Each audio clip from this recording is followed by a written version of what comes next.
I'm also trying to share my camera, but it doesn't seem like it's work. It's only my logo Yeah, at this point. that's all right. Yeah, I Don't guess worry. it'll have to be. Yep, not to worry. Madam Nope. Administrator?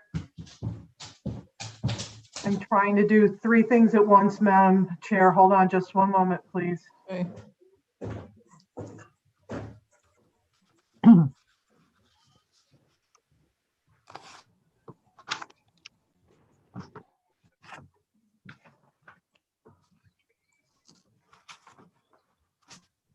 All right, Madam Chair, we're ready. Thank you very much, Madam Administrator. Good evening, everybody. This is the education public hearing. We have approximately 200 speakers, more or less. And we will be starting right at one. As speakers are 3 minutes, I would ask people to listen to what the speakers have to say.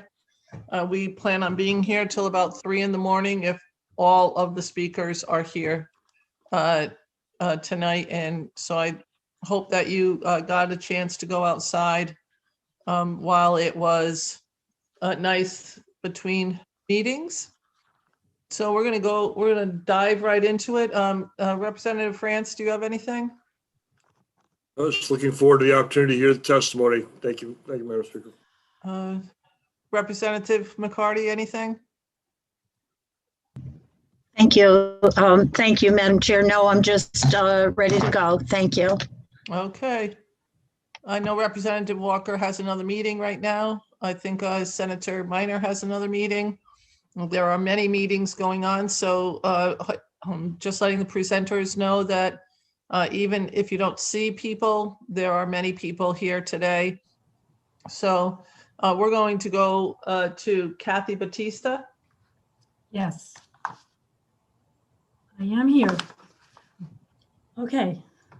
You want have me the to floor, start? ma'am. Yes, please. 3 minutes. You got it. Okay, my name is Kathy Batista. I'm the president of the Connecticut Family Resource Center Alliance. Senator McCrory, I don't know if they're all here, but Representative Felipe, Senator Somers, Senator McCarty, and the distinguished members of the Appropriations Committee. I want to first thank you for your ongoing support. I'm here to testify on the urgent need, and I'm sure you've heard that word more than once, for additional funding for the Family Resource Centers to increase annual state funding so that we can meet the urgent needs before us right now. A funding increase of approximately $15,000 per site would provide additional staff to handle increased service utilization, a robust summer program for adults and children. Sorry, lost my point there.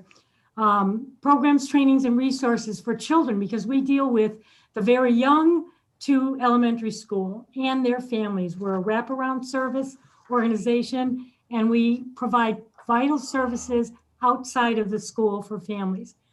There has been a huge increase in family needs that we've never seen before, that I've never seen in over 20 years. We also want to be able to implement early childhood activities in case there's any closures. Children, we had them on our plan till age 26. Pardon me? Please continue. Somebody had their. Okay. And presently we have 57 sites in 40 school districts. A mere 2 years ago, we had 74 sites statewide. And pretty much the 16 sites that were cut are, a lot of you are on this committee. So we're looking forward to either create a satellite at other schools so that we can definitely cover the whole state.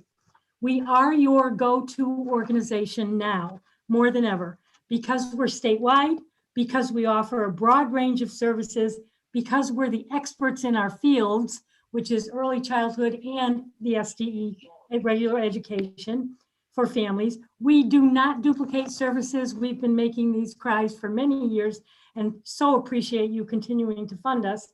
We have the most incredible, strong collaborations because we're easily accessible and we have a proven track record. So lastly, what I want to say to you is, okay, so the things we want to provide will enhance and expand our program.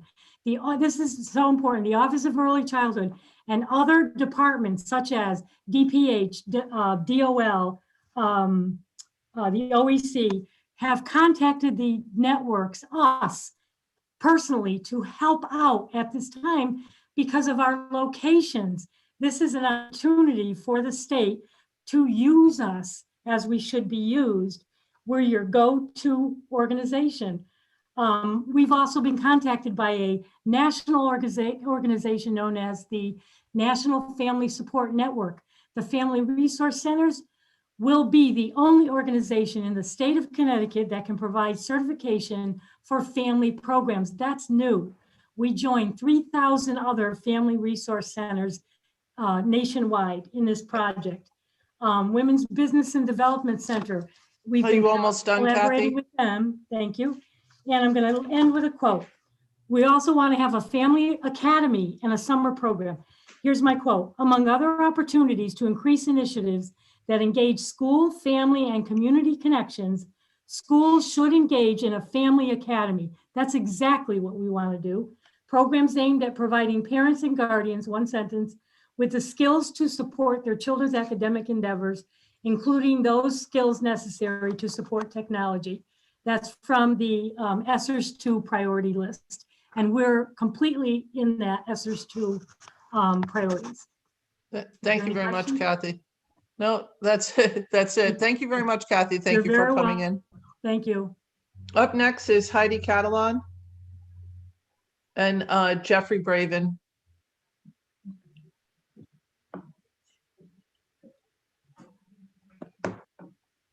Just one moment for the interpreter, please. Yes.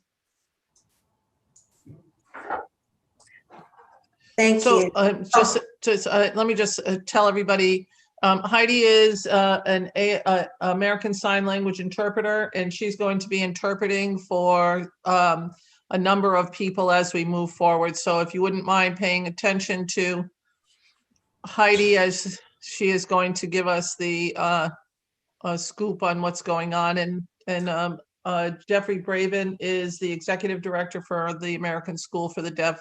Many of us have seen him before. So go ahead, Heidi. Good evening, Senator Austin, Representative Walker, Senator McCrory, and Representative Felipe, and the rest of the committee. It's also nice to see you, Representative McCarty, as well. My name is Jeff Braven. I'm the executive director here at the American School for the Deaf. This hearing, I know, was postponed from last week, and since that time, I had one student, Andrew Parent, who had a dentist appointment at 5 o'clock this evening. He said he didn't know if he'd be able to join us. I told him not to worry. He would be able to submit his written testimony, so I'm hopeful that you've had a chance to read that over, alongside the written testimony of one of our school parents, Damon Polance. He'll be submitting that written testimony, so I hope that you'll get that student and parent perspective. I also have another parent and another student who will be testifying alongside me this evening. I want to share that this year, as I'm sure is true for many other schools, has been a challenging year because of COVID-19, but we have not closed our doors since the onset of the pandemic in March. We've been open through this entire pandemic because our school is not a program just for deaf and hard of hearing program, but I want to emphasize we are the only program exclusive here in the state of Connecticut for deaf and hard of hearing students here in our state. We also have a residential treatment program for students that have emotional and behavioral needs. It's a residential treatment program, and for that reason, we have not closed our doors since March. We did go to remote learning for our academic program until September, when we realized we could no longer continue with remote learning because of the needs of all of our students. And those needs are their language access and communication needs, as well as their nutritional needs, because many of our students come from all over the state of Connecticut and they need those nutritional needs met, and we're able to provide for them here at our school. And most importantly, their mental health needs and supports that we are able to provide them with. So it has truly been a challenging time with not enough appropriations coming to us from the state of Connecticut. Previously, back in 2012, we were promised $10.3 million in appropriations, and today we still are under by more than $2 million. Last year, the state of Connecticut was kind enough to increase our appropriations by $500,000. And then we were hit with $425,000 in holdbacks. It's almost a complete wash. I did send a letter through our legislators to the state explaining that this year we have a surplus at the state level. So why are holdbacks still happening? And I don't mean to be blunt and direct here, but I have to be very honest. This is the only place for deaf and hard of hearing students here in the state of Connecticut. And we serve them not only on campus, but through outreach services throughout our entire state. So we are serving students in each of your districts. We feel that the state should be giving us appropriate appropriations or working to the promised appropriations so that we can continue the good work and the services that we are able to provide our students with. You may ask, so how have we been surviving through all of this? And people may not realize, but we offer many different programs, not just an academic program, but we also have our PACES program, which is for behavioral and emotional needs, a residential treatment program. We have source interpreting, we have outreach services, we have a transportation program. We have been taking monies from other programs that need the money to be able to continue to serve the students and populations under those programs. We have been taking money from them to support our academic program. However, going forward, we need to take a closer look at how we can continue. This year and next year, we are going to be facing This legislation. we're going to be taking, we're going to be facing some very tough choices about whether or not we can move forward. And that will hurt potential enrollment for our students and ultimately hurt the towns in turn. So I'm asking all of you to look at the entire picture and consider supporting the needs of deaf and hard of hearing children in our state. Thank you. Thank you, Jeff. I really appreciate your comments, and it was never our intention that there would be a holdback equivalent to what we had given you. We are working on ways to protect money that we put in for important programs such as yours. Thank you very much, Heidi. Up next is Jonathan Stock. Yes, thank you very much. I'm Jonathan Stock, retired Connecticut Judicial Branch Supervising Law Librarian, and presently Secretary for the CLA Legislative Committee. I am appalled at the impact of HB 6439 upon public library services. That dismay arises from a 31% budget reduction over 12 years since FY 2008-2009. Two impact areas demand examination.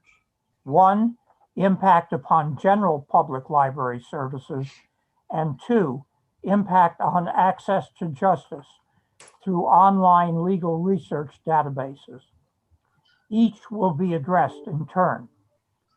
T447 provides a small increase for the total state library budget over the coming biennium. It goes to $9,177,287 in fiscal 2022, an increase of $147,241. It goes to $90,388,703 in FY 2023, an increase of $211,416. That modest upgrade does not, however, compensate for the loss from fiscal 2008-2009, when our total allocation was $13,155,908, a loss of $3,978,261, or 31% over 12 years. Beyond net loss is the inflationary factor and impact upon federal matching funds. Line 446 drops Connecticut Borrow It, that is Connecticut funding, by $100,000, triggering a $97,000 loss in matching federal monies. That cut impacts an interlibrary loan program that citizens have depended upon for over 45 years. T444 does maintain the legal legislative materials line item at $574,540, the same level as for fiscal 2020-21. That is small comfort since 12 years ago, in fiscal 2008-09, the figure was $1,200,000, a net loss of $625,460. Beyond net loss is the inflationary factor in law database cost over a decade. The impact upon all legal researchers stands clear. It means that access to justice has been sorely diminished. Electronic databases, many available via a state library card, especially important during pandemic and beyond, will be cut. Other electronic databases that can be accessed and searched through skilled legal reference librarians via email, live chat, or telephone will also be lost for two reasons. First, Mr. inability Stock, to maintain Mr. Stock, subscriptions. are you almost done? Almost. Thank you. And second, inability to maintain staffing levels.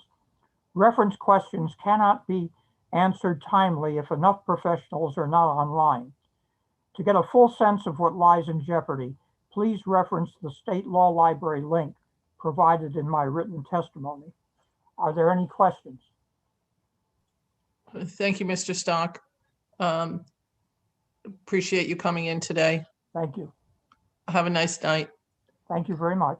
You're welcome. Up next is Andrew Parent. Is Andrew Parent here? He is not, Madam Chair. Thank you. Up next is Elizabeth Frazier. Yes, I'm here. I'm ready. Okay, go ahead. Good evening, Senator Austin, Representative Walker, Ranking Member Senator Minor, and Representative France, and members of the Appropriations Committee. My name is Liz Fraser. I'm the Policy Director for the Connecticut Association for Human Services. Thank you for this opportunity to testify on the Governor's budget proposal for the Office of Early Childhood.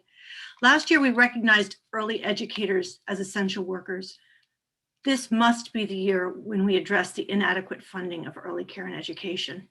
The average annual salary in this field is about $26,000. Approximately half of all early educators have to rely on one of the safety net programs, including Husky, SNAP, and fuel assistance. Funding for school readiness programs has remained flat since 2015, and by August this year, the minimum wage will have gone up 41%. We all understand that low wages are the big problem in the early care and education field. The past years of flat funding has created enormous financial pressure on the subsidized early care and education programs because they are unable to generate more revenue by increasing parent fees. What has happened is that as minimum wages pushed up, early education programs have had to use their meager resources at the bottom of the pay scale. And there's a smaller and smaller difference in the wage of a high school graduate and the BA level teacher. While this budget does include a small increase of $1.8 million within the early care and education line to account for this, it's not enough. When you consider there are roughly 1,500 staff working in these programs, the $1.8 million amounts to less than $1 an hour raise. We urge you to increase that line item by at least $5 million to account for the added payroll costs. Let me quickly say a few words about education and training, which will be really necessary as we move out of the pandemic and need a workforce to be ready and trained. Connecticut remains one of only 2 states that makes no provisions for childcare subsidies for parents in education or job training. It is time to finally allow these parents access to care for kids and fund this. We urge you to consider these students who have taken a risk going back to school and really need to succeed, but can't without childcare. We have one of the widest achievement gaps in the country. Parents without a high school credential are at a huge disadvantage. We urge you to consider including funding to fully support Even Start, which is an adult education program that provides 2-generation learning and supports for parents with very young children. They have adult education, early childhood education, and wraparound supports. Yet cuts to this program, well, they have great results as well, yet cuts to this program and underfunding is shrinking it. And we urge you to restore the funding to this line to ensure that the existing programs can get back to capacity and extend it to other communities across the state. Many have expressed interest. Yesterday, you heard testimony in education, or we gave testimony in education about the unprecedented new investments in early education through the American Rescue Plan that will provide new funds to support childcare through the CCDBG grant. I want to be very clear that these new funds are not to supplant funds that the state is already spending on early education, and it will impact our early care Care for Kids program, CCDBG funds. I assume you already know this, but I'm just saying it out loud. We urge you to restore the cut to the quality enhancement line. This line funds grants to school readiness councils to address local needs for quality improvement. It's important that these local councils have some resources to address the needs unique to their communities, training, mental health, have the sources they need to train folks. And finally, we are appreciative that the increase in the Early Head Start childcare partnership line is restored. That is great. On a final note, awareness of the importance of childcare is at an all-time high, and Congress is poised to make unprecedented investments in early care. However, providers all across the country are aware that without transformative change and fully addressing affordability, accessibility, and quality considerations, the stimulus will only be a Band-Aid for deeper issues of equity and opportunity. Thank you for letting me finish. Thank you very much. Appreciate it. Thank you. Have a nice night. Thank you for your testimony. Thank you. Up next is Chloe Hughes.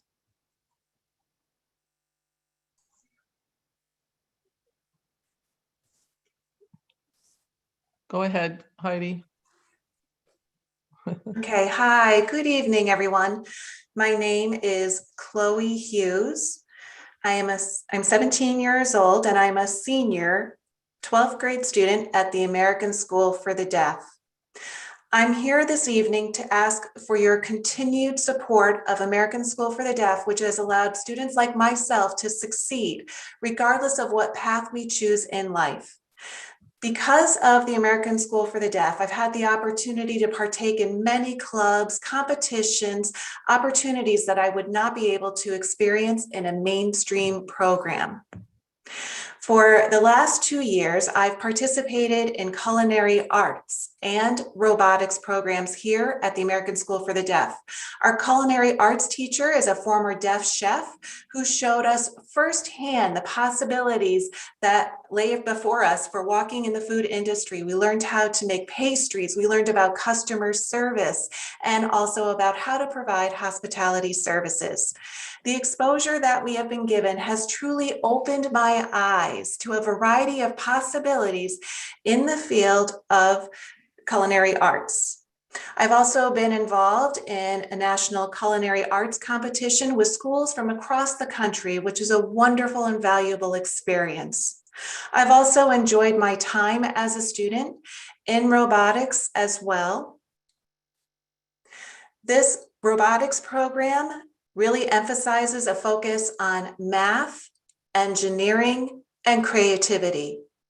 Every year we participate in the first competition, and it's a statewide competition for robotics. Over the years, the challenges continue to grow increasingly difficult, but I have gained so much personally from participating in each of those competitions, especially as a student through all of these experiences. The last 2 years were rewarding as we were offered an opportunity to compete at the state level, and while we did not win, it was nice to be recognized for our efforts. At the high school level, one of my favorite classes has been forensics. It is a college course that I am taking at the American School for the Deaf. There's so much learning that happens during that course. Unfortunately, we have limited materials to be able to create a simulation scenario for crime scenes in the classroom to really be able to examine the course information further. It would be so nice if we had additional funding for the kits so that we could engage in a full experience for this kind of class. Programs like this allow ASD to provide us students with academic challenging work.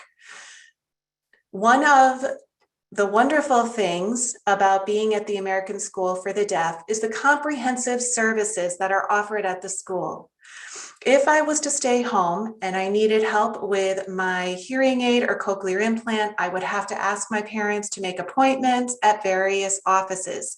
Here at the American School for the Deaf, we have a fully functioning audiological operation that is able to meet my needs while I'm on campus. They also are able to communicate with me in a language that I understand, and all equipment in every classroom is fully accessible and ready for me to learn. So please support the American School for the Deaf so that other students like myself can continue to have access to the language, the tools, and the education we need to succeed in life. Thank you so much. Thank you, Chloe. That was a very wonderful statement. I really appreciated it. Thank you very much for coming today. Up next is Maybelle Haynes. Good afternoon. Dear distinguished members of the Appropriation Committee, my name is Mabel Haynes. I am 14, a resident of Willimantic, and a student at E.O. Smith High School in Regional District 19. I'm here today to talk about the governor's budget proposal in HB 6439 and the ECS formula. I oppose HB 6439, as you can see in my written testimony. I have never attended school when the ECS was fully funded. According to the State Department of Education's testimony, Windham, my hometown, is currently funded at 80% of dollars deserved. Hartford, my former district, is funded at 87% of dollars deserved.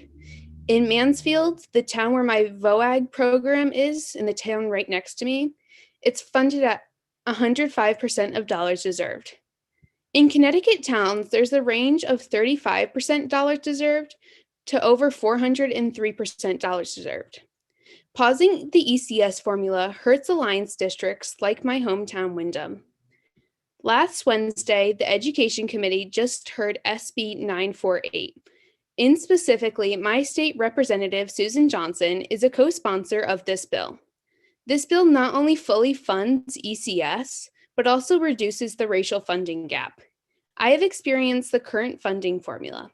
When I went to school in Hartford, we had times where teachers wouldn't have any paper left to print worksheets on for the students. And this wouldn't happen days before school ended, but months. All the kids in my family, including my 2 older sisters and my little brother, have had to go out of my district to find better education. And using COVID dollars was meant for COVID-related issues and challenges, not for trying to continue inequality in the school system. It was just Black History Month. We learned about civil rights movements. Sadly, we have not changed, and pausing ECS hurts students, and we're okay with that. I am asking you to not pause the ECS phase-in and to consider Senate Bill 948. Thank you very much, Maybelle. Appreciate it. Did a nice job. And I know Susan Johnson is waving to you, doing thumbs up. So next up is Kenneth Young.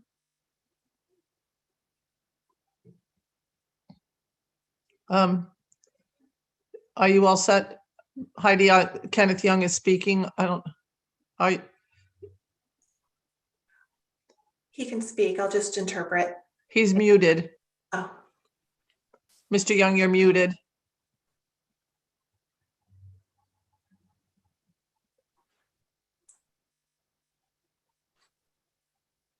How about There that? you go. There you go. All right.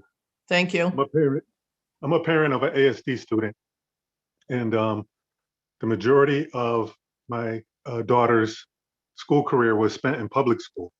With the last 3 years, she's been at ASD, and she is absolutely blossomed.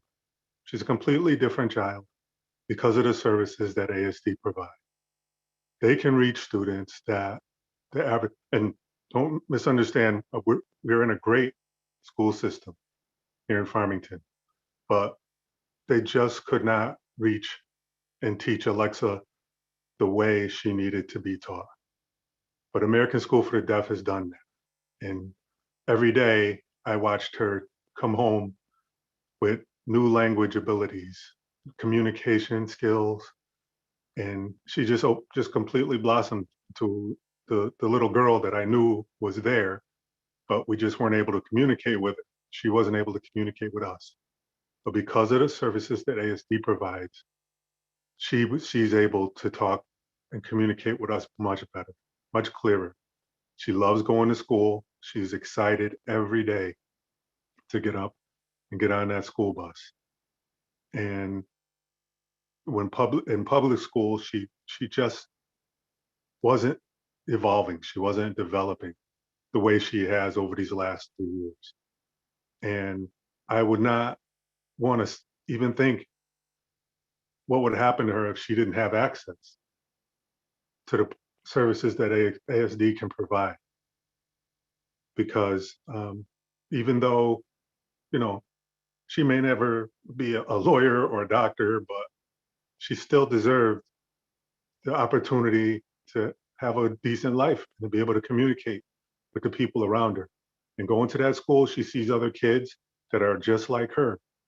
And it really, really helped her self-esteem a lot to be in that environment. So whatever needs to be done, I hope you guys find a way, because this is about the human beings here that we're dealing with. We can't monetize everything. Just do something for the people, do something for the children that go to that school. The staff that works there are very caring. They pay close attention to the needs of the students. They will go above and beyond to help the students.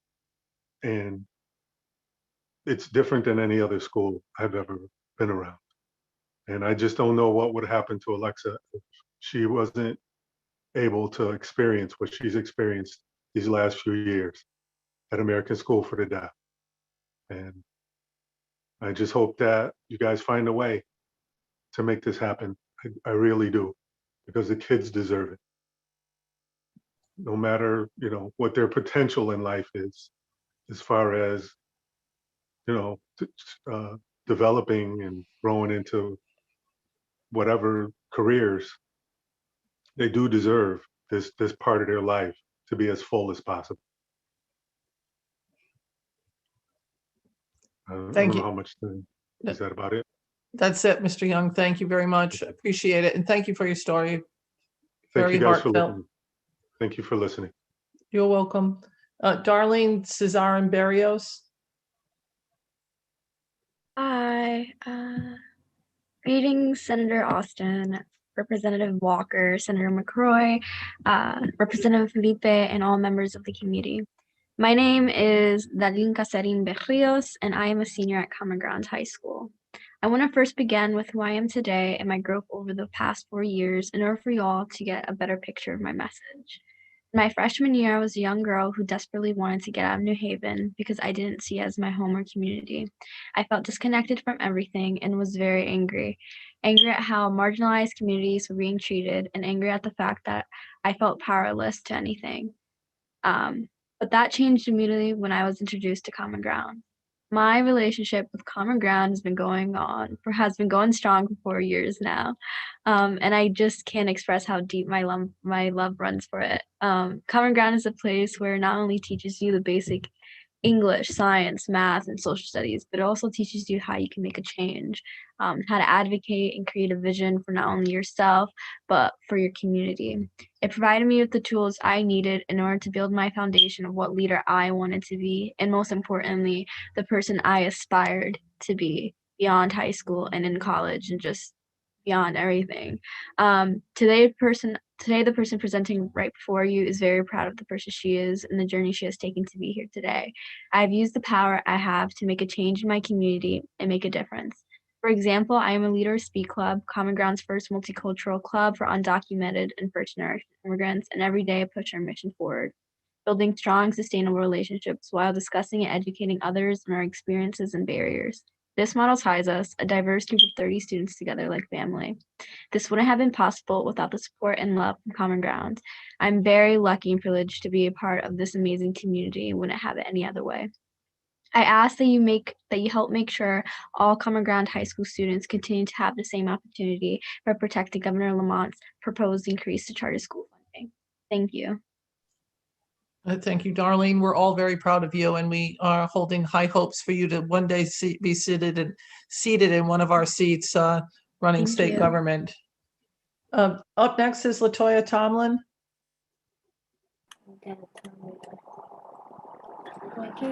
Hello. Go ahead, Latoya. The Oh, floor is hi. yours. How is everyone? Good evening, members of the Appropriations Committee. My name is Latoya Tomlin.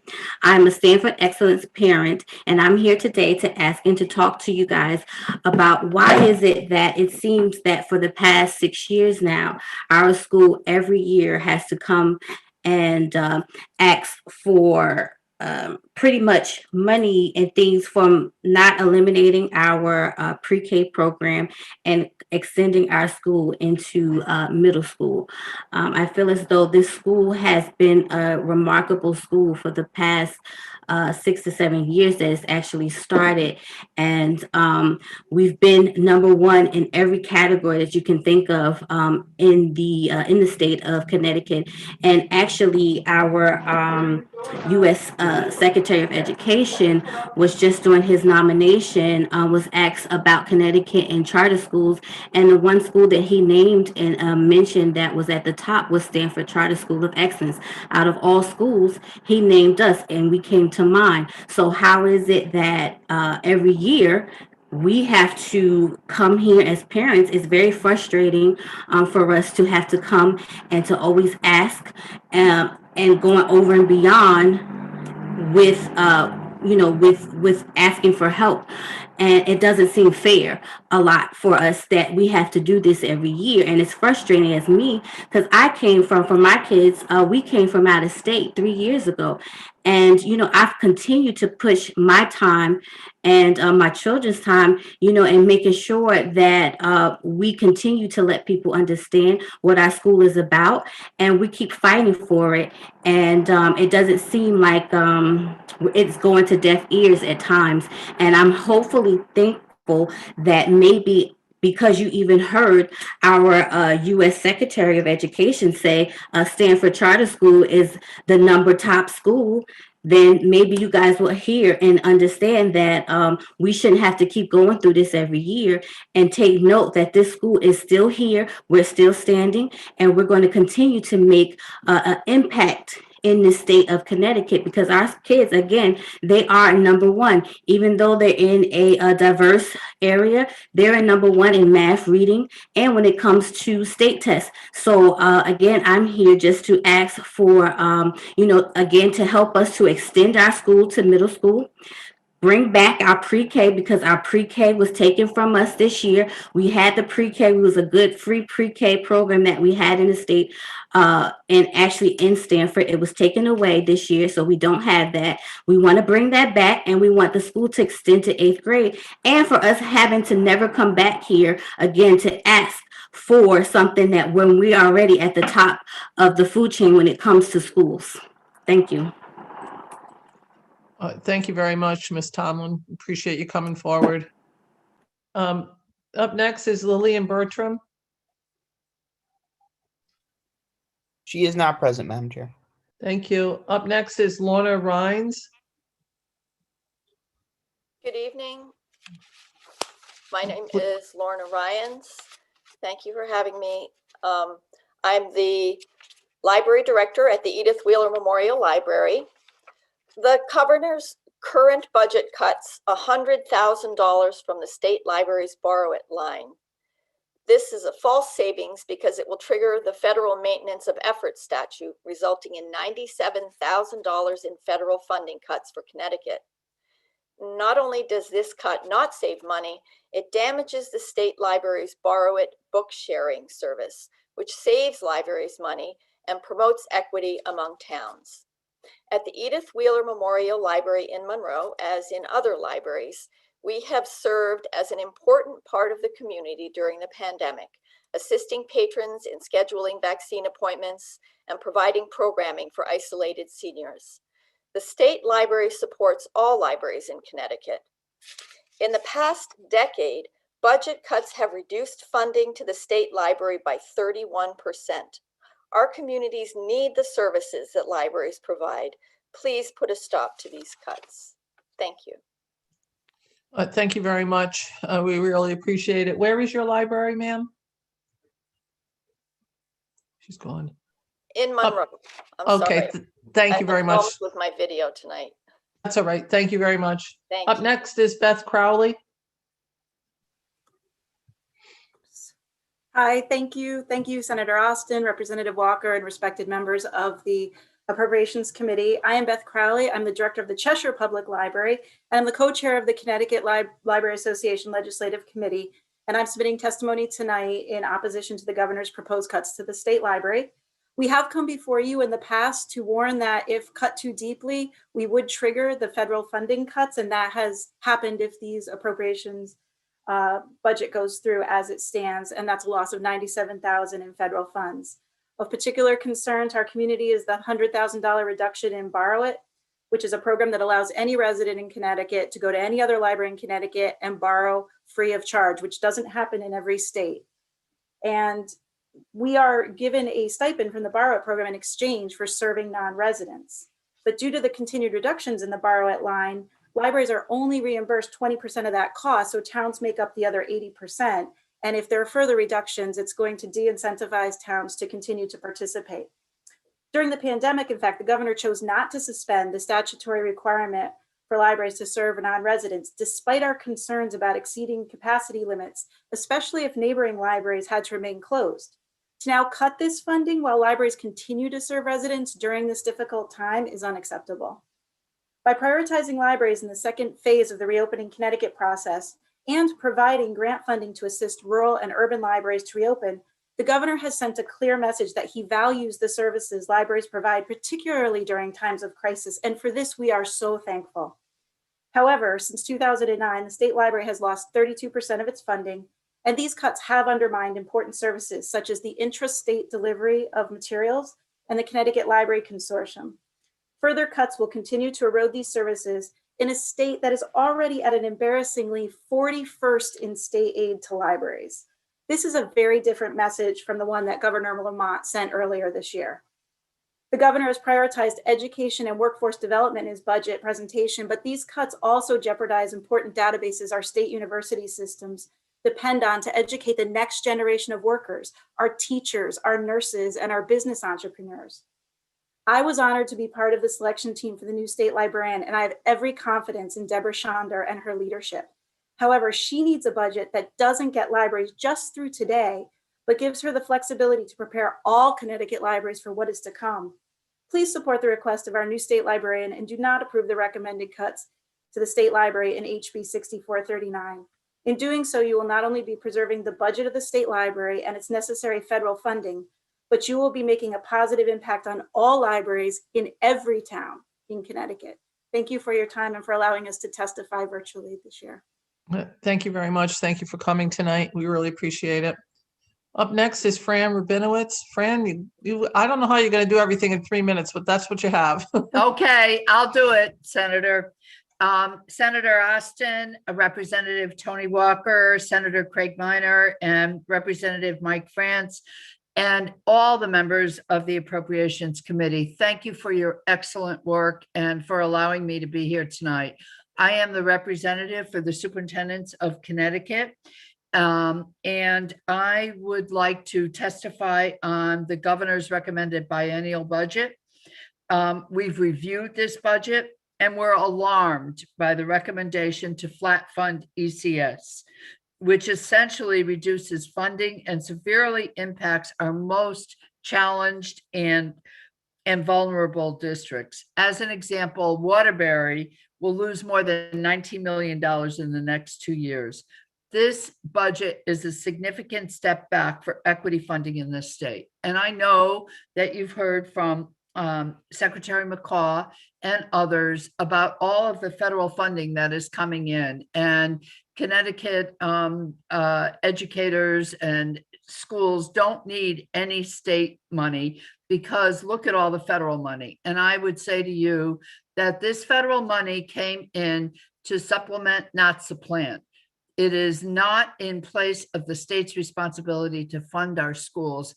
It is for our schools to recover and advance from COVID. And I know you already know that. Supplanting funds will just create a considerable funding cliff in vulnerable districts in 2 years. What we would say to you is, could you please take a look at our blueprint? We've been working, I sent copies of it to you electronically and in hard copy. It's a blueprint. It is a funding proposal, but it's so much more. It's 30 different recommendations. It takes funding in the context of educational programs and accountability. It repurposes dollars. We've been working on it for 3 years, and it has the consensus of all of the superintendents throughout Connecticut. And you don't often get that. It hurts no district, but it funds equitably as we move forward. And we would say to you that I could go through all of what is in that plan, but it has funding recommendations for ECS, for special ed. It also talks about things like structural racism and distance learning and some changes that need to be made to special ed, model curriculum, accountability measures, repurposing of dollars.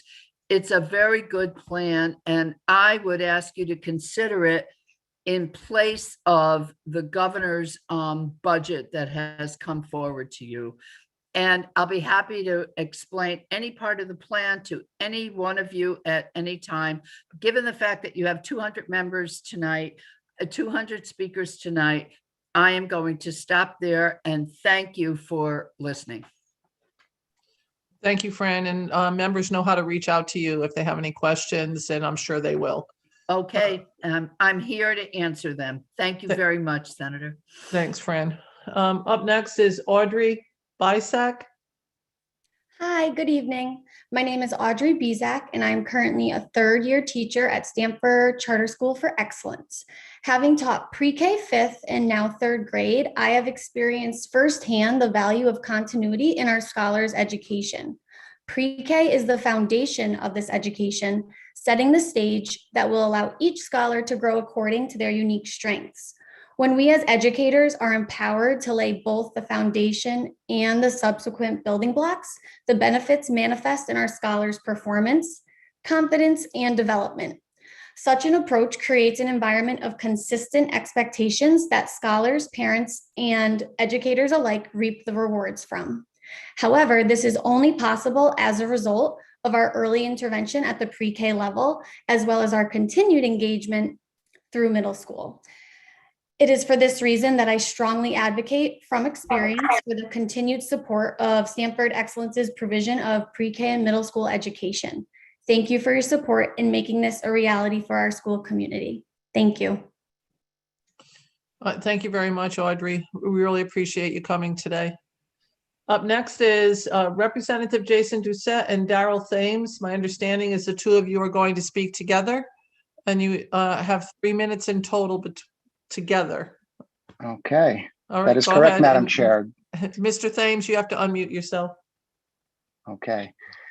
Thank you, Madam Chair, and to my distinguished colleagues on the Appropriations Committee, State Representative Jason Doucette, representing the 13th Assembly District, proud resident of Manchester and parent of 2 children in the school system in Manchester, here to testify in favor of the restoration of ECS funding and the scheduled phase-in, which I know that many of you on this committee and many of our other colleagues have worked so hard over the years to preserve, and to do so in the interest of equity for all of our students, especially those in Alliance districts like Manchester. And with me tonight is our esteemed Chairman of the Board of Education, Mr. Daryl Thames, and I'll pass it on to him now for more comment on this.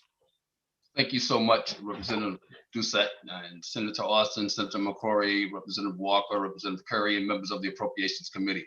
Good evening. I'm Daryl Thames, Chairman of the Manchester Board of Education, and proud grandparent of 2 children who attend Manchester Public Schools. So I have skin in the game. I want to share my concerns about the impact of the proposed suspension of ECS grant increases to Alliance districts like ours, that have the awesome, challenging responsibility of educating an especially diverse population of students, more than 60% of whom are children from communities that have long been marginalized.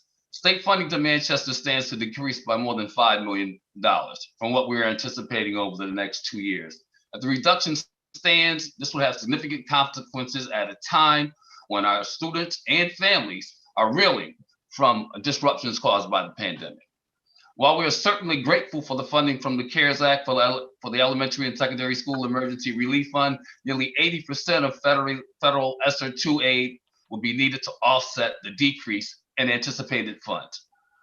Our 2021-22 school budget was built with the expectation that the anticipated Alliance allocation would support the salaries and benefits of assistant principals, STEM teachers, library and media specialists, and others whose roles are critical to operating our schools. Funds are also used to support our ever-growing technology needs. Also impacted by funding would be programming necessary to address learning, loss of learning like summer programming, before and after school programming, chronic absenteeism, and high school redesign.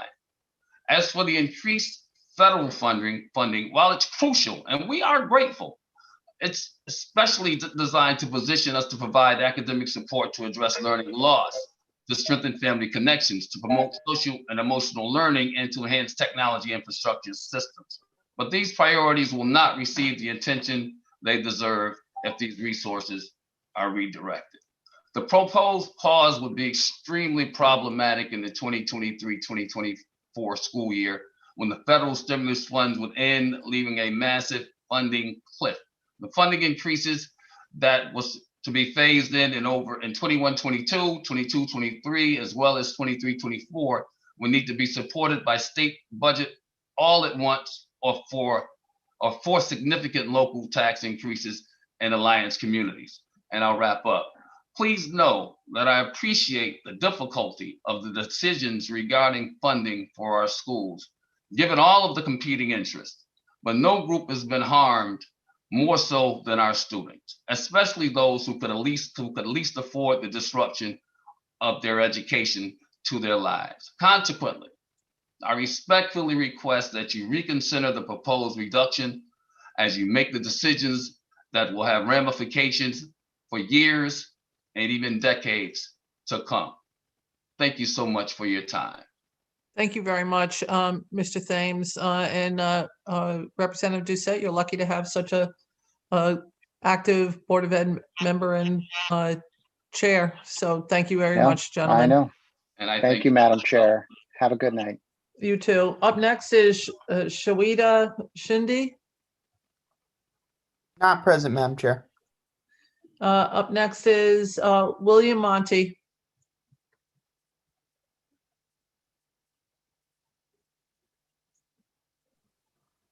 Is Mr. Monty in?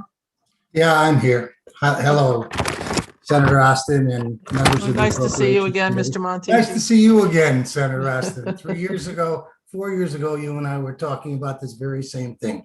I'm speaking regarding the governor's budget 64, House Bill 6439.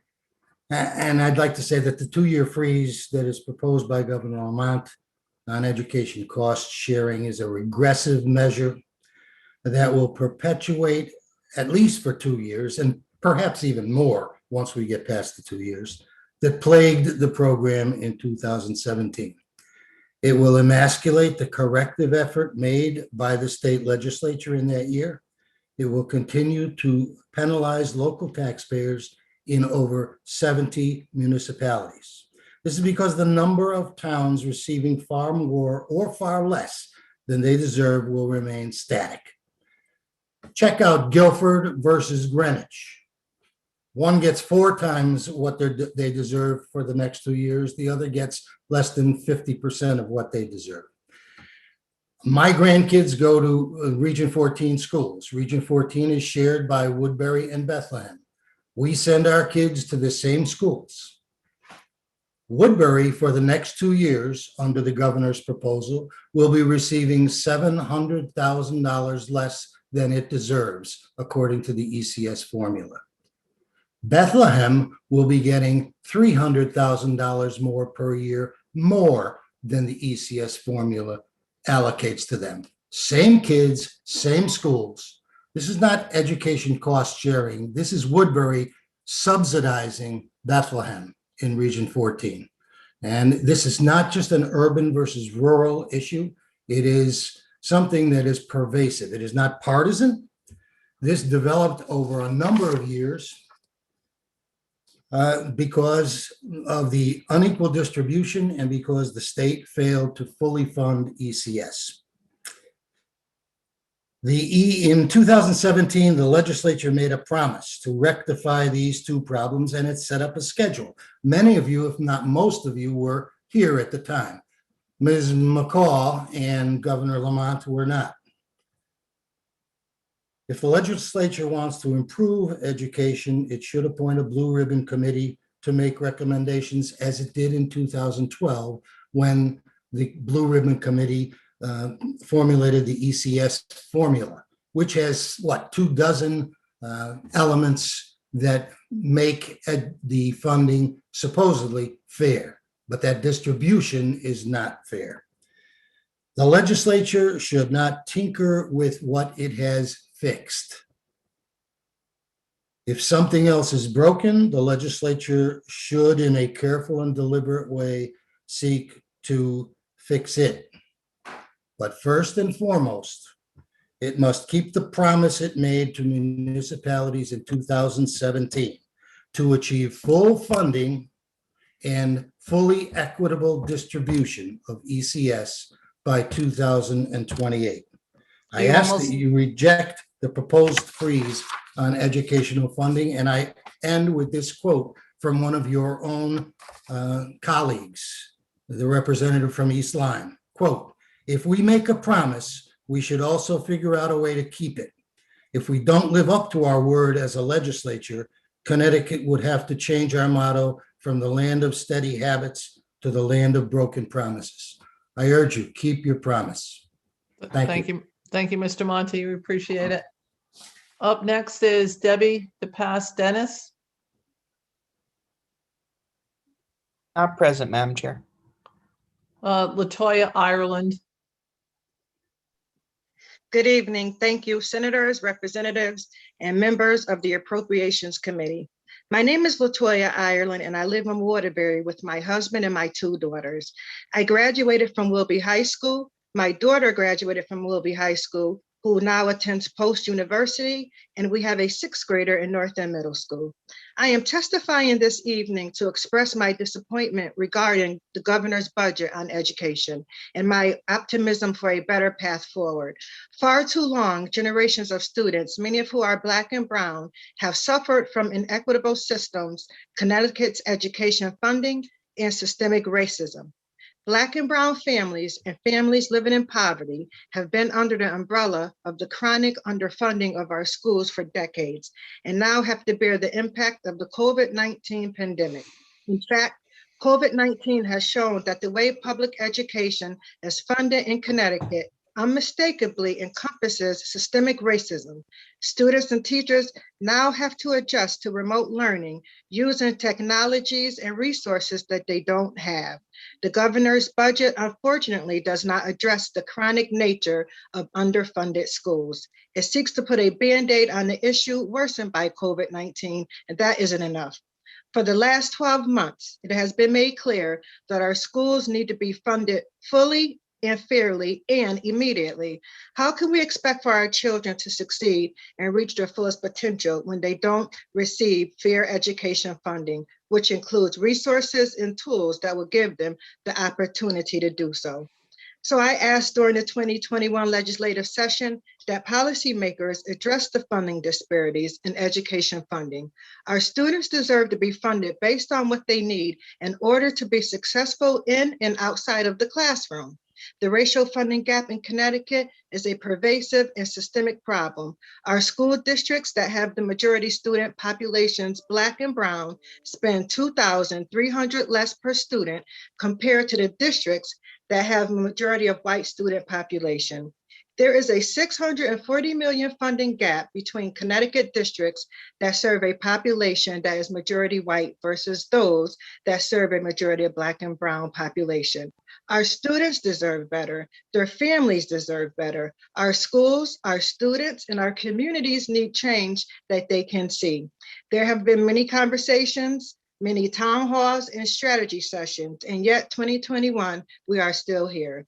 Change can begin by rejecting the governor's proposed budget for education by passing a budget with significantly more long-term and systemic support for our schools. For example, there is currently legislation in the Education Committee, SB 948, that helps address these disparities, reducing the state's racial funding gap by 68% and make sure that students are at the center of the conversation about education funding.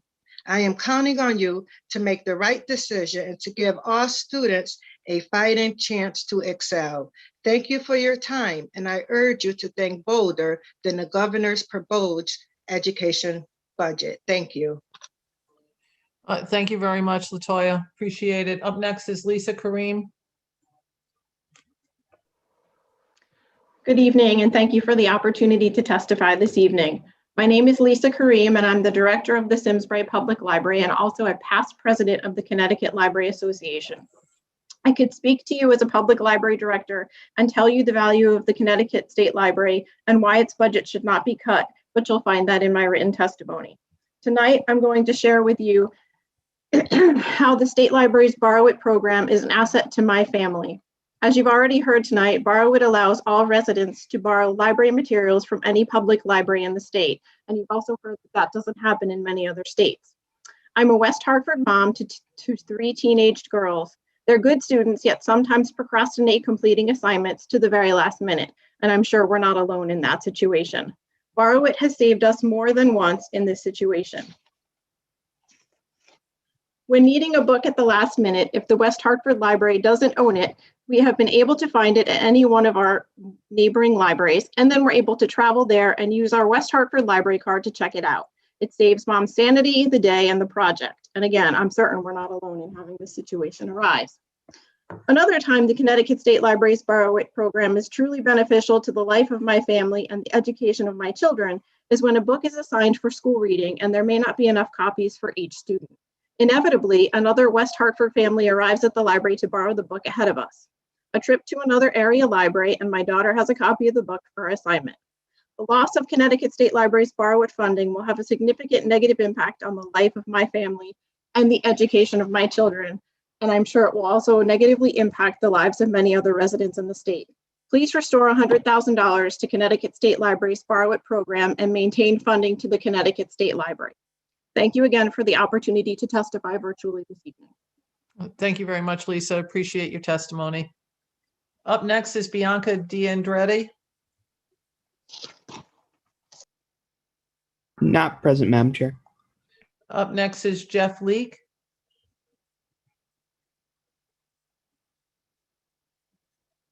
Jeff, you're muted. I'm sure you're saying something very profound, but you're muted. It was, so and now it's gone. All right. There you go. Good evening, Senator Austin, Representative Walker, Senator Minor, Representative France, and other members of the Appropriations Committee. Happy to be here with you this evening. Although I was juggling you and Children's Committee for a long time, trying to figure out who was going to come out ahead here. So my name is Jeff Leake, and I'm president of the Connecticut Education Association. We represent educators in over 1,000 public schools in Connecticut.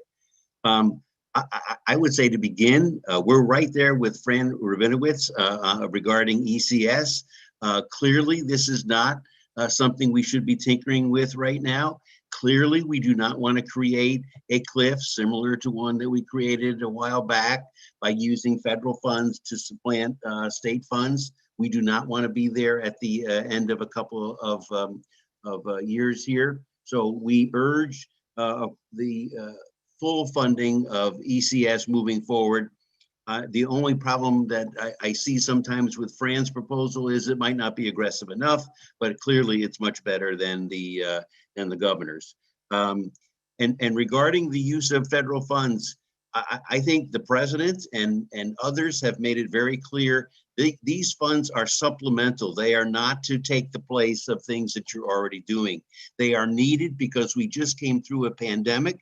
We know that through that pandemic that the needs of our schools in Connecticut, especially those in less resourced areas, are greater than we even thought. The needs to do something about HVAC systems is a national problem. It's not just a Connecticut problem, but clearly that's some of the things that we need to do with that money. We're going to come back to a new school year with children who have been traumatized, with children who have social and emotional needs well beyond those that existed last January. And we want to make sure that every single dime that the federal government is giving to Connecticut is used to take care of those problems as we move forward. We cannot return, I agree with previous speakers, we cannot return to the same school system and the same kinds of students that we had last January. They're not going to be the same. They're going to be different. Their needs are going to be greater. The resources available to them must be greater as well. Clearly, we are concerned about the continuing growth of English learners in Connecticut's public schools, and know that we need to move more resources in that area as well. Special education has always been a problem. I understand as an educator this is my 50th year as an educator, that special education funding from the feds has always fallen short. They have never lived up to it. That means that Connecticut has to do what it needs to do in order to take care of our students with special needs. Sorry. And then finally, we are hoping that the legislature will restore the minimum budget requirement to a minimum expenditure requirement.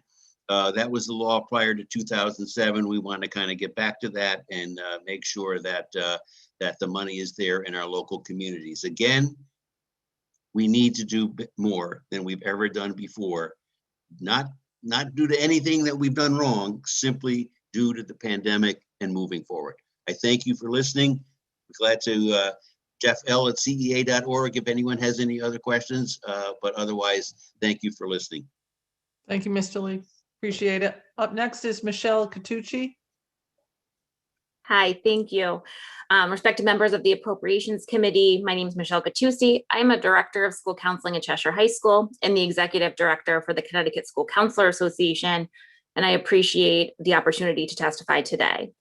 I actually am very grateful that I'm following Jeff, because I think what he just said in my written testimony, you'll see this year has been like no other working in a school. The job of a school counselor has never been easy. It's like working in a triage unit while also delivering a systemic program and really being there for our kids. And I'm fortunate that I'm in a school district where we have appropriate ratios, where we have systemic things in place to support our students. But even this year, I feel like my job is tougher than ever. I feel like our kids they're isolated. We're seeing increases in anxiety and depression.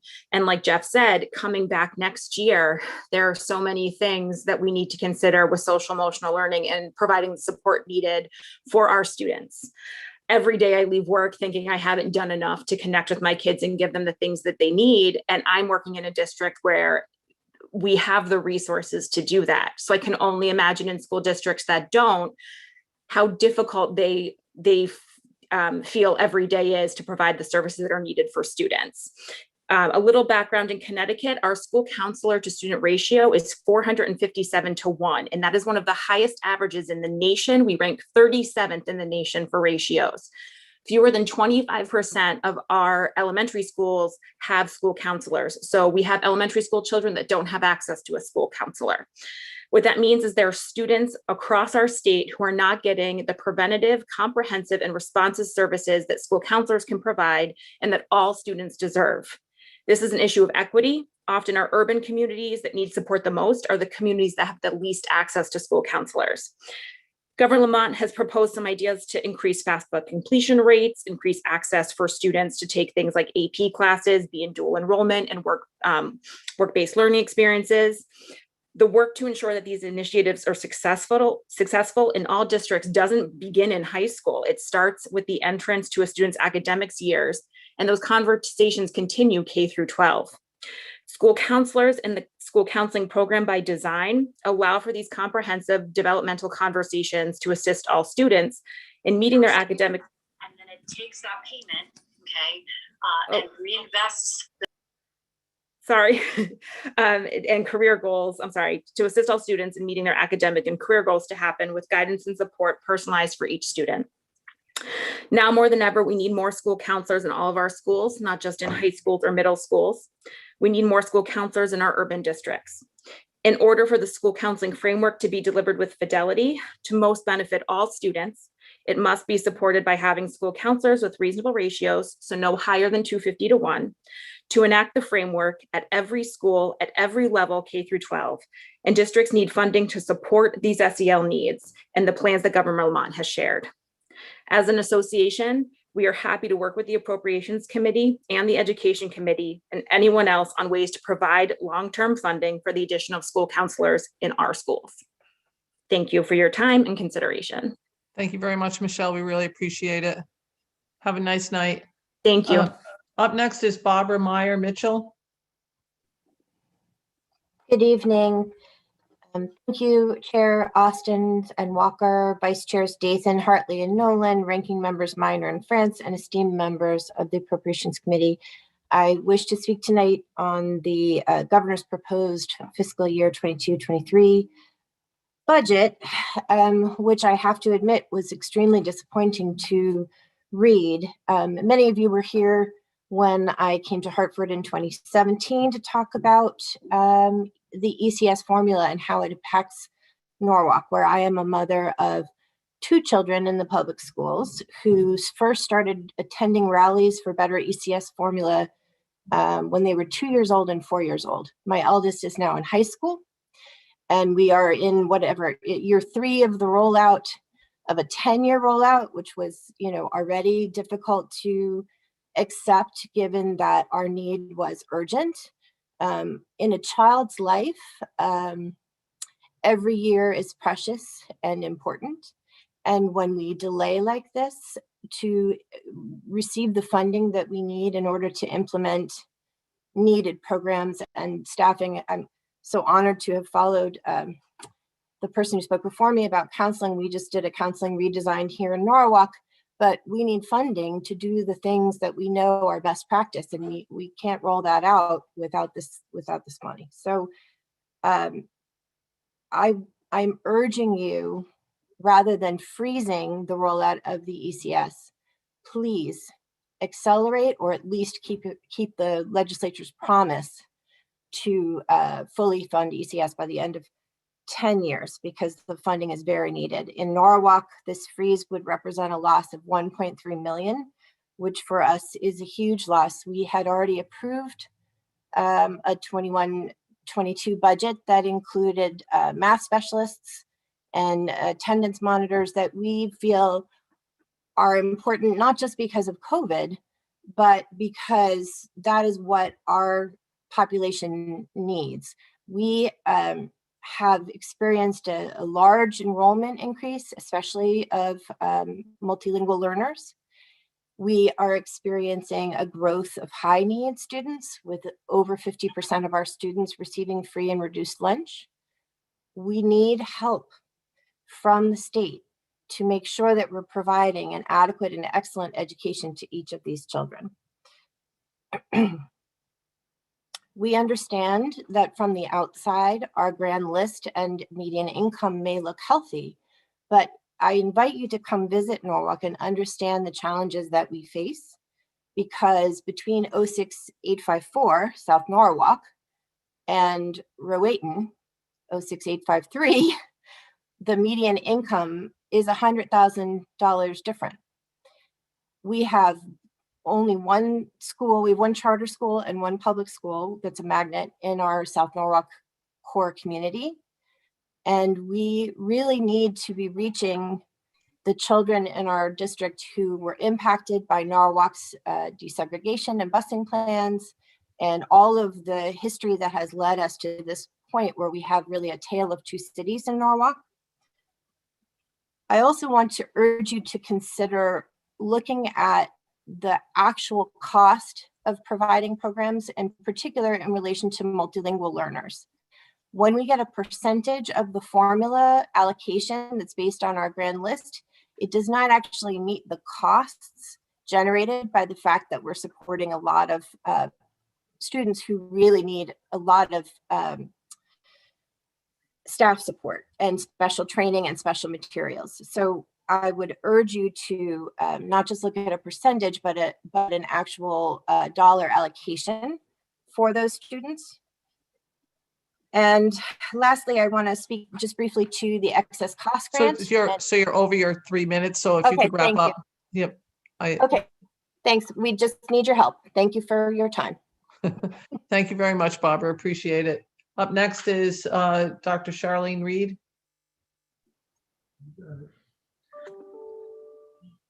Okay. Good evening, esteemed members of the Appropriations Committee. It took a lot for me to make a decision to come to you guys and speak to you.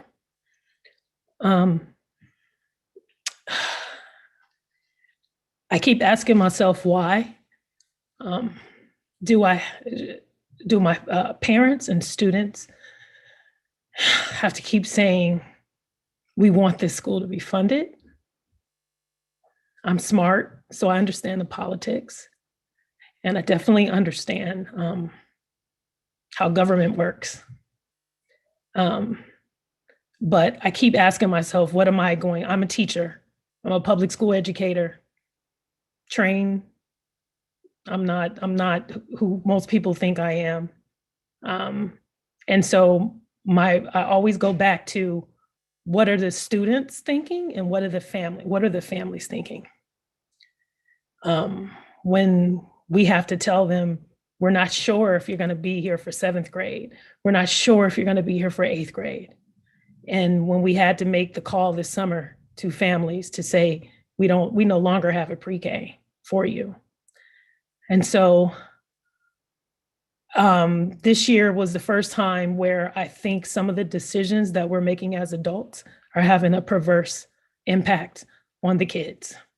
Because I had a scholar tell me that I don't understand why we can't have a middle school. So maybe we should not do well, and then maybe we can get a school.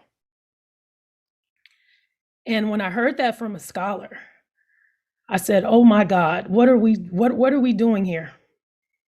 All the values and everything that we teach. Yes, we teach reading, writing, and history and social studies, but we also teach values. And what he was saying was, I don't understand the values here. I don't understand because you told me working hard means that it's a meritocracy here. And so even though I understand the politics and I understand that we have to go through this process, I keep asking myself, why? And so when you guys are going through this and you're trying to figure out how to appropriate, maybe you should ask yourself why. Why isn't Stanford excellence? You heard our parent association president speak. You heard one of our teachers speak. And you will hear more of our parents and more of our teachers and staff members speak. We keep asking ourselves why. Like, what is the real reason behind this? Because it doesn't make any sense. It really doesn't. And I know it doesn't make sense because I heard a hearing this summer and members were laughing. We have the money. Oh my God, let's go back and tell Stan. We told them that we didn't have the money and we have the money. So these things just don't make any sense to me. So I'm sorry, I did not write, I wrote a speech, but I put it to the side because it's the same thing I've been saying for 7 years. It's just, I don't know how many ways to slice it and dice it and move things around. But we are teaching a terrible lesson. I'm educated.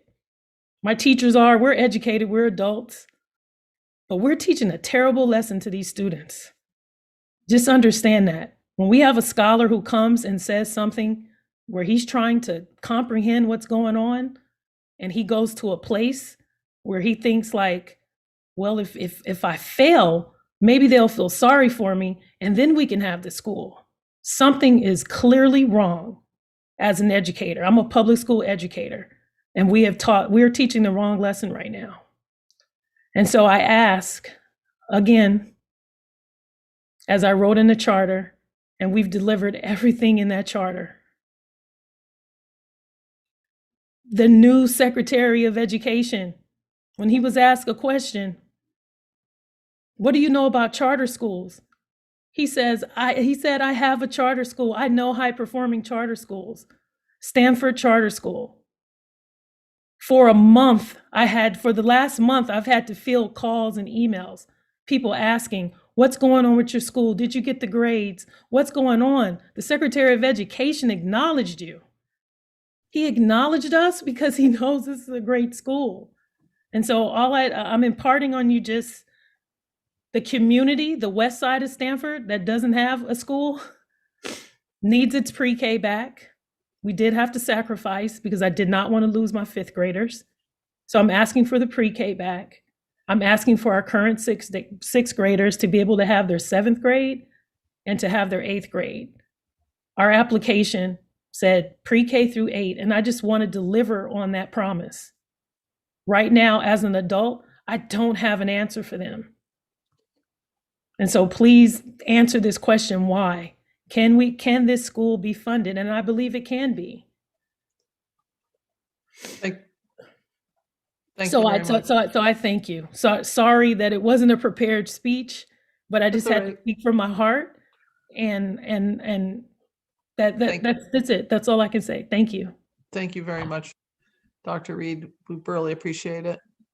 So I just want everybody who's listening in on this to understand that we have speakers that are telling very emotional stories.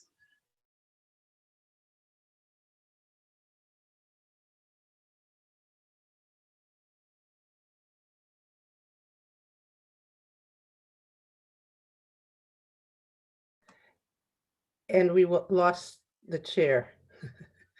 Her internet went out. So she was saying we have people that are saying some very heartfelt thoughts, and we need to be appreciative of that. So I'm going to move on. Number 29, Lisa Hammersley. Lisa? Thank you. Thank you, Chairwoman Austin and Walker, Ranking Members Minor and France, and the distinguished members of the Appropriations Committee. Thank you for the opportunity to provide testimony regarding Governor Lamont's proposed budget and its pause of the phase-in of the ECS formula. My name is Lisa Hammersley, and I'm the Executive Director of the School and State Finance Project. For those of you who do not know us, we are a nonprofit, nonpartisan organization that utilizes data to develop policy solutions to the state's education finance challenges. I would first like to thank the General Assembly for the positive steps you have taken over the past few years that has improved how Connecticut funds K-12 public education. It is commendable that the state has an ECS formula that is based on student need and municipal ability to pay. The governor's proposed budget comes amidst a pandemic that continues to pose great uncertainty for Connecticut's residents, has laid bare the stark disparities across our state, and has significantly disrupted education. Now is not the time to abandon an equitable student need-based education funding formula. Rather, it is the time to invest in public education and fully fund our students so that they can excel both in and outside the classroom. These one-time federal funds are neither general operating support nor education equalization aid. They were provided by the federal government to prevent, prepare for, and respond to the coronavirus pandemic, which has left school districts with large anticipated costs and students with significant learning loss. Pausing the ECS formula at fiscal year 2021 levels, as the governor has proposed, would add to Connecticut's education and racial disparities by favoring less needy districts at the expense of the highest need, lowest wealth communities. As it stands, the current ECS formula would not be fully phased in until fiscal year 2028, and the governor's proposal would delay that to 2030. This means that a 2nd grader today would not see funding that the General Assembly has already determined that child needs and deserves until they are a junior in high school. I ask the committee to not only reject the governor's proposal to pause the phase-in, but to support a fully funded, equitable, and student-based funding system. Such a system could fully fund ECS, provide all public school students with funding based on their learning needs, increase support for English learners, as well as those students that reside in concentrated poverty, as well as mitigate the enrollment volatility that has been caused by the pandemic. Thank you again for allowing me the opportunity to provide testimony on House Bill 6439 and the importance of fully and equitably funding all Connecticut public school students. Thank you, Chairman. Thank you, Lisa. Thank you for your testimony. Next 31, Alan Hill. Not present, Madam Chair. Not present, okay. Claude Germain. Hi, good afternoon, everyone. So I'm a parent at Stanford Excellence School, and I wrote something, but I really just changed my mind to speak about my daughter because I see Mr. Testani is in the call, and I went to Bassick High School, and he was my assistant principal. So seeing him has inspired me to tell you a little bit about my daughter's experience at Stanford Charter School. So growing up in Bridgeport, it was really hard, especially with Bassick with the lack of funding. Now my daughter has the opportunity to go to Stanford Excellence in Stanford. She started the school year in pre-K mid-year because they had a spot that's open for her. And removing her from the public school, there was such a big difference at Stanford Excellence. She learned so much within 2 months that it was unbelievable to see her growth. And she learned so much within the past 5 years that removing the pre-K program was really hard to see that they actually removed that program. And her not being able to continue in the 7th and 8th grade and having that relationship with the teacher will be very devastating for her because she looked forward to going to school every day and bonding with the principal, just walking in the door, that fist bump, that elbow, and having that home there that we didn't have at Bassick High School with certain teachers, right? And it was hard, but when we had someone like Mr. Testani who made Bassick feel like a home for us, it was great. So I want that same opportunity for my daughter. I want that same opportunity for other students who will be joining Stanford Excellence because it is a great school. Not only are they learning, they have a home. They have someone that they can trust. She comes home with great stories that her teacher is excellent. So I want her to have that same experience that I want other kids to have that same experience that she had, and that starts in pre-K. And I want her to be able to continue that relationship through 8th grade. So please, I'm begging you to please continue the funding for her school. Thank you, and thank you for your testimony. And Mr. Toscani, that was a true great tribute to you. Next is Michael Winkler, Representative Winkler. Good evening to the chairs, vice chairs, ranking members, and members of the Appropriations Committee. I'm Representative Mike Winkler here today to speak against the 2-year freeze in the implementation of the education cost sharing formula in HB 6439. I had hoped that the ECS freeze would have been declared dead on arrival at the legislature, but that's not what happened. The education cost sharing formula is the most important way the state gets money to local school districts. Recognizing that politics of the worst kind had resulted in some school districts receiving more money than could be justified, while other school districts received less money than they needed, the legislature implemented a 10-year detailed year-by-year plan to correct the ECS formula.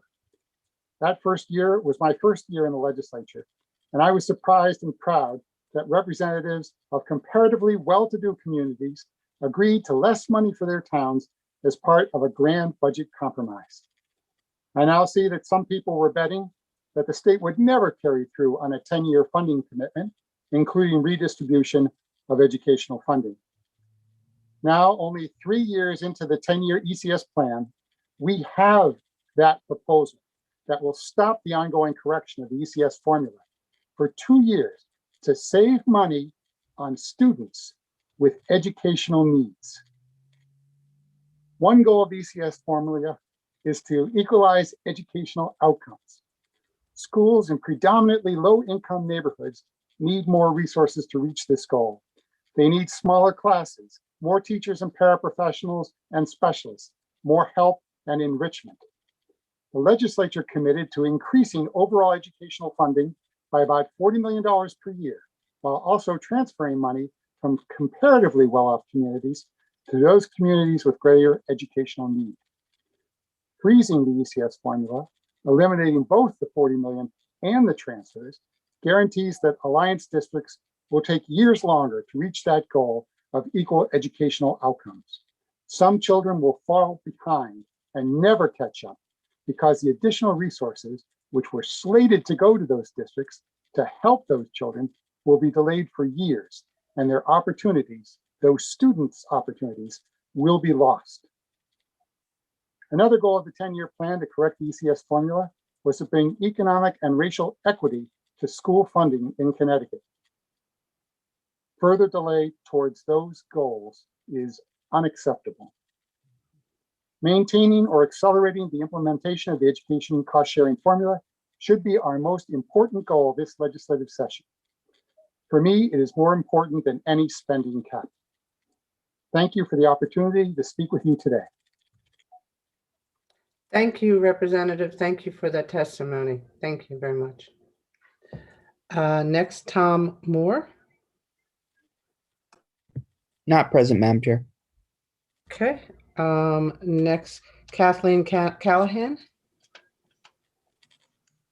Good evening, distinguished members of the Appropriations Committee.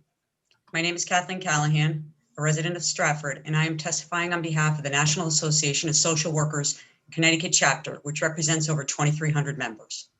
We call upon the Appropriations Committee to oppose the proposed education budget in HB 6439 and consider our support for SB 948, currently in the Education Committee.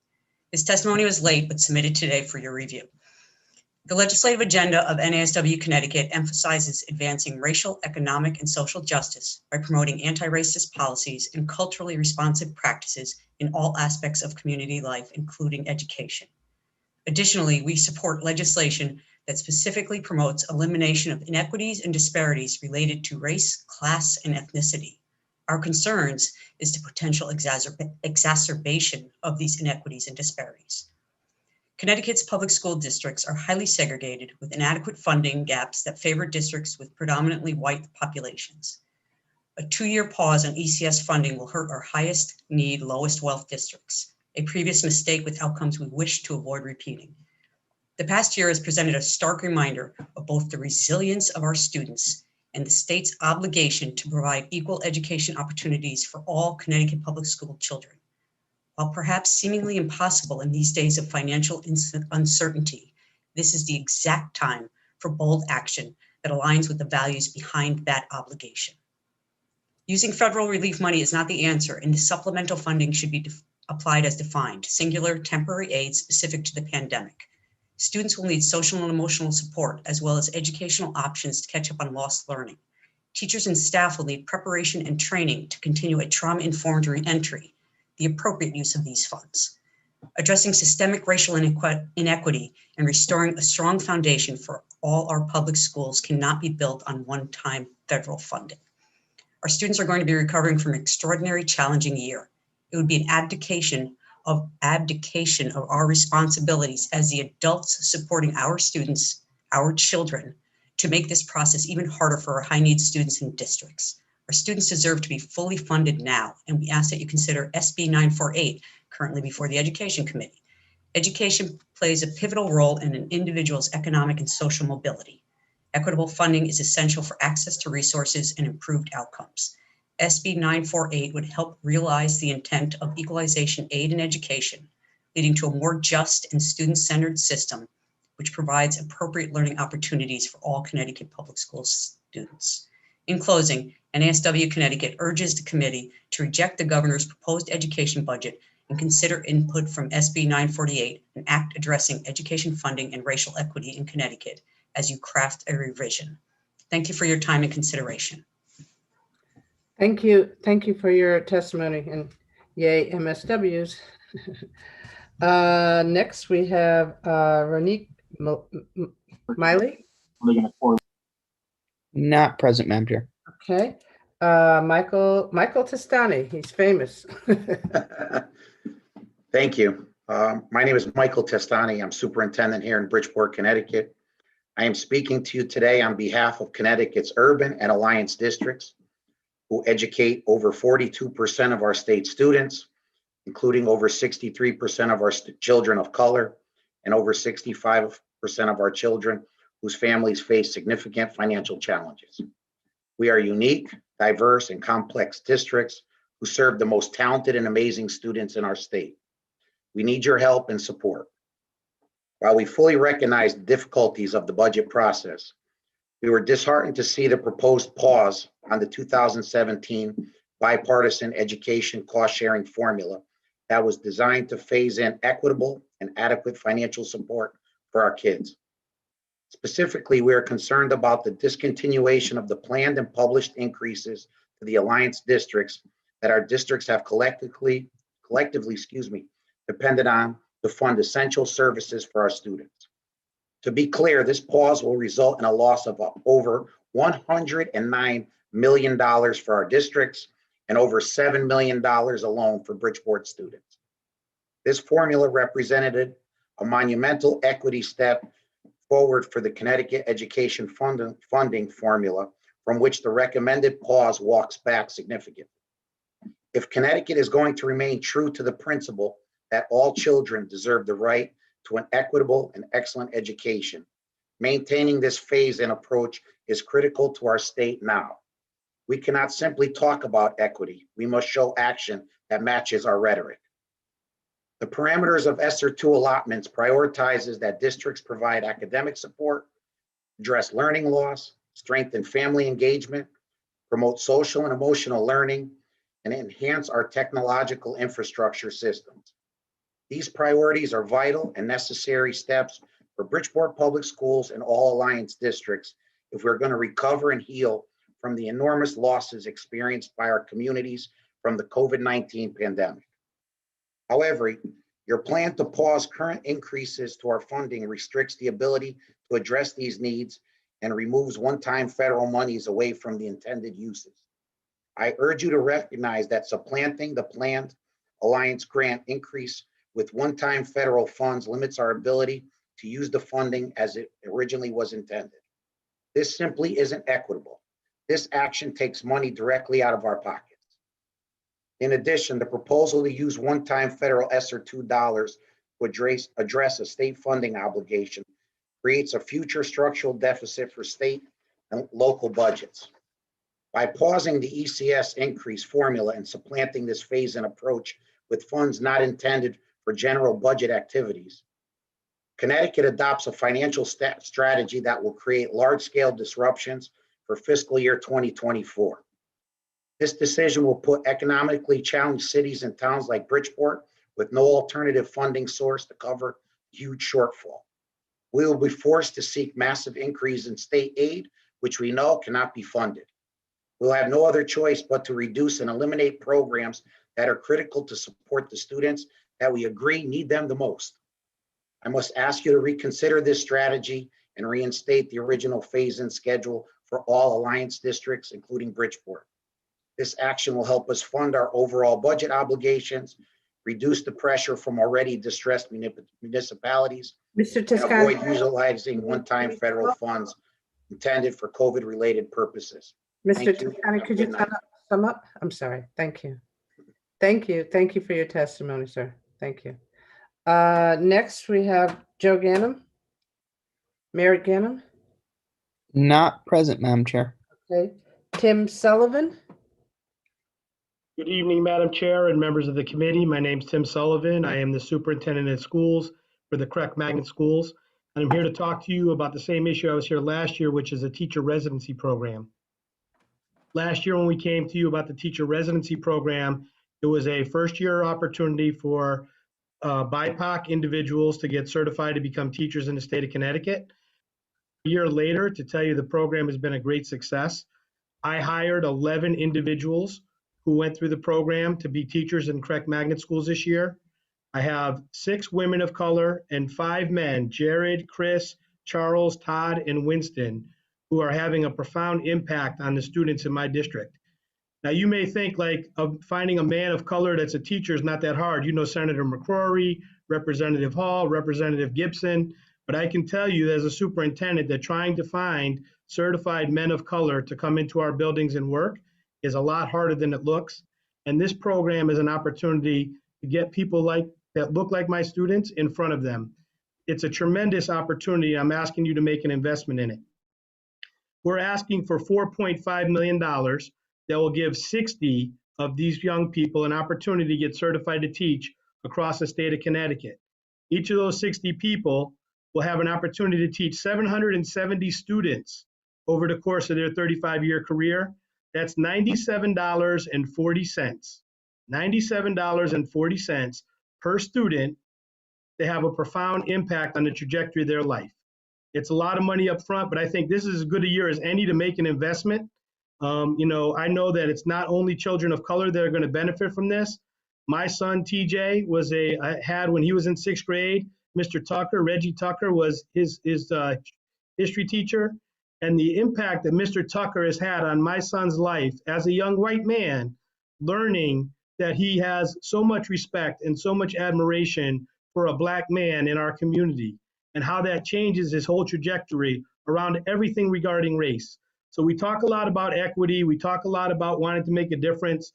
I can tell you without a doubt that the teacher residency program works, that superintendents will be happy to hire these individuals. They are out there. They live in our community. They grew up here. They went to our high schools. They went to our colleges.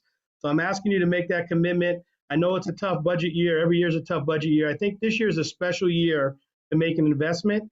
And I'm asking you to invest $4.5 million on behalf of a bunch of students who, for $97.40, you can change the trajectory of their life. Thank you. Thank you, sir. Thank you for your testimony and have a good evening. Thank you. Evelyn Carrera. Not present, Madam Chair. Okay. Deborah Smith. Good evening, Madam Co-Chairs and members of the committee. Thank you for this opportunity to testify. You have my written testimony. My name is Deborah Smith, and I am the Executive Director of Essex Library Association.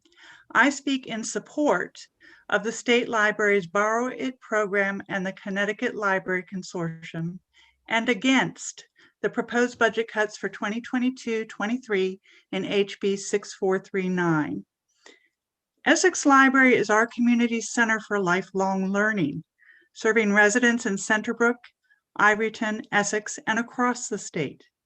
In this challenging year, in addition to existing programs and services, we have increased our digital holdings, held food collection drives, and provided e-notarization. We provide information on how to register to vote. This year, we are assuming the cost of providing printed state tax forms to taxpayers. Borrow It is an interlibrary loan service that transfers books and materials across the state. The program is environmentally friendly and cost-effective. The program equalizes discrepancies in access to resources. We can provide physical items held elsewhere to our patrons while saving them the hassle and cost of travel, saving the state wear and tear on roadways, and saving our environment increased carbon emissions. Borrow It also helps to reduce redundant physical items across collections and direct purchases toward accessible e-formats while conserving taxpayer dollars and staff resources. Next week, I will host a discussion of an influential book on American poverty and income inequality. Published more than 50 years ago, this book is only available in print. Even in this digital age, there are no ebook or e-audio options. Borrow It has been crucial to our ability to include this title in our discussion series because we can request it from other libraries across the state. During the pandemic, the Connecticut Library Consortium's competitive vendor discounts have been invaluable. This year has seen high unemployment throughout the state. Due to CLC, we were able to enhance our job search resources and even add a resource for veterans. I know of no other organization in the state offering these discounts to libraries. The failure to adequately fund CLC next year could have an adverse impact on our ability to benefit from competitively priced contracts. Libraries are a cornerstone of lifelong education. We serve pupils of all ages, backgrounds, and aptitudes for the duration of their lives. I urge you to fully fund the Borrow It program and the Connecticut Library Consortium in this and future budgets. Thank you. Thank you, and thank you for your testimony. Next, we have Beatrice Olivia. Not present, Madam Chair. Okay, David Lewis. Number 42, David Lewis. Also not present, Madam Chair. Okay. John Caitlin, 43. Catalin, thank you. Okay. Representative Walker, how are you? I'm fine. How are you? Good. Senator Austin, members of the Appropriations Committee, thank you for the opportunity to testify this evening. My name is John Catalin. I represent the Connecticut Alliance of YMCAs. The Alliance represents 21 YMCAs across the state of Connecticut. The Alliance would like to share some of its concerns regarding Governor Lamont's budget. But before I share my concerns, we would like to thank the governor for increasing the early care and education line item by 6.4%.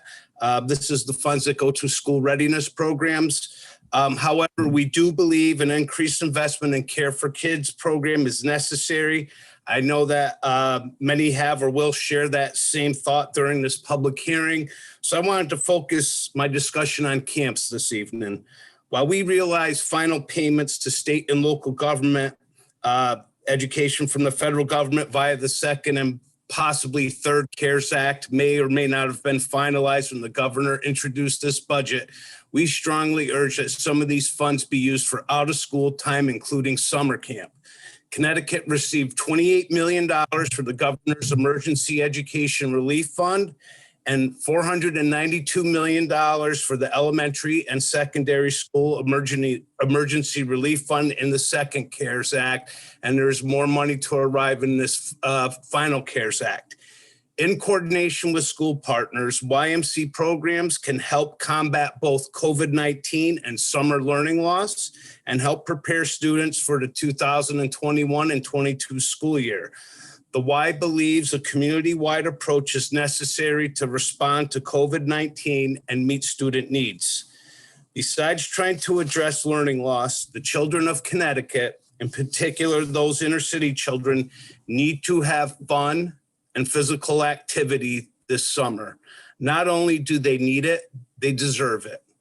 The research is clear that after school and summer learning programs have a solid evidence base that can effectively support students and help them with their learning recovery and allow children to thrive.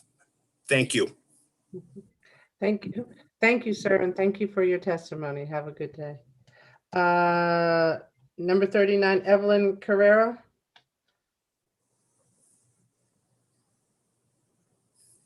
Evelyn Carrera. Hola, Hola. buenas noches. Go right ahead. Go ahead. Make your statement. Thank you. Aló, hola. No se oye interferencia. Oh, I'm sorry. Do you have anybody that can interpret for you? What? Hello. Hello. This is me. This is Marco. My mom is here. She doesn't know.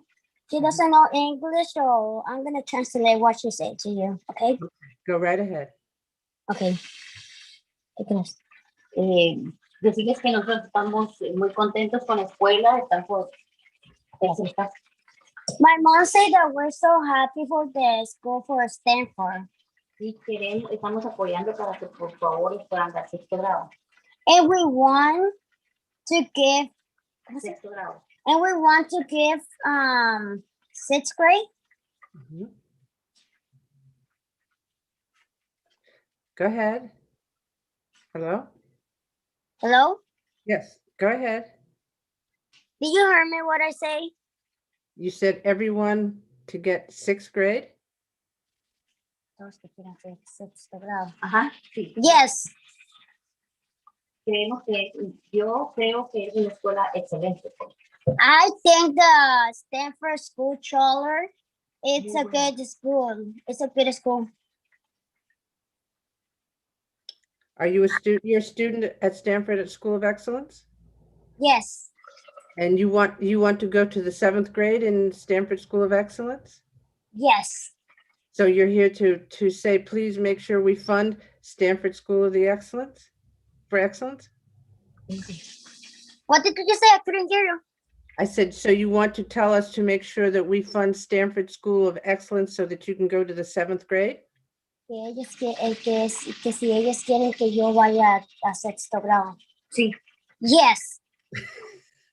Well, thank you so much for your testimony, and thank your mom for coming and letting us know how important it is for you, okay? Gracias por venir, que es muy importante que le digas ¿cómo se llama? Okay, muchas gracias. Okay, thank you. Thank you. Have a good day. Go to bed. Bye-bye. Bye. Okay, thank you. Number 44, Sandeep Shetty. Good evening, Senators, Representatives, and Appropriations Committee members. I'm Sandeep Shetty. My son Sarthak is in the 2nd grade of Stamford Charter School. I live in Stamford. I own a home and I'm a proud taxpayer. There are several great things I can speak about the Stamford Charter School. In the interest of time, I would restrict it to 3. Firstly, the standard of education in Stamford Charter School is very high. I would say on par with some of the best schools in the country. In fact, I believe the Stamford Charter School is ranked first in several categories in the state of Connecticut. This needs to be celebrated. And I also think that this high level of education prepares the kids for the competitive landscape in today's challenging and demanding times. Secondly, I found the teachers in charter school to be extremely diligent, and they make it a point to ensure that the kid is engaged in class and is doing well. If they are weak in a specific area, they work with you to address the shortcoming. As a parent, I highly appreciate that. Thirdly, I admire the way the school administration has handled the schooling for the kids during the pandemic. It's not been easy, and knock on wood, we've not had any major issues during these challenging times. This is a testament to the way the school administration has planned and executed its strategy during the pandemic. Now, despite these great things, there is no clarity whether the school will be able to expand into a middle school, which I hope you can empathize is creating uncertainty and anxiety for me as a parent to all the other parents in the school, right? Based on its track record, I believe it's a no-brainer that you should allow the school to expand into the middle school. Now, a lot of folks have spoken and I'm afraid that my testimony might end up being a white noise. I hope it's not. I strongly urge the elected officials and Appropriations Committee members to support Stamford Charter School so that they can continue the good work and fully expand to a middle school. I thank you for your time this evening. Thank you. And I truly, truly say this with sincerity. It was not a white noise. So have a good Thank you. I appreciate that. Okay. Next, Bria Lindsay. Not present, Madam Chair. Okay. Next, Sandra Fieri Molina. Yes, good evening. Thank you for this opportunity. My name is Sandra Ferreira Molina. I am a Latina immigrant, a parent leader graduate, and a community advocate representing Latinos for Educational Advocacy in Danbury. I am here representing my Latino community to talk to you about the need for educational equity and educational opportunity. Virtually everybody in the country today recognizes the importance of education for individuals in society. For this reason, educational spending is frequently singled out for special treatment, even when there is consensus to reduce other spending and to move toward a balanced budget. But recognition of education's importance itself is insufficient to guide educational policy by the government. I have 4 major points I wish to make. Our Danbury public schools are overcrowded. Despite the state's overall student population dropping during the past 15 years, few have grown at a steady rate, like Danbury data shows. Total enrollment, which now stands at 11,500 students, has increased 5.7% over the last 5 years, and an almost unprecedented 13.2% in the last decade. Enrollment at Danbury Public Schools is expected to continue to increase as much as 500 students over the next 6 school years, according to projections. Our Danbury families and their children deserve to have choices. Choice gives parents the option to pull their children out of schools that are not serving them accordingly and are overcrowded and place them in schools where they can thrive. Our community wants it. Over 4,000 families in Danbury supported a charter school coming into Danbury. Our Latino community knows what we want for our families. We want to have that choice. Choice gives parents control over their children's education. This will increase educational outcomes because choices will be driven by the people who know students best. Choice makes students successful. When choice is allowed, children from low-income backgrounds can attend better performing schools, including charter schools, which encourage better educational outcomes. When parents have choices about where their children attend, even those students who are at high risk for failure can find success. We also know that choice improves accountability. Schools that are failing are held accountable to a higher level when choice is implemented. Parents are given the power to pull their children out of failing schools, opting for charter schools instead. This forces the failing schools to find solutions to improve student outcomes, to draw back their student body. School choice matters. It is critical to student success, and it will help parents get power back over their children's education. Latinos for Educational Advocacy ask that you give us that power that we have never had in Danbury. We will continue to fight for school choice for our Danbury families so you can continue to choose quality charter education for our children. Thank you very much. Thank you, Sandra. Thank you for your testimony and have a good evening. Welcome. You too. I'm turning over to Representative Abercrombie.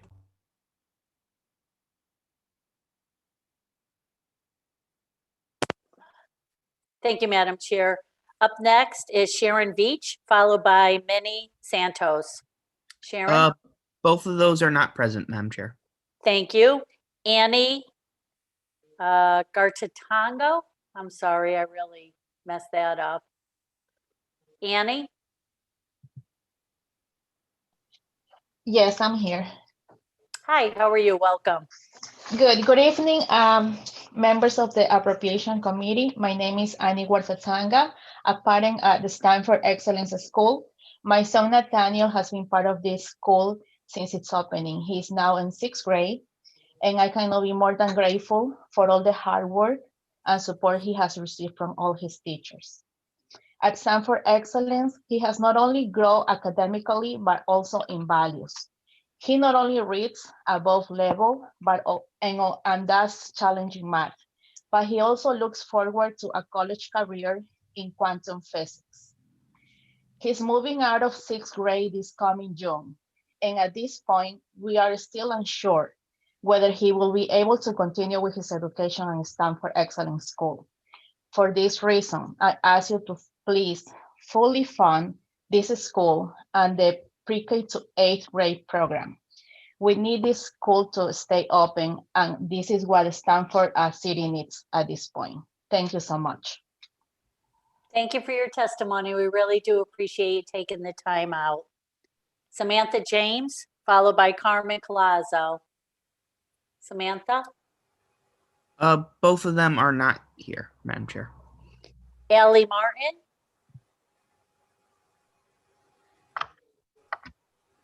Hi, Allie. Hi, thank you, Senator Austin, Representative Porter, and the members of the Appropriation Committee for your time tonight. My name is Allison Martin. I'm from Baltic, Connecticut. I'm here today speaking on behalf of the Integrated Day Charter School in Norwich, Connecticut. I'm currently an IDCS governing board member. My husband and I volunteer for the IDCS Foundation and at the school whenever we can. We are in favor of the governor's recent proposal increasing the funding for our charter school.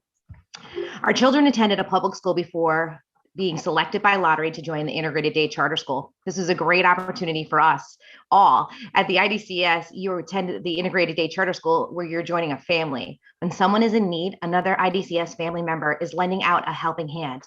While the support from the other families is outstanding, the leadership from the administration to the team is top notch. It feels like Cheers, where everyone knows your name. With the onset of this pandemic, something as small as knowing a name is huge. Folks are stuck in their homes and online with minimal personal interaction. Those little personal touches are big. A fellow IDCS family member shared a story with me of how one of our dedicated teachers personally delivered a needed research notebook so her child's remote learning wouldn't be disrupted. To take it a step further, one of the members of the kitchen staff noticed my son wasn't eating much of his lunch. They reached out to ask if they could make him something different or how they can help. This is a level of observation that is above and beyond. These are only a few of the many stories I could share about the attention to detail that the IDCS staff exhibits. Our school watches every nickel and dime, not only for today, this year, but for many years to come. With our funding, we provide a strong education, maintain our building and equipment, forcing us to spread our dollar much further than other schools who do not have to worry solely, who have to worry solely about education. We make the necessary sacrifices, like utilizing free online instructional programs and platforms, which are limiting. We have had to hold off on upgrading our library technology center due to the lack of funding. We have all learned recently that an area we must be strong in and consistently improve is technology. Without growing our technology, our students will be at a disadvantage. We want to be better today than we were yesterday. If we stay in the same holding pattern, we won't grow. Before being a part of the IDCS family, I didn't know the difference between a traditional public school and a charter school. I assumed every child is treated the same, every education is equally important, and assumed the funding was the same. These are the rules we teach our children, equality for all. Why should the charter school be funded differently? IDCS does a great job with the means that they have. A school's primary focus should be education and safety, not funding.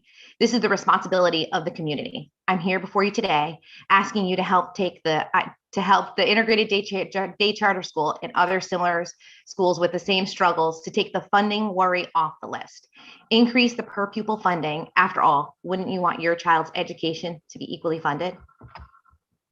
Thank you, Allison. Well done and have a good evening. Thank you. Sandra Carrillo. Yes, hello. Hi, how are you? Good, thank you. And you, good evening, everyone. I'm here just to say that we are so happy in the Stanford Charter School for Excellence. I just say my kids love that school, the staff, the principal, everyone is so nice in the school, and my kids really wanted to keep going and for you to open pre-K too, because my daughter was supposed to get there last year, but she couldn't. So she's going now for kindergarten. So I please ask you to keep helping the school, and so the school can get to 8th grade. I will really appreciate it. Thank you, Sandra. Thank you for being here tonight. Have a great night. Thank you, you too. Thank you. Ruben Felipe. Good evening, Senator Austin, Representative Walker, and distinguished members of the Appropriations Committee. I thank you for this opportunity to share my testimony with you today. My name is Ruben Felipe, and I'm the Executive Director of the Connecticut Charter Schools Association. And we represent the nearly 11,000, mostly low-income, mostly students of color that attend Connecticut's 21 public charter schools in 10 cities and towns, as well as the 600 students who are currently on wait lists for public charter schools across the state. As I know you are all aware, in Connecticut, we have historically implemented a separated and extremely unequal public education funding system that continues to leave tens of thousands of students, mostly low income, mostly Black and brown students, severely underfunded. No more underfunded than the nearly 11,000 students that attend Connecticut's public charter schools. I would want to take a second to recognize that and thank the governor for raising the per pupil amount in his proposed budget for charters from $11,250 to $11,525, which, as you know, is the foundation amount or the minimum wage of public school education funding in the state of Connecticut. And while we acknowledge and appreciate this important first step, we ask you as a committee to move this effort forward towards funding equity for all of Connecticut's children, including state public charter school students. So what we're asking for you to do is we're urging you to apply the ECS formula to all public school students, including public charter school students. Taking this step would enact a single unified funding formula and equitably invest in all our public school students. Because we must center public school funding to be student focused so that all kids are included and equitably funded regardless of where they live, how much money their family makes, their race, or what type of public school they attend. Additionally, I want to add my voice to the chorus of voices that you've heard from Stanford Charter School and Danbury Prospect. I can't speak as eloquently as those parents and school leaders have, so I will just leave you with some facts. As you've heard, Stanford Charter School is the highest performing elementary school in the state, recognized by our former commissioner and current Federal Secretary of Education, Miguel Cardoza. The school has been exceeding every possible measure since its opening. It has always been intended to, and in its original charter, to be a pre-K to 8 school. So it is just disheartening and frankly unacceptable that they continue to have to fight for grades and that the kids in their 6th grade are facing a cliff at the end of this school year that would not allow them to continue to be educated in their school. Similarly, in Danbury, the community came together several years ago and put forward a proposal to open a high-performing charter school in their community. Hey, Ruben, yes, could you summarize, please? Your 3 minutes are up. Thank you, sir. After an extremely rigorous approval process, they were approved nearly 3 years ago, and the school remains unopened. And you've heard from a previous speaker of the overcrowding and the situation that exists in Danbury. So I urge you in closing to fund those incredibly high-performing schools that will provide wonderful opportunities for students in their communities, and to create a single student need-based formula that meets the needs of all kids in the state of Connecticut. Thank you. Thank you, sir, for your testimony. We do appreciate it. Have a great night. Up next is Daryl Wilson. Hi, Daryl. Good evening. My name's Darrell Wilson. Good evening, members of the Appropriations Committee. I want to give a special shout out to my state representatives, Emmett Riley, Kevin Ryan, and State Senator Kathy Austin. I thank each and every one of you for this opportunity to address such an important issue. What COVID-19 has riddled many of our businesses, families, and communities, and mostly important, the families and our schools. There are obligations that each educator, administrator, parent has to their child as we continue to move forward. There's a sense of urgency in preparing our students today with all of the educational challenges that they face in this upcoming future. I'm a proud paraprofessional here at the Integrated Day Charter School. I've been working here at the charter school for over 4 years. However, I'm a lifelong resident in the city of Norwich and a proud alderman also in this community. I've been able to witness the impact of this great school in this community since its inception well over 20 some years ago. IDCS has been a successful fabric that leads each and every student to becoming successful beyond the walls of this building. I've come here and I've come before you today to really talk and support the increase to the per pupil amount that the governor has supported of the $11,525 fee for each student. Anybody that knows me knows that I'm always blunt, honest, and direct about things that I say and advocate. So we sit up here and we continue to talk about racial equity in education and in other areas. And in order to really achieve those things, we must put our money where our mouth is in order to really achieve that. So providing charter schools like IDCS with such a funding increase has to be and must be a priority. Providing these additional resources allows charter schools to provide opportunities for each and every one of its students to excel beyond the basic minimal levels of education.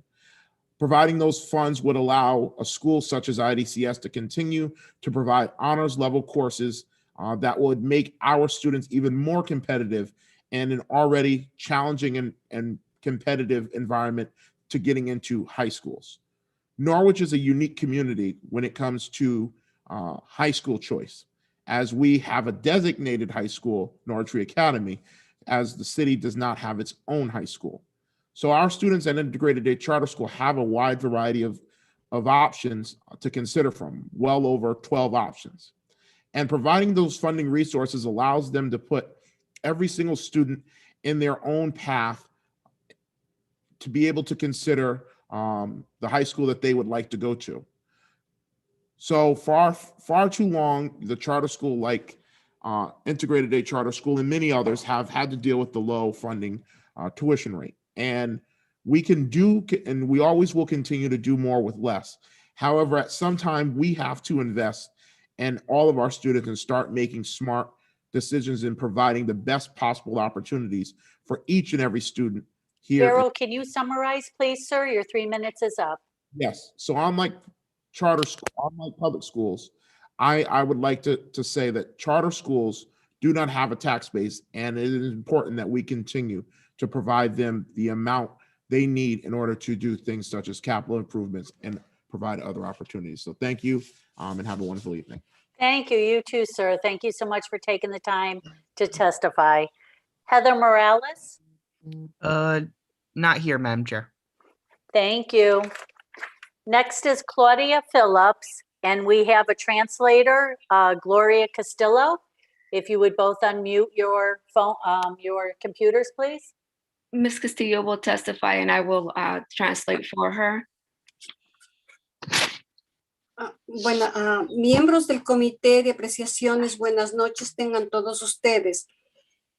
Mi nombre es Gloria Castillo, he vivido 23 años en la ciudad de Denver.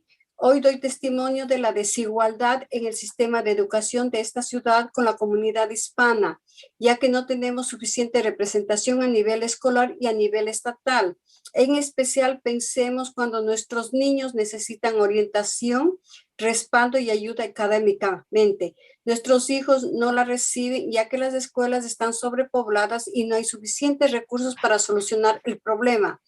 La respuesta para nosotros y por la cual hemos estado luchando por años es Danbury Prospect School. Sin embargo, nuestras voces han caído en oídos sordos. Yo veo que nuestra comunidad es la que siempre está en último lugar, al igual que nuestros hijos, cuando se trata de opciones y ayuda educativa, por lo cual pido de favor a nuestros representantes, no importa de qué partido sean, que trabajen por nuestra ciudad y por nuestros hijos. Ellos forman una parte íntegra de nuestro estado de Connecticut y merecen ser respaldados a nivel estatal con igualdad. Por favor, financien finalmente la escuela Danbury Prospect School para que se pueda abrir y proporcionar una escuela de alta calidad para niños como mis hijos que la necesitan desesperadamente. Espero su respaldo en esta sesión legislativa. Muchísimas gracias. Thank you. Dear members of the Appropriation Committee, good evening to you all. My name is Gloria Castillo. I have been a resident of Danbury, Connecticut for the past 23 years. I am here today to give testimony to the fact that we in the Latino community are faced with an unequal educational system. This is a direct result of our community not having enough representation at the school and at the state level. Especially when I think about our children needing academic support and guidance, they do not get it. The reason is that our schools are overcrowded and kids are falling through the cracks. We simply do not have enough resources to remedy the problem. The answer for us has come in the form of Danbury Prospect, a school for which we have been fighting for to open for years. Sadly, our voices have fallen on deaf ears. I am keenly aware that our community is always left behind, and the same is true for our children when it comes to options and support in education. It is for this reason that I implore with our elected leaders, regardless of what political party they belong to, that they support our community and our children.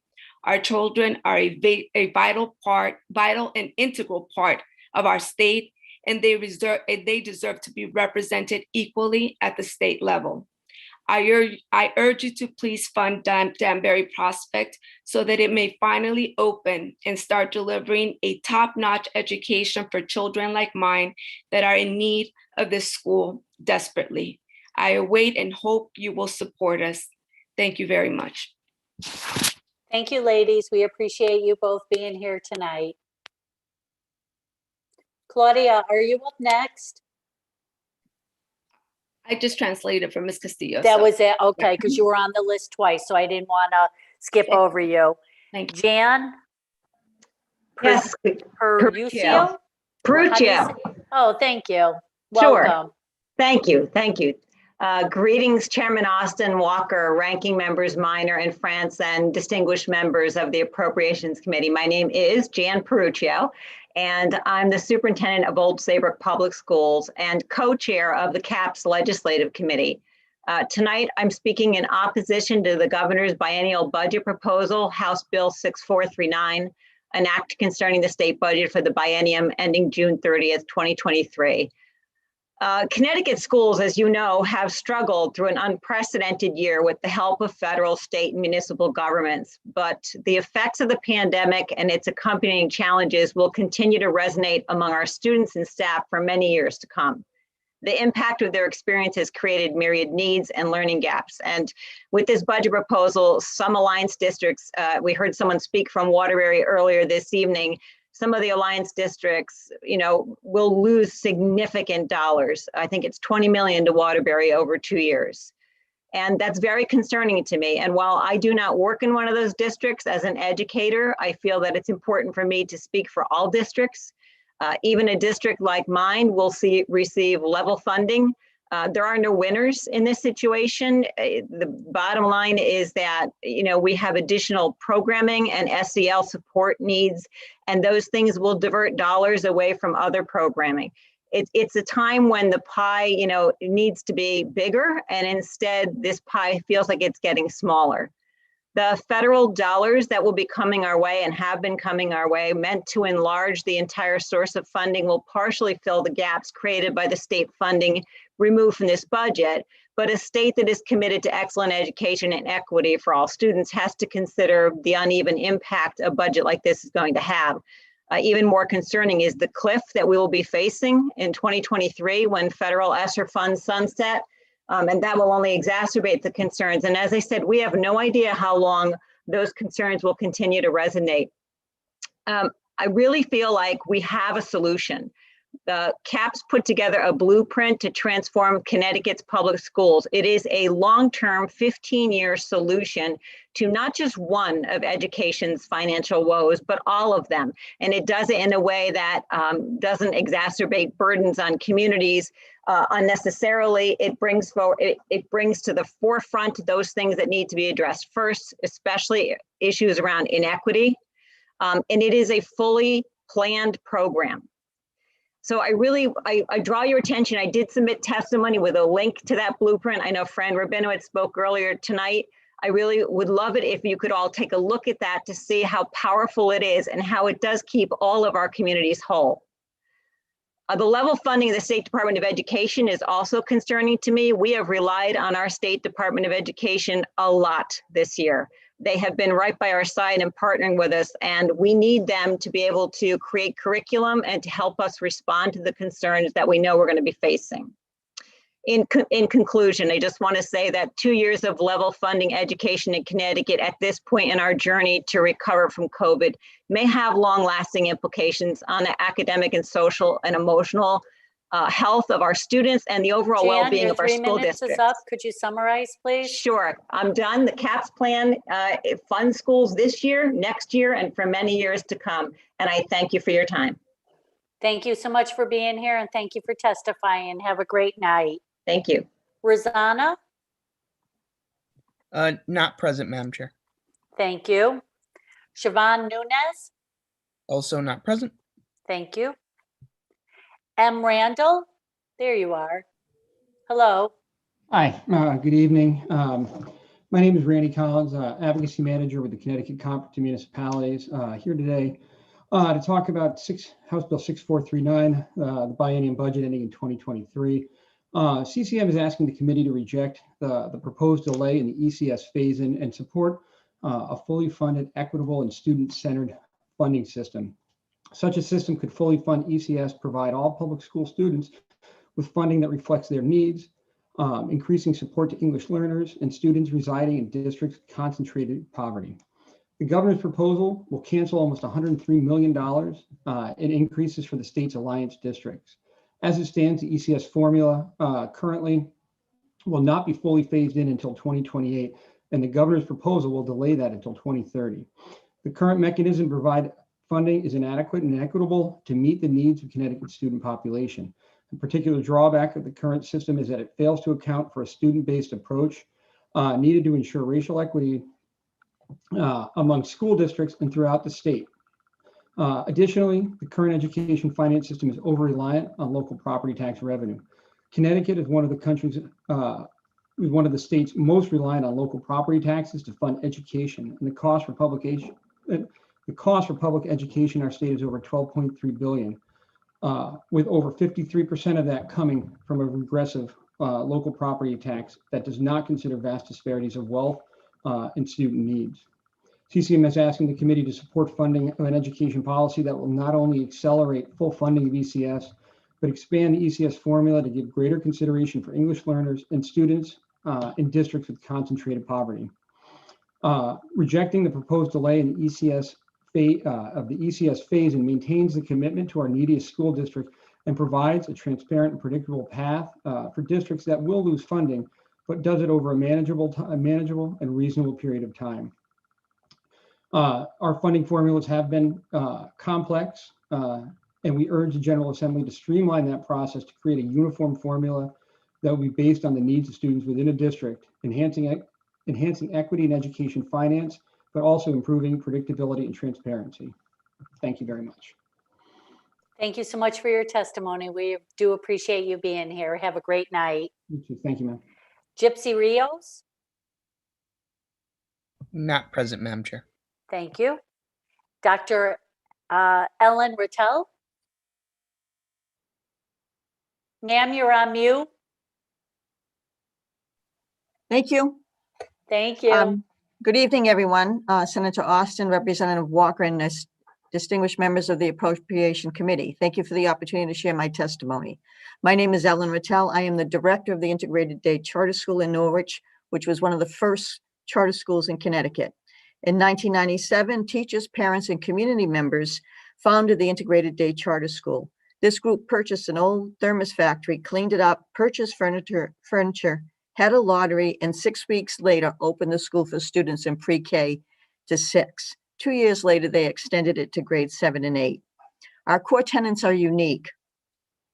The kids do a lot of different activities. To name a few, every student does 3 research projects every single school year, and they present to their classmates and to their parents. We have service learning, learning buddies, all school, bread feast. We do numerous different things with the kids. We are a diverse school in many ways, racially, ethnically, socioeconomically, family type, languages, and home of origin. IDCS has a waiting list of more than 500 students. As one of the original Connecticut charter schools, we have come a long way, but not far enough. The current funding for charter schools is not only inadequate, but also unjust and inequitable for our children. The funding gap is sizable. Right now, we average $11,250 per pupil. When we add in the amounts for special education and title grants, it comes to about $12,358 per pupil. Then our parents typically raise $15,000 to $20,000 every single school year. So what's the difference? Connecticut schools, traditional Connecticut public schools, average between $15,000 and $23,000 per pupil. So I did some calculations. Just for the difference of $15,000, we would receive an additional almost $900,000. So that's a lot of money for a charter school. The same thing with, and then think about 23,000. The difference would be about 3 million. So this money is important. Governor Lamont's budget increases charter school funding from $11,250 to $11,525. I've just shared some amounts of money that would be the difference between charter school funding and what is public school funding. And so we would gain $96,800. And just let me be clear, I want public schools to get as much money as they deserve. I'm in support of that for sure. But also we need to consider charter schools. We've been flat funded for a long time. So this $96,000 will make a considerable difference. We will be able to afford a raise for our teachers whose salaries are in the bottom third of our region, and hopefully we will be able to afford a raise for our non-certified staff too. This should be the first step to increase funding for charter schools because it will increase the funding to the minimum amount. In addition to offering competitive salaries to the staff, IDCS needs to be able to purchase curriculum materials, resources for students, replace furniture, upgrade the media center, set aside funds for teacher computers, plan to change the HVAC systems. Dr. Ellen, can you please summarize? Your 3 minutes are up. I will. Frankly, more money does make a difference. Thank you very much for listening to me. Thank you so much, ma'am. We appreciate you being here. Have a great night. You too. Pastor William? Good evening. Good evening, sir. Man, is so happy to be on this call tonight. I had a hard time the other night. So it's just with joy and happiness that I'm able to talk tonight at this Appropriations Committee hearing. My name is Pastor William McCullough. I'm the senior pastor of Russell Temple CME Church in Bridgeport. I'm the president of the Interdenominational Ministerial Alliance of Greater Bridgeport and vicinity, and I'm the founder of Faith Facts for Education.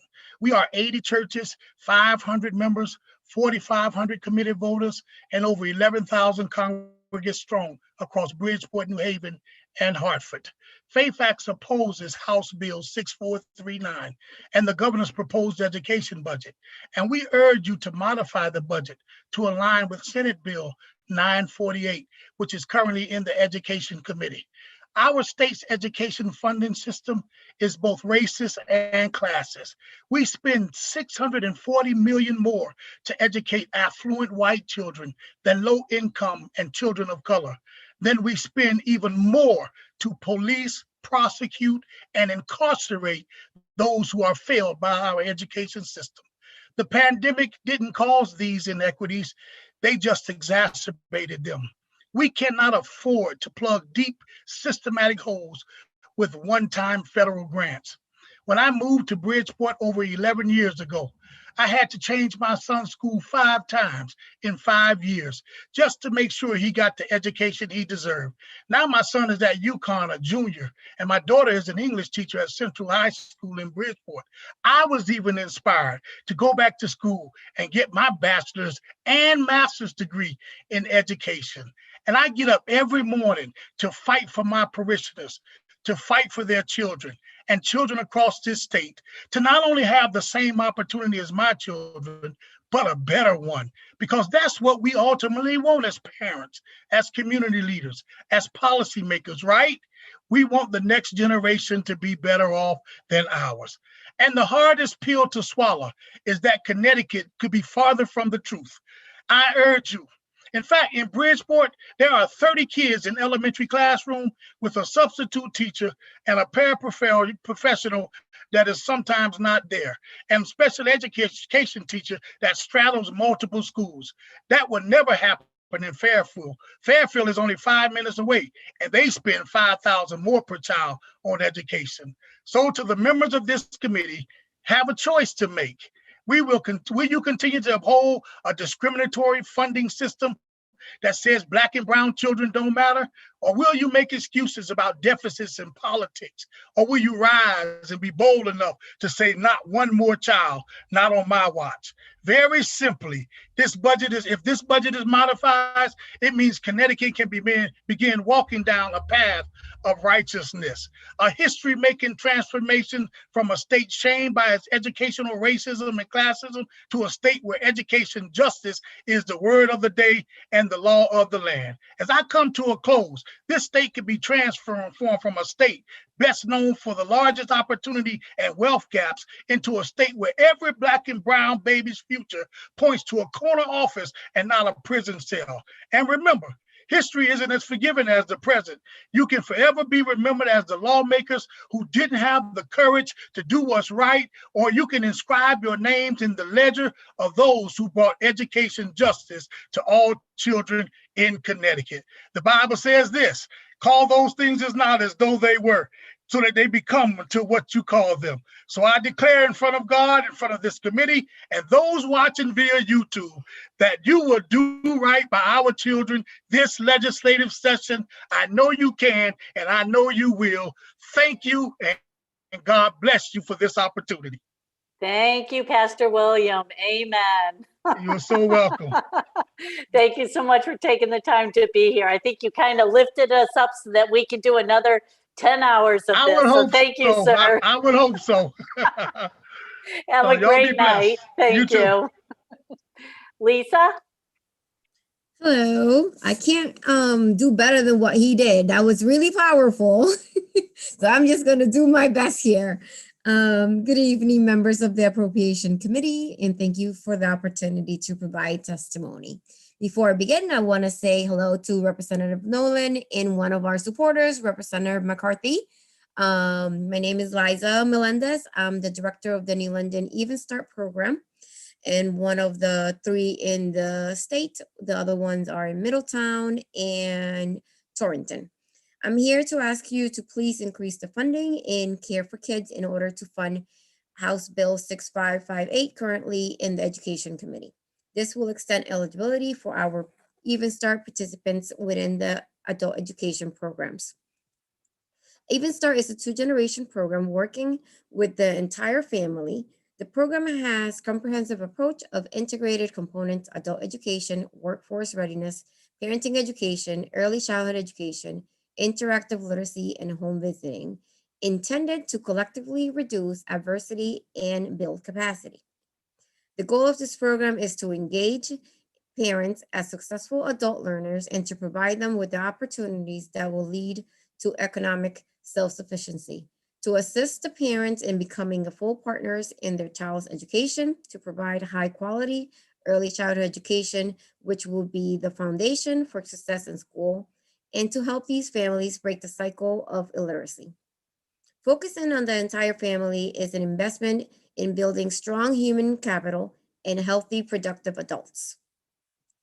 We also provide parents with workforce readiness activities. They create portfolios with resumes, cover letters, and sample job applications. They work on digital literacy skills to be computer ready to enter the workforce.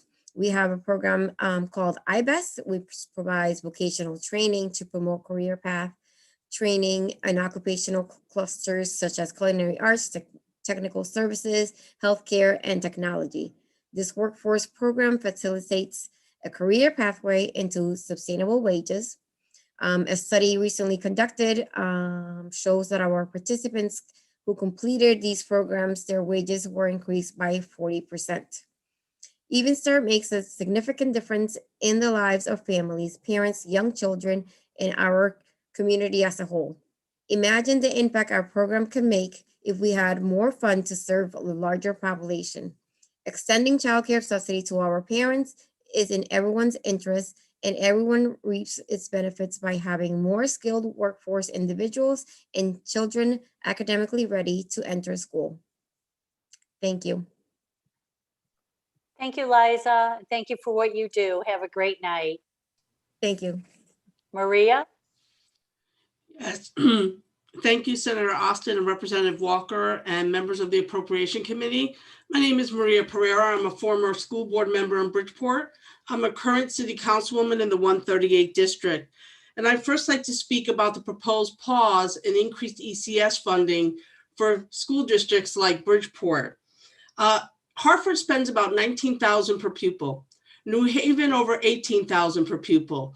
Bridgeport spends just over $15,000 per pupil. If Bridgeport was just to get what Hartford has today, $19,000 per pupil, we would get $100 million on day one.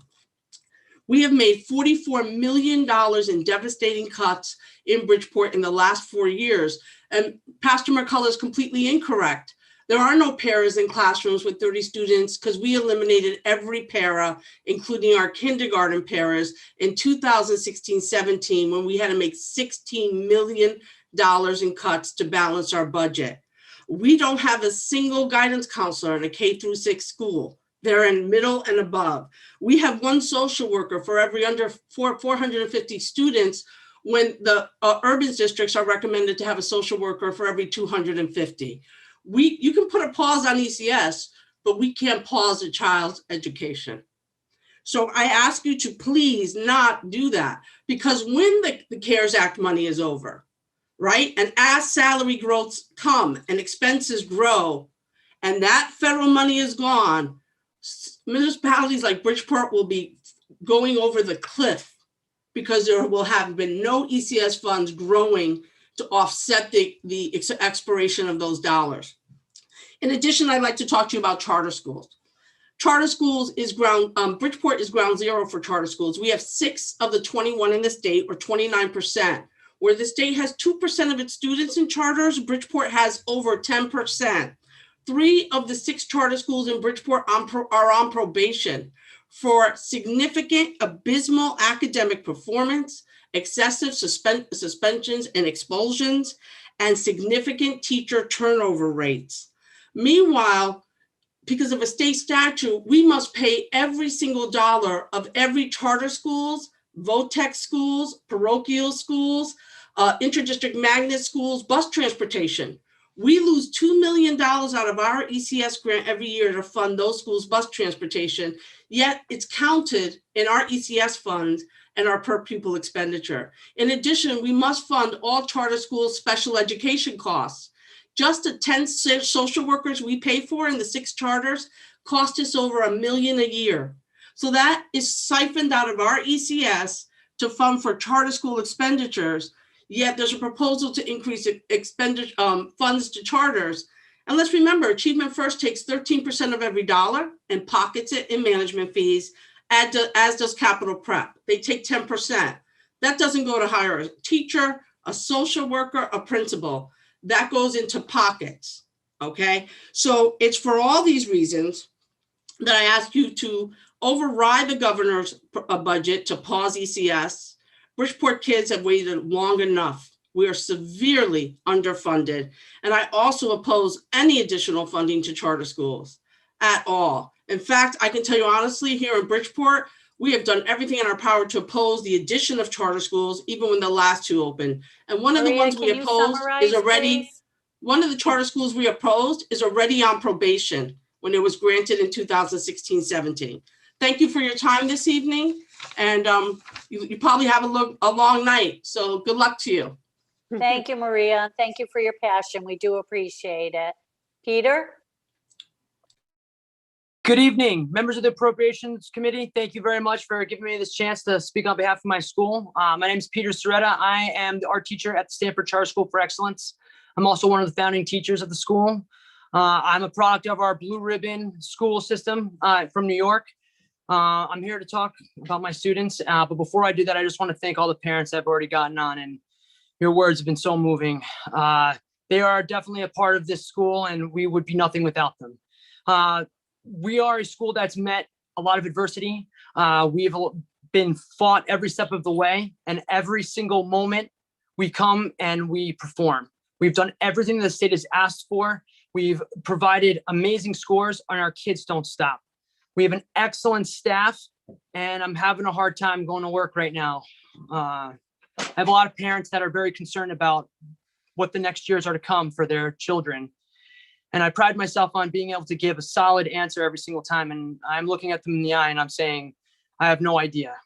We're a little frantic with making sure that they're okay. And I want to make sure that we get our funding so we can reach our full potential, put our kids in amazing schools, and show Connecticut what we're made of. Thank you for your time. I appreciate it. Have a great night. Thank you, Peter, and thank you for what you do. Have a great night. Thank you. Daniel? Good evening, Chairwoman of the Committee, Representative Walker, Senator Austin, ranking members, and members of the Appropriation Committee. Thank you for the opportunity to speak against the governor's proposed budget. My name is Daniel Pearson. I'm the State Director for Educators for Excellence Connecticut, a teacher-led organization with nearly 1,000 members statewide that seeks to elevate teacher voice in policy decisions. Today, I submit testimony on behalf of our members who are current classroom teachers and who work every day to ensure that their students have the best educational experience possible. These teachers work with the very students affected by these policies, and they urge you to reject the governor's proposed budget using federal funds to supplant our state funds for education and pausing the ECS phase-in. School funding is at the heart of many pressing issues that plague our teachers and students, particularly our students of highest need. As teachers know all too well, each year that a student falls behind, the chances that they catch up decreases exponentially. That's why we must treat this issue with the urgency it deserves. All students deserve the chance to succeed no matter their circumstances, and right now, that chance is only afforded to a few of our state's children who are overwhelmingly white, affluent children. And while we continue to underfund schools, our teachers are provided with fewer and fewer resources to effectively teach our highest students of need. The current phase-in approach the state is taking with education funding is leaving a generation of students behind and telling those students that they are not worthy of our investment. We cannot make up for this lost time in the future. The impact is happening now, and the time for long-term investment from our state is now. On top of everything, the consequences of COVID-19 are rippling through our communities, further exacerbating the inequities in our education system. Although cities have or will receive money from the federal government, the funding inequities in Connecticut are structural, and any progress made by federal dollars will be short-term and not sustainable. We must use the federal funds for its intended purposes and address the learning loss from COVID and start to build out the infrastructure to address the structural inequities in our education system. However, without adequate state funding, our districts will hit a fiscal cliff in 2023, and any progress made will be gone. That's why it's vital that we not only reject the governor's budget to use federal dollars to fill existing holes in our system, but this past Wednesday, we testified in front of the Education Committee about equitable funding, and we suggest that this committee begins constructing a budget to incorporate SB 948 so our schools and students can finally get the necessary investment they need to have a high quality education. To close the opportunity gap, we need to improve our education funding system now, this legislative session, and that starts with rejecting the governor's proposal and funding all schools equitably. Without these changes, we are doing a tremendous disservice for our most vulnerable students and teachers that serve them with unwavering commitment. Thank you for your consideration, and thank you for your time. Thank you, Daniel. Appreciate you being here. Have a great night. You too. Naga? Hey, hi. Good evening, members. This is Naga. I'm here to talk about increasing the funding to make sure that Stanford's School of Excellence Charter School get funding so that they can add on additional classes and also start the pre-K back. So I'm a non-citizen, so I come from a background where the education is very competitive, and it's very important for all the kids so that they can shape up their own future. And without the proper funding, the excellent job the schools, the charter school especially, the staff and everyone is doing to make sure that the kids have the knowledge and getting enough information so that they can they're instilling the information into the kids so that they are becoming more and more competitive. So I think that is really helpful, and I've definitely seen my kid changing from where he is from where he started and at the place where he is now. I definitely have seen that difference. I'm not able to articulate my words, but I definitely feel the passion that the teachers and the staff of the school is instilling in the kids, and making sure that each and every kid is getting the better education and they're improving. And the numbers clearly states the results of the academic results of all the students. That clearly states from, even though the school has started very recently, and the numbers clearly speak about that. And I'm really passionate about this school and the education that they're instilling. And I please request you guys, every one of you in this committee, to please assign funding for this school so that they can add on more classes and also start the pre-K. Because the reason why I say instill about pre-K, because at that very age and the kind of competitiveness these teachers have installing and the kind of information that they're sharing, everything is, it's really awesome job that they are doing. I would appreciate if you can please consider it and assign enough funds for this school so that they can add more classes and also start pre-K back. Thank you. Thank you, Naga. We appreciate you being here. I'm now going to turn it back over to Representative Walker, and we're on number 71. Thank you, Representative Abercrombie. Number 71, David Scotta.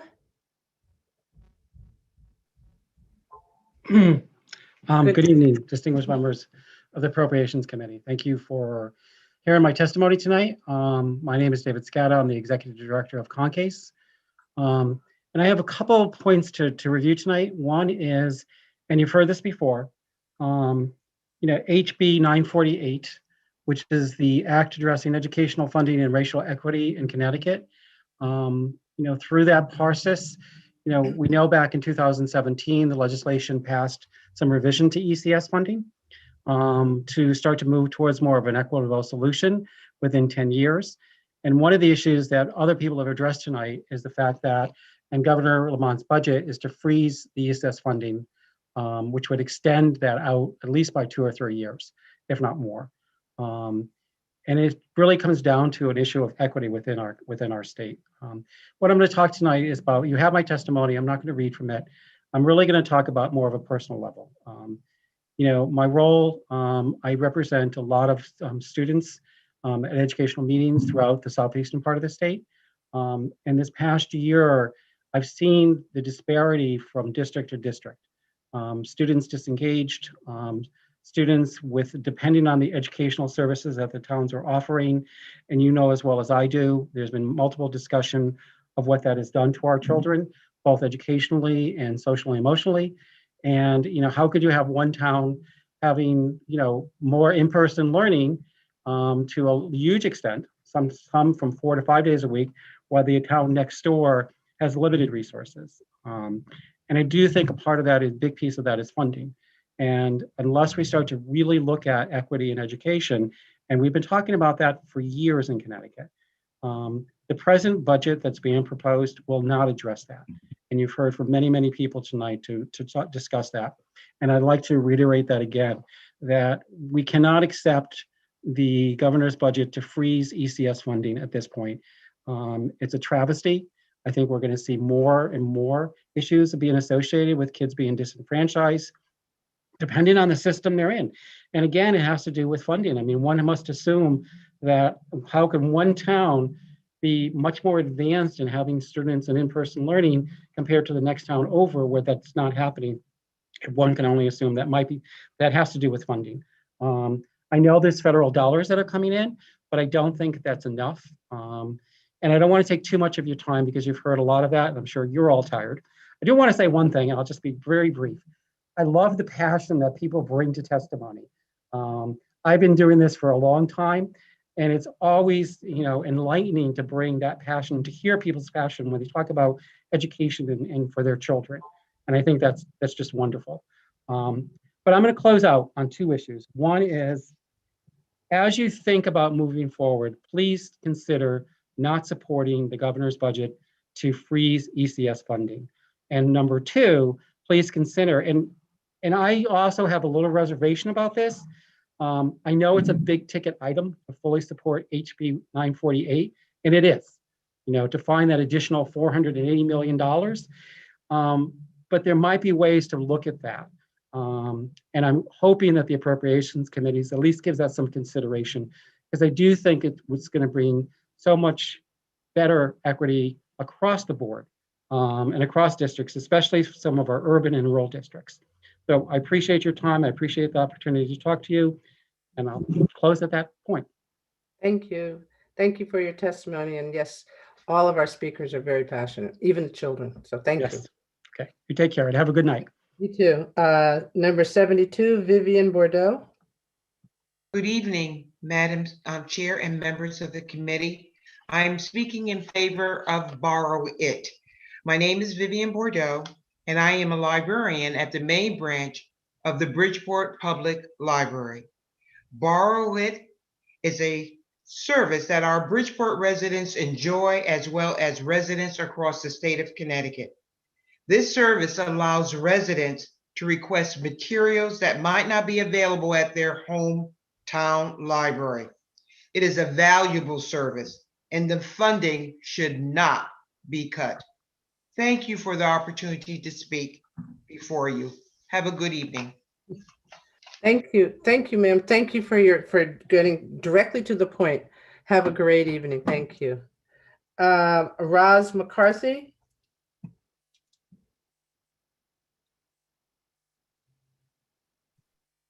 Good evening. Thank you for the opportunity to speak to you. I am Roz McCarthy and I live in Norwalk. And I'd like to talk to you about the freezing of the ECS formula for 2 years. By doing so, the state government will harm Norwalk students and will continue the glaring inequity in Connecticut school funding. I've spent my whole life in education, as a teacher in New Canaan, as a principal of an interdistrict magnet school, the Center for Global Studies, as a member of the Norwalk Board of Education, and now as a columnist for the Norwalk Hour, writing about, you guessed it, education. That long experience compels me to speak to you today, and I'd like to make 2 points. First, equity. We want all of our children to have equal opportunity for an excellent education, and we know that some children require extra resources to get that opportunity. And yet per pupil funding does not support those facts. New Canaan currently spends $23,000 per student, and Norwalk spends $19,000 per student. Somehow this seems upside down. The district in which 66% of its students are identified as high needs students should be spending more money, not less. But here's the sad part. In 1997, when I was teaching in New Canaan and serving on the Board of Education, it was exactly the same way. It was like that then, and it's like it now. You would think that 25 years later, some things would be different, but they're not. A 2-year freeze in the ECS grant perpetuates the inequity. Isn't it time to commit to change? And secondly, COVID. Norwalk has done a great job since last March, but we know that children are not thriving in the socially distanced, masked, hybrid, and remote learning environment. We also know that children of color and high needs learners are suffering more than other children, and most of these children live in Alliance districts. And yet freezing the ECS grant will result in Alliance districts losing $103 million and other districts gaining $8.6 million. Alliance districts need more money now to help students recover from their COVID learning loss. In 2 years, when the freeze thaws, the learning gaps will be even greater. I know how hard it is for you to make these decisions. As a former Board of Ed member, I remember how I felt when parents begged me not to cut their favorite programs. But I urge you to resist freezing the ECS grant, to resist perpetuating inequity, and to vote for more resources for our most vulnerable children now. Thank you very much for this chance. Thank you. Thank you very much. And thank you for your testimony. Have a good evening. Thank you. Thank you. Number 74, Araceli Roman. Araceli Roman. Hi, we are here. Go right ahead. Hi. Good evening. My name is Araceli Roman, and I am Sophia's mom. And I want to say thank you for staying here and for giving this opportunity to us to explain why we wanted to the school continue to middle schools. And Sophia, she's going to the school from since the school was open 2015. And I'm so happy with the school because I know she are very responsibility with everything and she's learning too much. And I I want to the best thing for her, and the only best thing can I give to my daughter is the education. And I know the Stanford Charter School had the best education in Stanford for her. That's why I would like to she still continue in the school.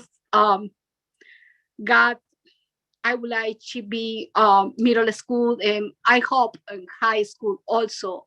She is still in Stanford Charter School, and I would like to share this small time with my daughter because she wanted to say something to you guys. Hi, I'm Sophia, and as you may heard, my school has been fighting for us to have 7th grade or more, and I'm in 4th grade right now. I've been in the school for the past 6 years now, and I've learned a lot, and the teachers there are very nice, and they feel like family to me. So this school has brought me so many opportunities that I can use in my future, and fighting for us to have another grade kind of makes me sad because I know that this school means the world to me. And I really hope that you guys can help me with this. Don't just think of it from me. Think of it for all the students and all the teachers out there from my school, and help us get there. Thank you. Thank you. Your name, please say your name for me one time, okay?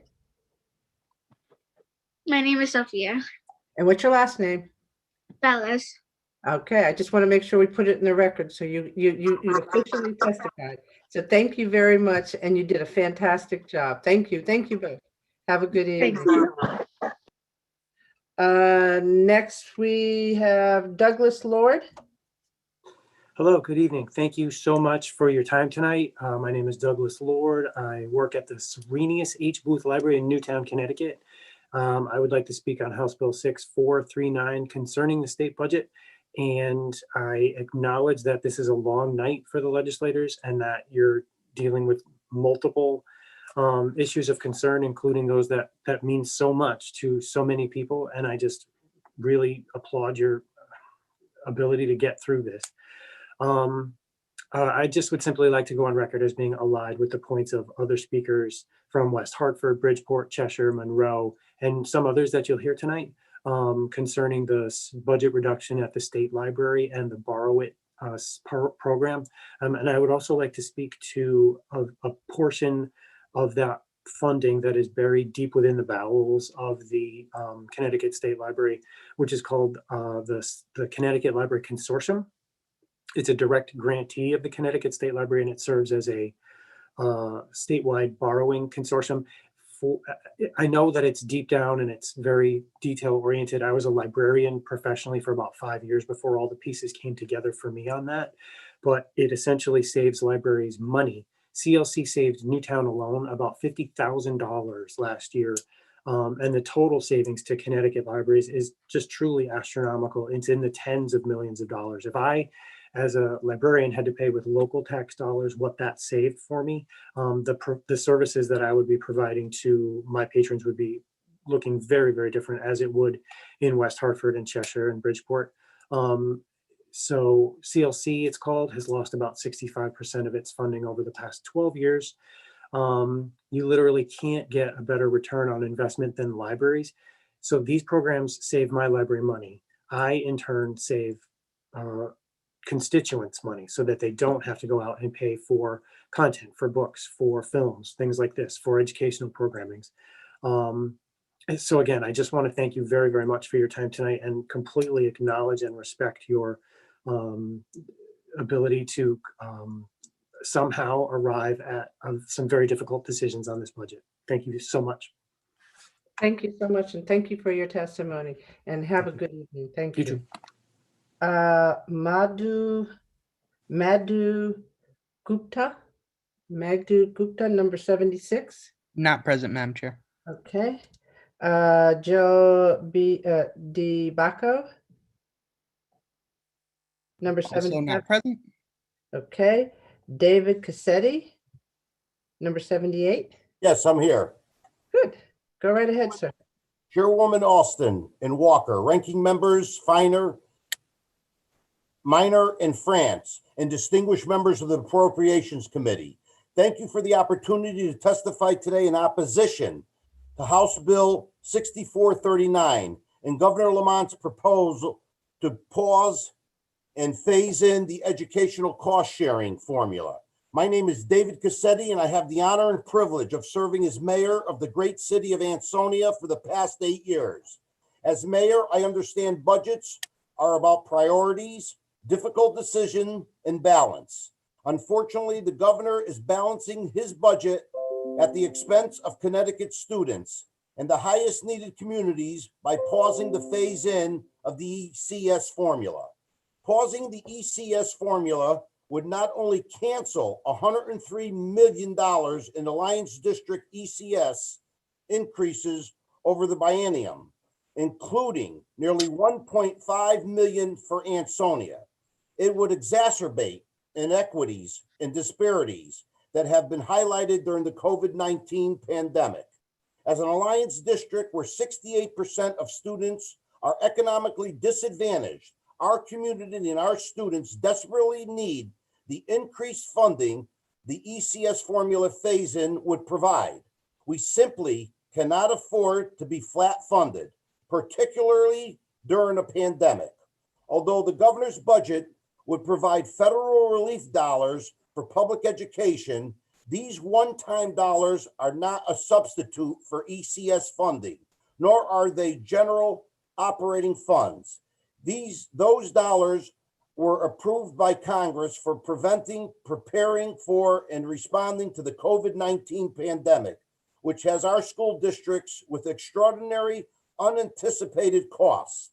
The federal dollars provided to the state should not be used as an excuse to flat fund our local public schools. Instead, these federal dollars should be used to address student learning loss, ensure equitable learning opportunities for all communities, and provide students with the social, emotional supports they need. Additionally, the governor's proposed budget would delay full education funding for Ansonia students even longer by changing the fully funded date of the ECS formula from fiscal year 2028 to fiscal year 2030. 9 more years is simply far too long for our students and our community to wait to receive full education funding. Our community and our district have significant needs, and we need proper state funding in order to provide our students with the educational opportunities they deserve while balancing our town budget and keeping Ansonia affordable for our diverse community. Our community and our students need proper education funding from the state, and that is why I asked the committee to not only reject the governor's proposal to pause the ECS phase-in, but to support a fully funded, equitable, and student-centered funding system like SB 948 would create. SB 948, which is currently before the Educational Committee, would fully fund all districts, increase and expand the formula's English learner and concentrated poverty weights, and mitigate enrollment volatility caused by the COVID-19 pandemic. I ask that you consider these important and necessary changes as you craft your budget. Thank you again for allowing me the opportunity to provide testimony on HB 6439 and the importance of the fully equitable funding public education. I'm happy to answer any questions you may have. Thank you very much, Mr. Cassetti. We probably won't have any questions tonight, but we appreciate your testimony. Thank you for coming tonight. Thank you. Up next is Sauda Baraka. Not present, Madam Chair. Tavara Smith. Also not present. Patricia Miller. Hello. My name is Patricia Miller, and I just want to thank everyone for their time tonight. I'm honored to speak to you on behalf of Bridgeport Public Schools. I proudly teach 3rd grade at Barnum School, and this is my 13th year. Over the years, I have seen budget cut after budget cut, which have caused devastating cuts to our students, not only for the staff, but the students who are most important. Why is it that my children do not have the same resources and opportunities those children in surrounding districts. People say that we're failing schools in Bridgeport, but we are failed by the fact that we are not fully funded the way that we deserve and that each child deserves. We have no paraprofessionals in classrooms except for in preschool. Resource paraprofessionals have been cut. We have not had reading coaches or interventionists or math coaches or reading interventionists for years. This would be devastating to our students who are supposed to be our future. The governor was quoted last week when announcing the interim Secretary of Education for Connecticut as saying, "The strength of Connecticut's future is dependent upon the strength of our schools today, and that is why our administration has set such strong goals when it comes to improving outcomes for our next generation, so they are prepared to fill jobs that lead them through successful careers." How will our students achieve this without proper funding? How will this improve their outcome? By law, we are mandated to provide FAPE, free appropriate public education. How is it appropriate to take $7 million away from Bridgeport Public Schools when already we are the lowest in the district as far as money per pupil and funds given to the district? My students, today, we were talking about it. And when I brought these different points up, they didn't understand why. Wait, other schools and other districts have whatever it was we were talking about. Why can't we have that? I want to be able to have the experience of having art, tech. Why can't we have that? Due to the pandemic, unfortunately, our turnaround arts program, a lot of it's been put on hold because of distancing and that sort of thing. A lot of my students are very artistic and they performed so well when we did our plays. It would be devastating for our children to not have the same opportunities as other children in the district. So when you think of failing schools, I would like you to instead think of them as failed schools, because the teachers that I work with in our district, and I know in other districts, are so passionate, and we are there for the students. We are not there for any other reason. And as Pastor McCullough and Maria Pereira and Mr. Testani already spoke about, we really need the funding. And if we're going to improve student achievement, especially with our most neediest children, I please ask you to oppose this upcoming proposed budget. Thank you. Thank you very much, Ms. Miller. Up next is Sabira Gordon. Hi, Sabira. Hi, Senator. Good evening, everyone. I'm saying good evening and not good late night. Representative Walker, Senator Austin, Representative France, Senator Minor, and members of the Appropriations Committee, thank you for the opportunity to provide comment on HB 6439. My name is Sabira Gordon, and I'm the Executive Director of CONCAN. About a year ago, classrooms in Connecticut closed, and those districts that were adequately resourced sent students home with a device ready to tackle the world of online learning. Meanwhile, in underserved communities, superintendents and school leaders struggled to find solutions that would keep students learning as a global pandemic ravaged our state. A public health crisis quickly became an educational equity issue of epic proportions. About 9 months ago, the country watched George Floyd's murder and took to the streets to say enough is enough. Right here in our state, from Greenwich to Canton to Hartford, protesters marched to say Black Lives Matter. Today, I'm here to provide comments on the governor's budget recommendations. The proposed changes to bring charter schools up to the foundational amount is a great step in education funding. In 2017, when the legislature negotiated an ECS formula, it did not include all public schools of choice, therefore not addressing some of the students with the greatest needs in our state. Parents who make decisions of school choice often do not have the luxury of real estate choice. They are deciding to find the best option for their children, because in many cases, the local school that they're zoned for, due to historic underinvestment, is unable to meet the needs of their child.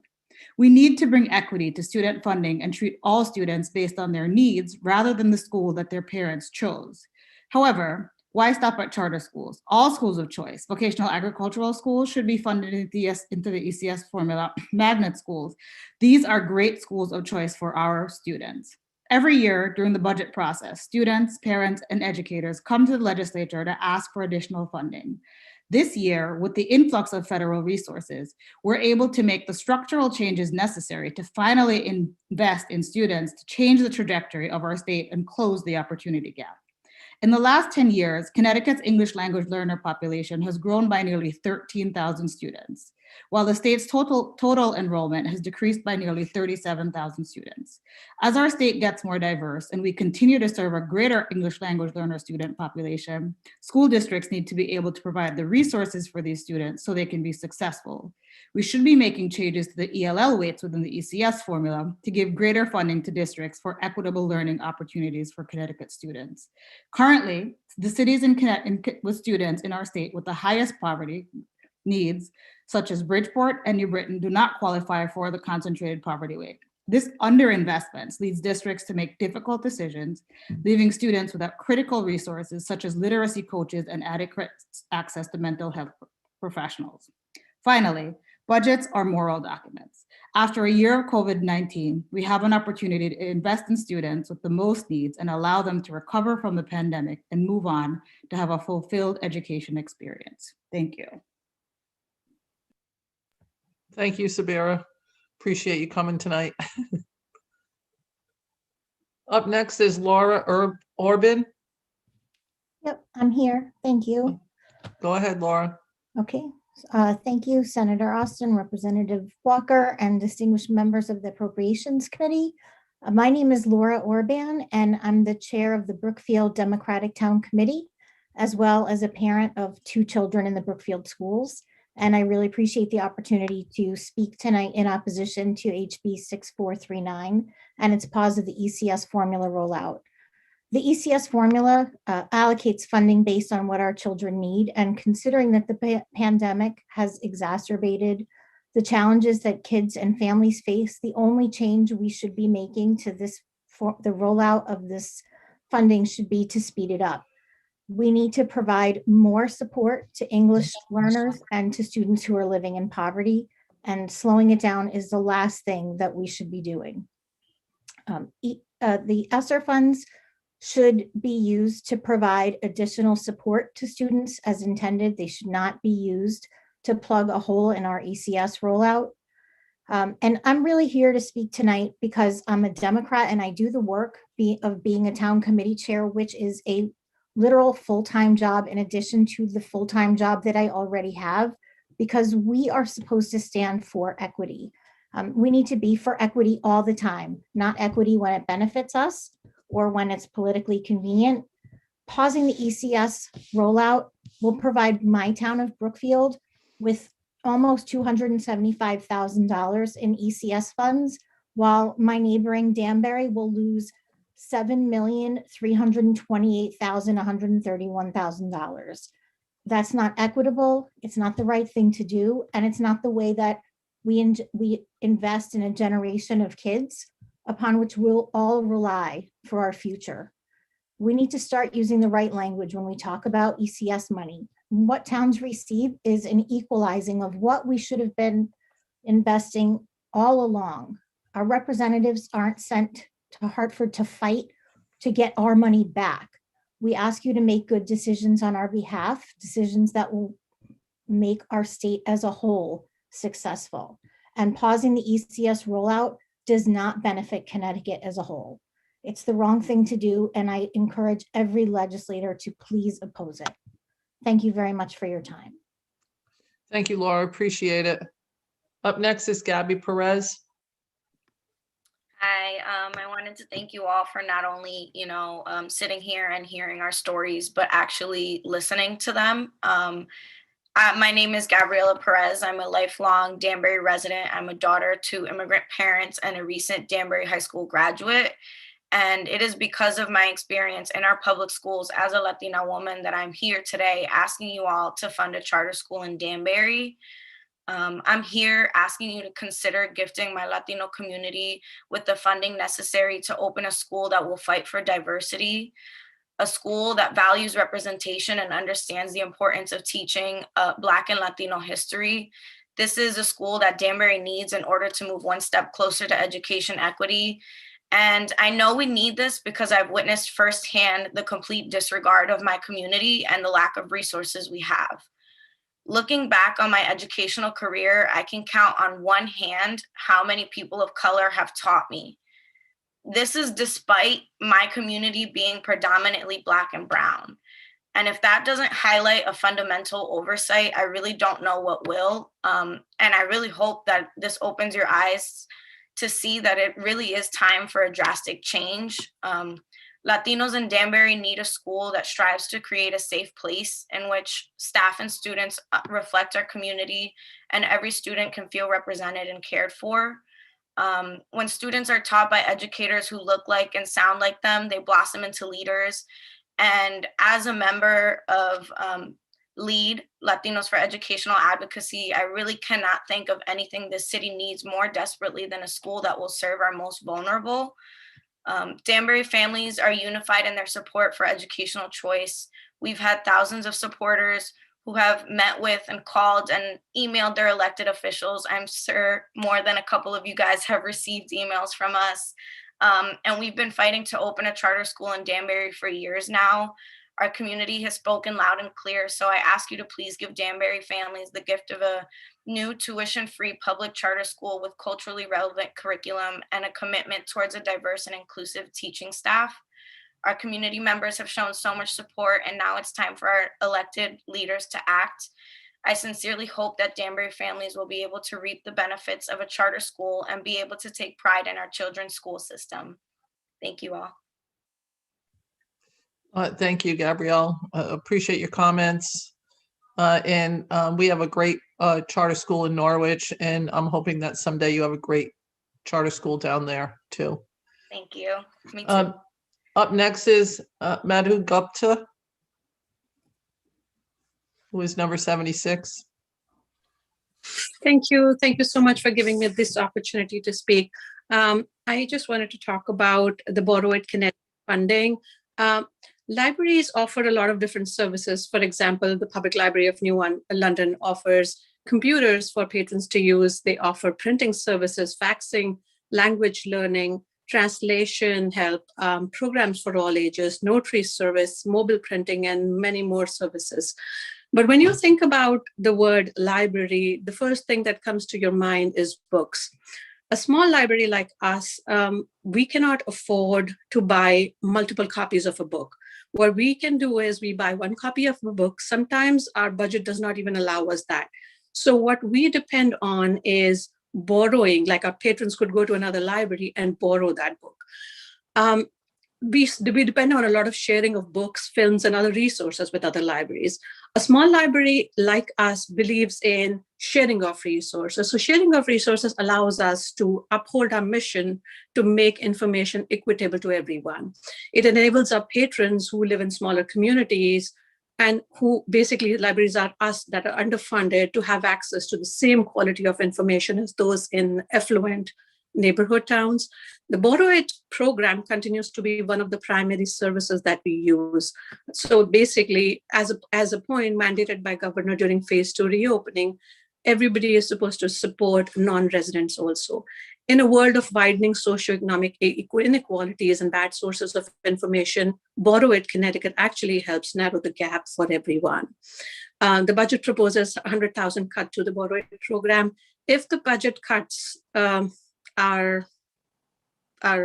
go forward, it will restrict the information that our patrons can access. So I'm asking for everybody to support the public libraries and not cut the $100,000 to the Connecticut Borrow It program. Thank you for the opportunity.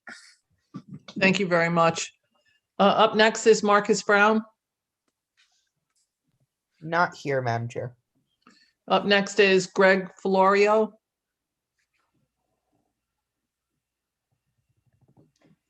Good evening, Honorable Chair Austin and Walker, ranking members, and distinguished members of the Appropriations Committee.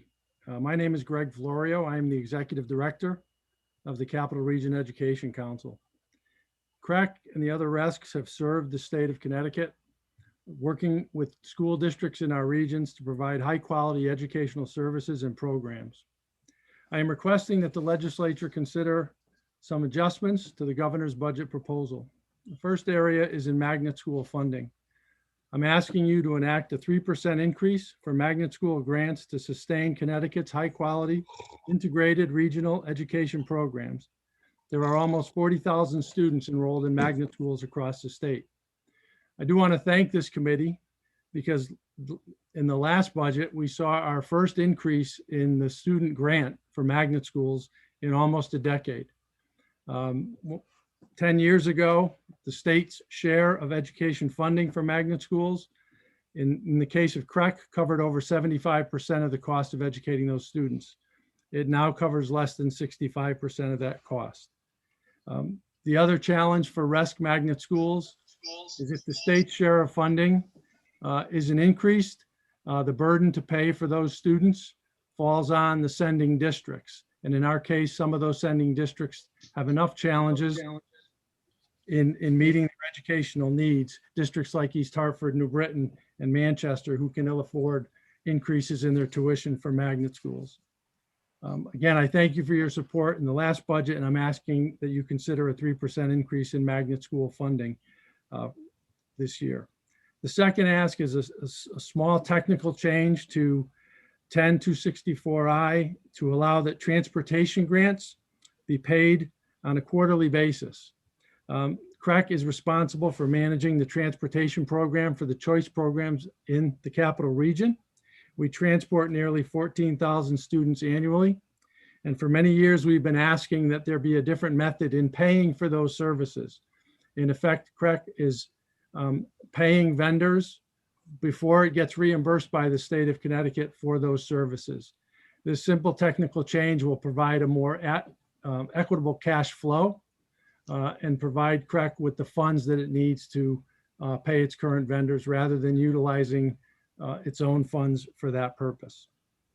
And the final thing I wanted to talk about, and I know our CREC school superintendent spoke a little early about the CREC teacher residency program. We are asking that you consider a $4.5 million fund to allow us to expand a residency program to recruit teachers from diverse backgrounds to our elementary classrooms. CREC has had a wonderful experience in this current school year with just our first cohort of students. The number of male teachers of color in our elementary classrooms, and we have 8 schools, elementary schools, doubled. This program has the potential to make a significant impact in our classrooms across the state. The problem that we've had in the past is we've tried to recruit our way out of, or in addressing this situation. The residency program, in effect, certifies our way out of this program. We find people who have an interest in education, who have a bachelor's degree. We provide them a residency, not unlike a doctor. It is a paid residency with benefits so that they can get the experience they need. They're provided with the coursework that they need so that they can become certified at the end of the program. For $4.5 million, we can expand what currently is a program only in the CREC region to 3 other areas of the state: the New Haven area with ACES, the Bridgeport area with CES, and the New London area with Learn, our partner RESCs. It's an incredible program that I really think can be a difference maker in an effort that the state has tried to address for probably over 50 years. Putting people in classrooms who can relate to students, not only who look like the students, who have lived the experience that our most challenged students have when they come to school. Greg, So Greg, I need you to sum up because you're over the 3 minutes, okay? Thank you. Thank you. Thank you, and have a good evening. Thank you. Number 87, Jacqueline Robertson. Not present. The next number would be 89. 89. Kate Byrode. Byrode. Byrode. Byrode, yeah. I started to say that, but. Hi. Hi, go right ahead. Go right ahead. Thank you. Oh, sorry. My screen got away from me. Good evening, Senator Austin, Representative Walker, and distinguished members of the Appropriations Committee. Thank you for the opportunity to speak on behalf of the broad Connecticut library community once again. My name is Kate Byrode. I am the director of the Cragen Memorial Library in Colchester, a resident of West Hartford, and a past president of the Connecticut Library Association. I have submitted written testimony asking you to reject the governor's proposed cuts to the Connecticut State Library as laid out in HB 6439. As you learned earlier today from our new state librarian and my colleagues this evening, these cuts are the tipping point for the loss of federal dollars. For the past dozen years, cuts and rescissions have accumulated and cut the state library budget 32%. Those cuts have already resulted in increased costs for interlibrary loan delivery, from my library's membership in the valuable Connecticut Library Consortium, and a loss of resources and professional development for my staff. These are the impacts that have already been felt locally. And I wanted to really emphasize that at this point, we're at the tipping point and we're at the cascading, because the $97,000 in federal funds that we would lose would probably translate to a position, or it would translate to a service being gutted. Deborah Schonder would make the decision, but any cut at this point is a cut that is going to have a cascading effect and really limit and cripple the state library's ability to do things. You've heard from my colleagues about the Connecticut Library Consortium. You've heard from my colleagues about Borrow It. You've heard from my colleagues about legal resources.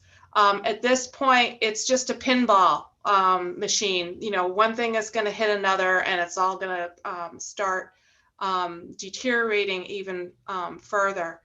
So I'm asking you to reject the cuts and to not allow more cuts to continue to happen, because those cuts, we are well beyond the whatever fat there may have ever been, the muscle, the bone, and now we're in the marrow of the Connecticut State Library. And so I am urging you to not cut the state library and to not allow it to be cut any further.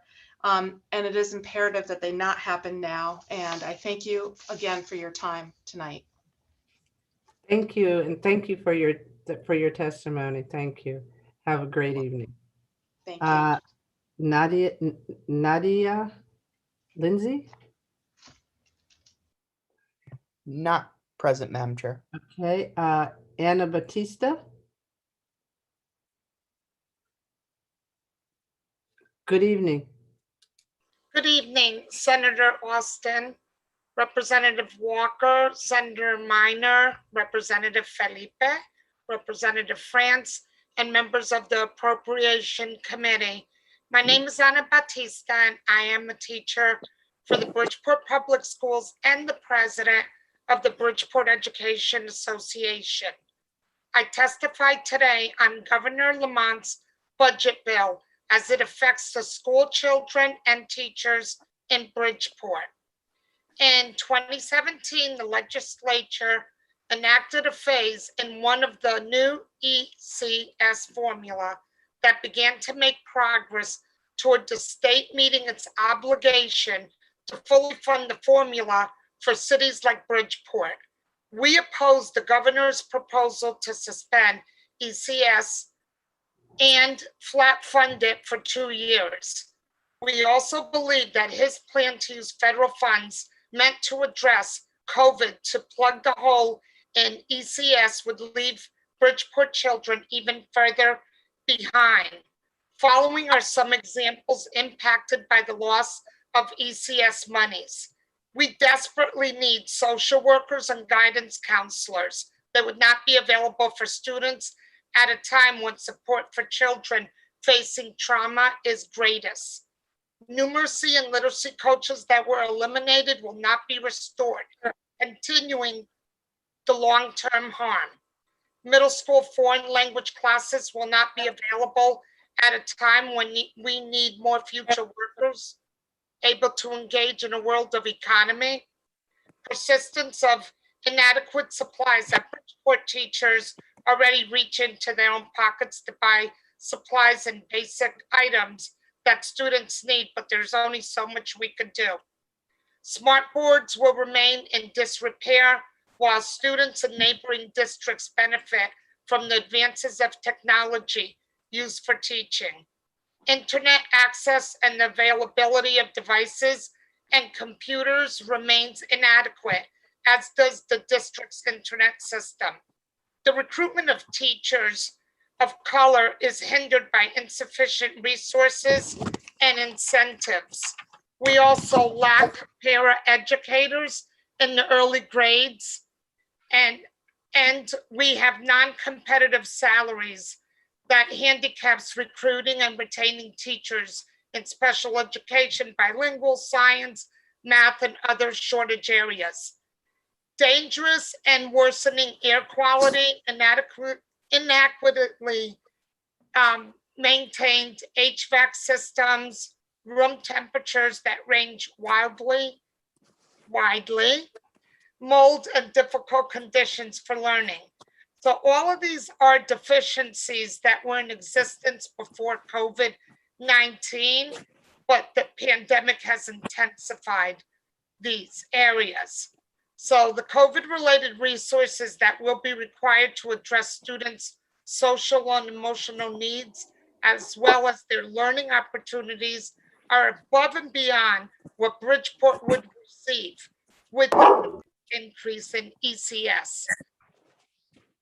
I'm sure my time is almost up. Yes, your time is up. I was getting ready to say something, but my dog started barking. I apologize.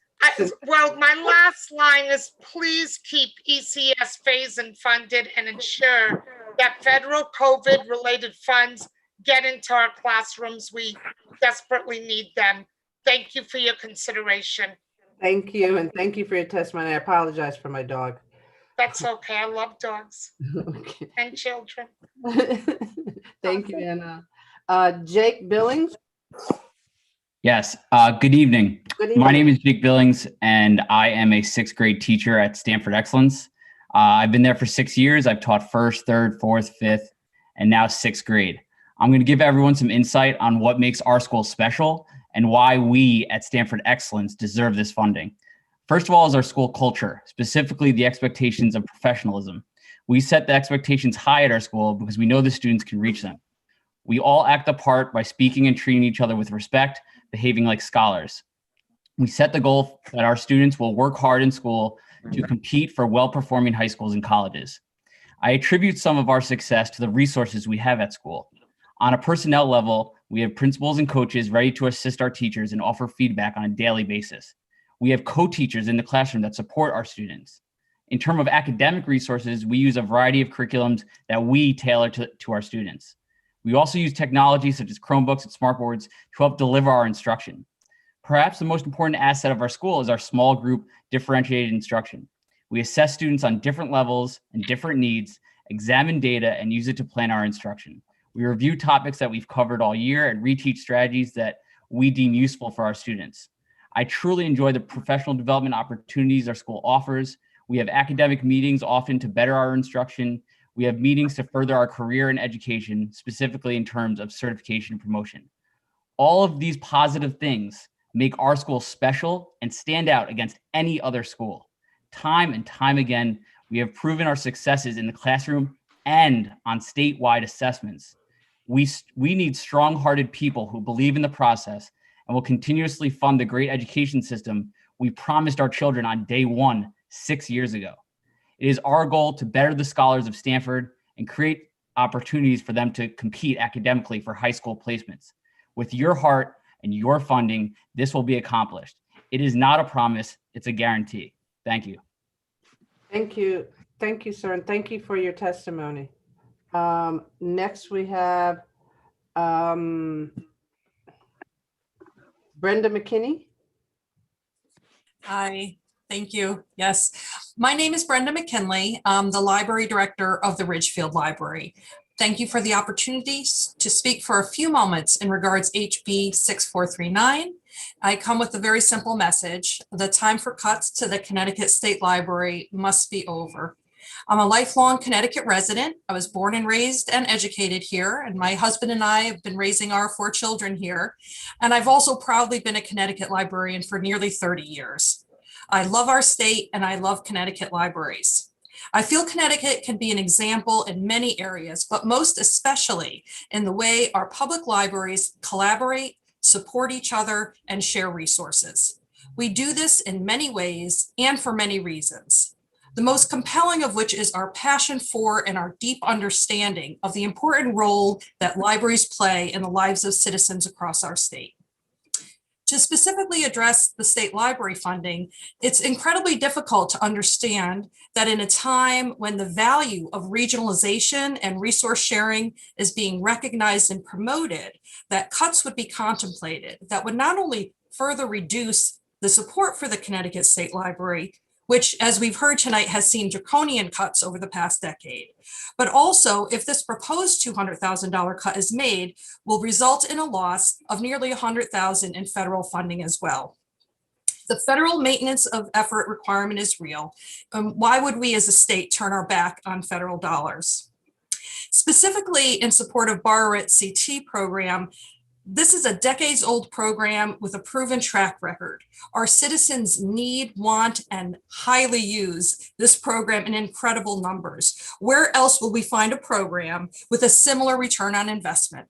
Over $52 million of materials shared for the $700,000 Borrow It CT investment. And I likewise share with my colleagues the concern for cuts to the Connecticut Library Consortium. We librarians are here tonight to speak on behalf of all of the Connecticut citizens who in fiscal year 20 visited their libraries over 13 million times. They rely on us. Every day we make a difference, and now more than ever. Connecticut libraries never missed a beat in pivoting to continue serving our communities during this pandemic. We serve our citizens' most important needs on the deepest levels at all stages of life. Help us to serve our communities and all of our citizens. It's time to stop the cuts to the state library. I thank you for your time, and I thank you for your service, your important service in our state legislature. Have a good evening. Thank you, and thank you for your testimony. Yam Menon? Not present, Madam Chair. The next number is 96. 96. Jose Pimento? Thank you, Appropriations, for having me. It is an honor to be able to speak, and thank you for the long hours you guys put during the legislative session. This is about my third time saying the same message, but again, I don't like reading. I don't like reading speeches. I really like talking from the heart. And at the end of the day, I'm a Latino that came here as an immigrant. My parents told me that if I worked hard, that if I became a teacher, that doors would open, that this was a fair society. But when I graduated from Western, and my teacher took 5 of us, 5 minority teachers, to our superintendent and said, here it is. You're recruiting these guys, minority teachers. I'm gonna bring you a batch every year. We never got called. Danbury still lives like the 1940s, but we speak, and I worked in Bridgeport for 23 years on exile. I felt like an exile in Babylon. I can't work in my own city. My principal now in my school in Bridgeport has to drive from New Milford over there. It is such a travesty.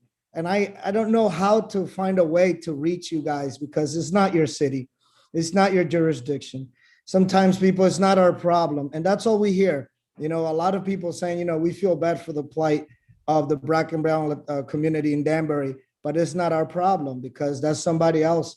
And we have white legislators, and we just say plain and simple, that have basically ignored us for the last couple of decades. So we literally, a bunch of parents went and seeked out a school, a charter school that we said has diversity by design that will fix some of this, because the system was not working for us. 7 years we've been in that battle. It took almost 4 years because the application had hurdle after hurdle. We got awarded the highest rating by the Department of Education, and we got our charter in 2018. And then we have 2 legislators that no matter, 4,800 signatures, doesn't matter. 11,000 emails, doesn't matter. We march, we screamed, doesn't matter. And then you're like, what do we do? And then the legislature and the leaders tell us, that's not our problem. That's a problem between you and your delegation. But you guys made the laws. You guys made the charter school laws that are very confusing, that are very vague. Right now, how can a school be approved, but will never get funding for the rest of time? It's not even maybe next year, there's no money. No, it's just you're not getting approved because Julie Kushner and Bob Godfrey don't want you. Too bad. That hurts our community. There's only one white guy in our movement. I'm sorry to say it that way, and a couple of white ladies. I think 3 people I could count. This is a black and brown fight from the beginning. We're fighting, we're pouring our hearts out, and we're just completely ignored. And I'm as an educator for 23 years and an administrator, I know how important it is for our children to see people that look like them. I want to be able to recruit these teachers. I want to be able to be a role model for our children in Danbury. I got thousands of former students in Bridgeport, but I cannot touch a life in my own city. I live on Main Street in Danbury, but I'm not part of this community. And we're just asking you, please do what it's tough. But I hear other people talking about the Excellence Academy and things like that. And I'm saying, look, if a school's top of the line, we need to replicate that. And if a school's failing, they need to be closed. Nobody just, it cannot become a political battle. So please, it's 1.2 million. It's in the charter school fund.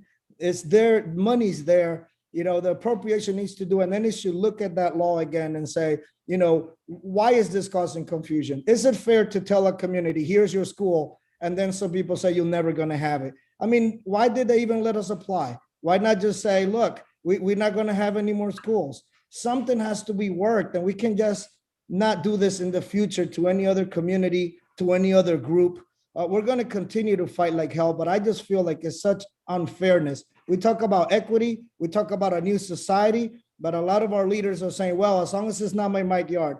In the civil rights movement, they didn't say to the South, well, that's not my problem. Go tell your legislators, go tell your governor. Northerners went down there and tried to fight for that. People from other cities went. So I'm asking you guys, please have that courage, help us in Danbury. Thank you. Thank you. Thank you, sir. Thank you. Thank you for your testimony. Thank you. Sorry. Mary Stanley Puglisi. Not present, Madam Chair. The next number is 100. Ernest Newton. Thank you. Hi, Thank you. Senator. Hi, Senator. How are you all doing? Thank you. I want to thank the committee and Senator Osterf and Representative Walker and members of this committee for the opportunity to come before you to speak. I serve as a city councilman in Bridgeport's 139th district and co-chair of the budget committee. I came to speak in opposition to phasing the governor's budget that phases out and gives a flat funded budget for education. Let me say this, that as a former senator and a former state rep, I realize the tremendous things that go on with a budget, but you all have an opportunity that I didn't have. And that opportunity was, I didn't have an epidemic. I didn't have the kind of surplus that the state has been able to put towards its rainy day fund. I didn't have a president that just released $1.9 billion to help out with some of the issues that are going on. And we didn't have, for the first time, a former commissioner of education now becoming the secretary of education in Washington. You all have a golden opportunity to set Connecticut ahead of other states. And what kind of message would that send to the new Secretary of Education, that he could say Connecticut fully funds the ECS formula so that our children can get a good education? Just think about this for 1 minute. With the governor's plan, flat budget, with the phase-in, that a child who's in the 2nd grade today would not realize a fully funded ECS until he became a senior in high school. You all have the opportunity to do what I was unable to do. And we fought hard. I served on the Appropriations Committee, but I didn't have the luxury that you all have today with the kind of dollars that are coming. You cannot allow the governor to neglect what he promised that he would do as governor was to phase in the ECS formula to bring us up to date. I want to thank also Felipe, who's a state rep that asked me to come and speak on behalf of the city of Bridgeport. And I know it's a long night, so I want to thank you for the opportunity, but please do the same thing you did for the accountable bill for police. You all have an opportunity to put Connecticut and its urban areas on a path to recovery. Thank you and have a good night. Thank you, sir, and good to see you, and thank you for your testimony. Have a good night also. See you later. Okay.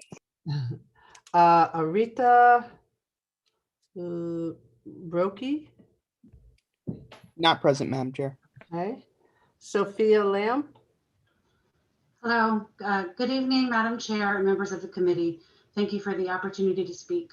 My name is Sophia Lamp. I live in Cheshire, and I'm the Director of Children and Family Services at Sarah Inc. Kid Steps, a nonprofit agency. We are currently providing birth to 3 services to over 800 families across 50 towns in Connecticut. I am also the parent of a 9-year-old daughter who has Down syndrome and received birth to 3 from age 4 weeks to 3 years and is currently receiving special education in public school. Right before the pandemic began, birth to 3 referrals were at an historic high. We anticipate that these levels will return and be surpassed when the pandemic is over. Increasing funding will allow more children in need to receive these essential services. Every dollar invested in birth to 3 saves the state $12 per year in special education supports in the future. But more than a dollar amount, I, as a parent, can testify to the true value of early intervention for families. Birth to 3 providers work with families in their most vulnerable time when they have just learned of their child's disability or delay. By supporting families at this stage, Birth to 3 helps them to become the informed advocates that their child may need for the rest of their lives, as my daughter does, thereby setting them up for long-term success and self-efficacy. Birth to 3 providers' commitment to providing high-quality services and employing highly qualified personnel is unwavering. The pandemic amplified the impact of inadequate funding for nonprofit services and brought unanticipated and unbudgeted costs for many community nonprofits, including Birth to 3 providers, such as procuring expensive and hard-to-reach PPE and cleaning supplies, implementing remote services seemingly overnight, investing in necessary technology, online platforms, and training for both staff and families, and continuing the financial commitment to intensive staff training and high-quality evidence-based and family-centered practices. Each of these obligations requires resources, both personnel and financial, which we have provided. All of this has been done under circumstances where programs are facing immense financial pressure. In fact, at Sarah Inc. Kid Steps, we fulfilled our contractual commitment to expand from 30 to 50 towns during the pandemic, even as many financial questions were left unanswered. These challenges are not diminishing, not for the families and not for the programs that serve them. Programs like ours earnestly strive to give families the high quality services they need and deserve. And to do that, we need your support. I respectfully request that you show your commitment to Connecticut families by increasing the funding to community nonprofits and to the Birth to 3 system. Thank you for taking time this evening to consider my concerns and hear my input. Thank you for your testimony and have a good evening. Thank you. Thank you, too. I'm going to Jeff Shaw. Yes, good evening. Good evening. Representative Walker, Senator Hi, Austin. Okay. Hello. Senator Minor, Representative France, and distinguished members of the committee. My name is Jeff Shaw, Senior Director of Public Policy and Advocacy of the Alliance, the statewide association representing nonprofits. Thank you for the opportunity to testify on the governor's budget proposal. We respectfully request that the legislature increase funding by $461 million over 5 years for community nonprofits. Since 2007, community nonprofits have lost at least $461 million in state funding that has not kept pace with inflation or adequately covered increased costs and demand for services over the last 13 years. We also asked for that funding increases are indexed to inflation to ensure that state funding keeps pace with increased costs in the future. And also, please hold nonprofits financially harmless from the impact of COVID-19. We are grateful for the support that the legislature has provided for this request so far this year, particularly that of Senator Austin and Representative Walker. They've said that it is time to start rebuilding the service network that has been allowed to fall behind for far too long. Should we fail to do so, the victims will be recipients of services and the hardworking and underpaid nonprofit staff who provide them. In addition to the Alliance's overall funding request, in the Office of Early Childhood specifically, please support the proposed $1 million increase for caseload growth in birth to 3. These services meet the developmental and health-related needs of infants and toddlers who have delays or disabilities and their families. Please also support the $1.4 million increase in fiscal year 22 and 23 for the restoration of early Head Start Child Care Partnership funding. The initiative provides comprehensive services to low-income infants, toddlers, and their families with strong relation-based experiences which prepare them for Head Start and preschool. In closing, I just want to emphasize 3 points that my colleagues and nonprofits have shared over the last 2 weeks of budget hearings. Number one, why now? At the beginning of 2020, we estimated nonprofits were at least $461 million behind the increased cost of doing business since the last time the state raised funding in 2007. Then COVID hit. The pandemic exacerbated the impact of inadequate funding for nonprofit services and brought unanticipated operational challenges and costs. Number two, Connecticut has the money. OFA estimates the current year operating surplus to be $187 million, along with $355 million transfer to the Budget Reserve Fund, which pegs the true surplus at $543 million. And finally, number three, if not now, when? If proper funding for the state's safety net is not a priority now in the middle of a pandemic, when would it be? We urge you to work together for a multi-year plan to restore lost funding for nonprofits to preserve the safety net that provides services for the state's most vulnerable residents. Thank you very much for your consideration and your time. Thank you, Jeff. Good to see you, and thank you for your testimony. Thanks. You. Good night. Good night. Next, Marlene Magos.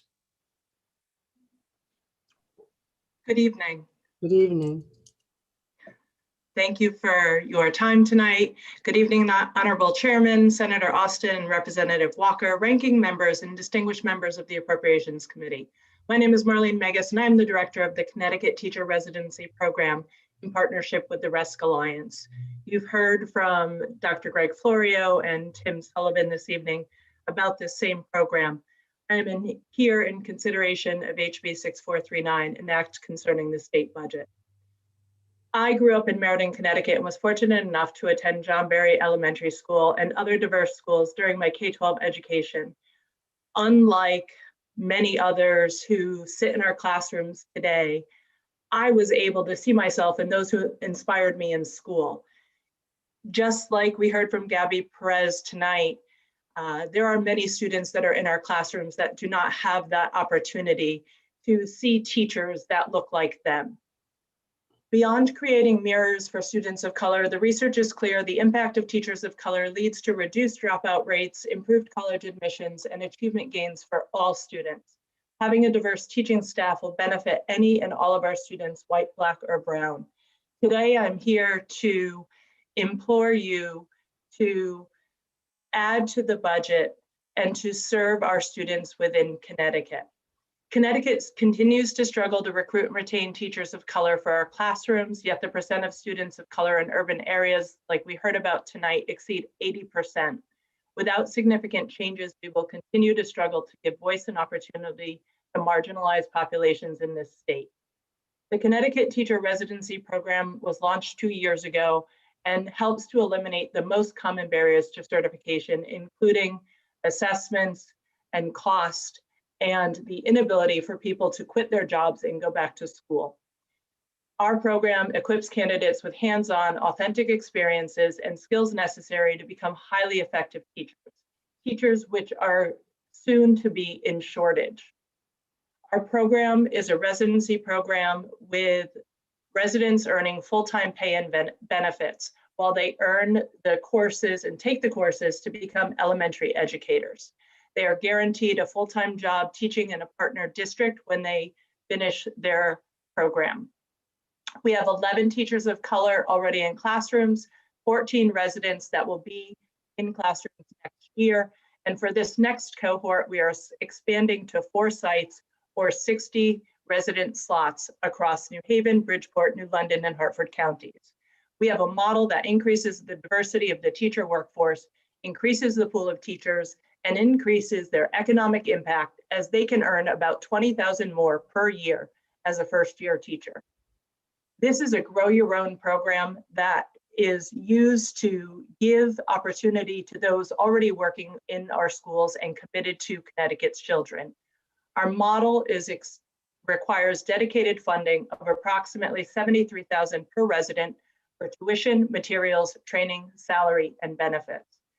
Districts, as you hear, cannot add to this already stretched budgets. And while you see in the CAPS blueprint, the full amount to fund this program is $8 million for 8 sites across Connecticut. At a minimum, I am asking for 80% of the funding needed to open 4 sites this summer, or $3.6 million. You're over the 3-minute mark. I'm sorry. Thank you. Thank you very much for your time this evening. Thank you. And thank you for your testimony. I missed 103, Darlene Burlingame. Darlene? Yes, I'm here. Thank you. Thank you very much. Oh, I don't know. I can't, whatever. So thank you very much for listening. I was like, oh, they passed right by me.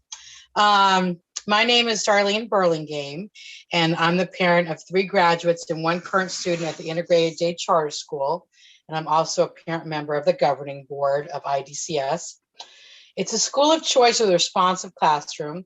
IDCS creates competent individuals that are socially responsible and become lifelong learners. The school has developed a curriculum of differentiation in a unique multi-age classroom setting, applying integrated arts and applying interests and the needs of our students. Our school is a sense of community which encourages involvement in your students' education. Our school employs service learning and research cycles 3 times a year. It's alarming and honestly discouraging to realize the gross inequity in funding that exists between public schools and charter schools. Our students come from the same population with the same socioeconomic strata, with the same needs as their peers. The governor's proposed a much needed funding increase for Connecticut charter school students that would bring them to the state's minimum funding level of $11,525 a student. This increase will allow our school to better serve our students and families and have the ability to continue providing extraordinary education to the IDCS community. We're conservative with our money, and we know that you're good stewards with our tax dollars. Stretching it to make it work year after year, our staff chooses to stay here and make less money than our traditional public school counterparts. This school creates magic with so little, stretching the dollar and using immense creativity to make it work. The proposed funding increase of $275 per pupil will help towards bridging the gap. Please continue your support of equitable education funding for each of our Connecticut children. Thank you very much for your time. Thank you, and thank you for your testimony. Next, Kent Tedford. Yes, hi. Good evening, committee members. Hopefully you've been keeping the coffee flowing this evening. You have quite a challenge in front of you. My name is Kent Tedford. I'm from Willimantic and am the father of 2 children, ages 12 and 15. I'm here this evening to testify in opposition of the governor's budget proposal, HB 6439, specifically the portion of the budget addressing education funding and the freezing of the current ECS formulas for 2 years.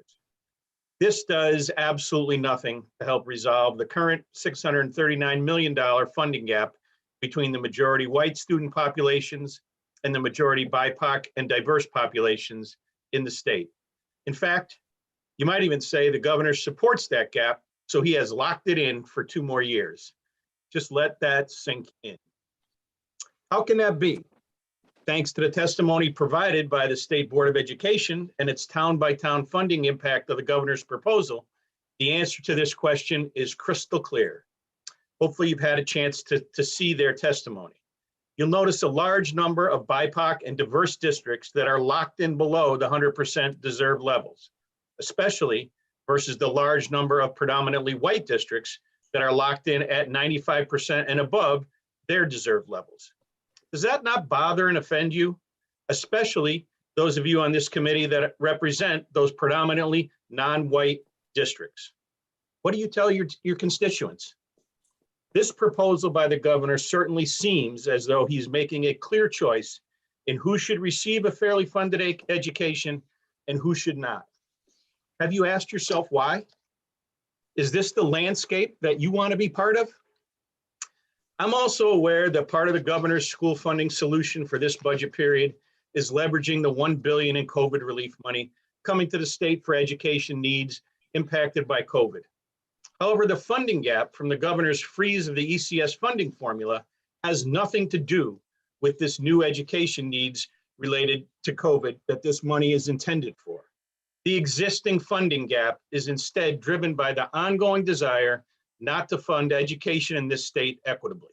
In fact, it makes a loud statement that the educational needs of the brown and black children in this state are a lesser priority than their white counterparts. Can we agree that using this one-time funding mechanism is in no way a step toward a long-term equitable education funding solution? Honestly, this just seems like another effort to kick equitable student funding down the road again. What I really don't understand is why, when there is another bill from the Education Committee, SB 948, that provides a full, long-term equitable funding solution to the children of this state, the governor and your committee aren't championing that solution. Makes me wonder that since children can't vote, maybe it's not that important. Yes, SB 948 comes with a $400 million plus price tag, but at some point, we need elected government leaders with courage to recognize there is no easy solution to this equity issue and step up and make the education of all the children in our state a priority, not just those in the predominantly white districts. As Pastor McCullough asked earlier tonight, which side of the historical ledger do you want to be on? Hopefully this committee will be on the side of equitable student funding. Thank you for your time tonight. Hopefully the testimony you've heard this evening will get you thinking creatively for a solution. Thank you. Thank you, sir. And thank you for your testimony. Teresa Brevet, number 106. No. Not present, Madam Chair. Okay. Jeanette Rojas. Also not present. Okay. Alexandra Estrella. Good evening, chairs, vice chairs, and esteemed members of the Appropriation Committee.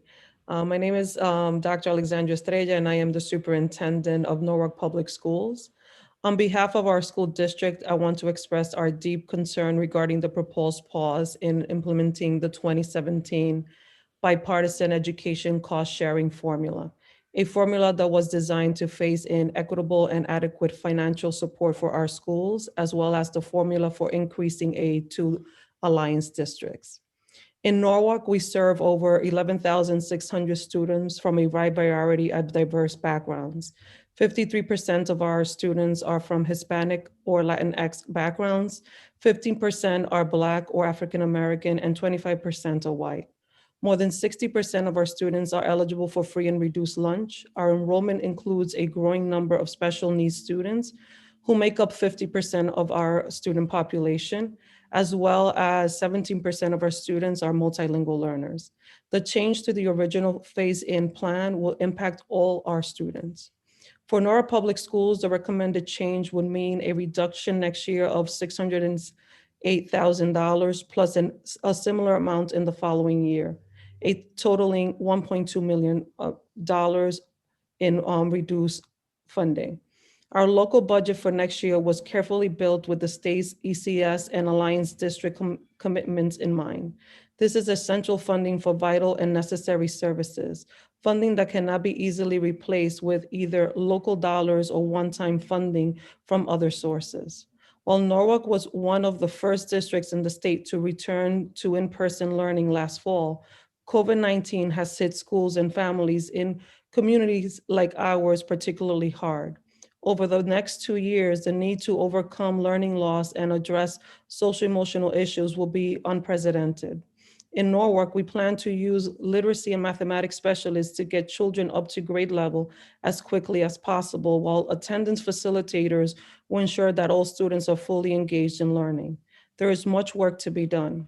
Although we are grateful for the additional one-time federal funding under ESSER 2, it is critical that the use of the ESSER funding remain focused on emergency relief from the impact of COVID, as it is intended. Relying on ESSER funding to close gaps in state and local funding would set up a significant financial issue in subsequent years. We understand that these are challenging times for all. However, we respectfully ask that you consider the proposal to pause the phase-in of ECS funding for Alliance districts, funding that has been committed and planned since 2017. We strongly believe that changing course at this point would negatively impact children, schools, and the community. Thank you for your time and consideration this evening. Thank you for your testimony and have a good evening. Thank you. You too. Curtis Darragh. Hi, good evening. Hello. Good evening. Thank you so much for having me. All right, Senator Austin, Representative Walker, and respected members of the Appropriations Committee. My name is Curtis Darragh IV, and I am a school counselor in the Danbury Public Schools, a male and an Asian American, and the Connecticut School Counselor Association middle school level liaison. And I'm also an active member on the Government Relations and Advocacy Committee. And I'm also proud to announce that I am the nominee for the 2021 School Counselor of the Year for the state of Connecticut. I'm here to talk about HB 6439. So two things I want to discuss is the charter school in Danbury. I'm opposed to this because of our 12 elementary schools and our 3 middle schools and the largest high school in the state of Connecticut. We do not need a charter school in Danbury to take money away from our Danbury district. That money needs to be funded in the Danbury Public Schools itself. A charter school is not the answer to our growing needs of our ESL population, and especially with the current COVID-19 pandemic and our mental health population is ever needing and growing. There's extreme need in our state to provide all students with K-12 access to a school counselor. And sadly, at this time, all of our students do not have access, with less than 25% of students actually having access to an elementary school counselor, none actually in the Danbury public schools. And in addition to this, because of the high caseloads within the state, at an average of 1 to 457, students in the middle school and high school levels do not always have access to a school counselor. This is challenging because it means that our students throughout Connecticut are not receiving equitable comprehensive school counseling services. And these services included academic support, career advising, and social emotional supports. I have 375 students on my caseload. It is very difficult to reach every single one of those kids, and every single one of those kids matter. And I'm going to try my hardest to meet their needs, know their names, and make those students' weaknesses turn into strengths. The effects of this COVID-19 pandemic has gained so much of families needing electricity, food, shelter. Our populations of general, SPED, ESL, 504 have struggled when it comes to meeting these needs. And along with these struggles, counselors have seen an increase in the mental health diagnoses of anxiety and depression in the past year. The need for more school counselors with appropriate ratios of a recommended 250 to 1 is not only needed in our district, but our state now more than ever. We play a link to students, families, administrators, teachers, and stakeholders. So isn't that just an awesome thing?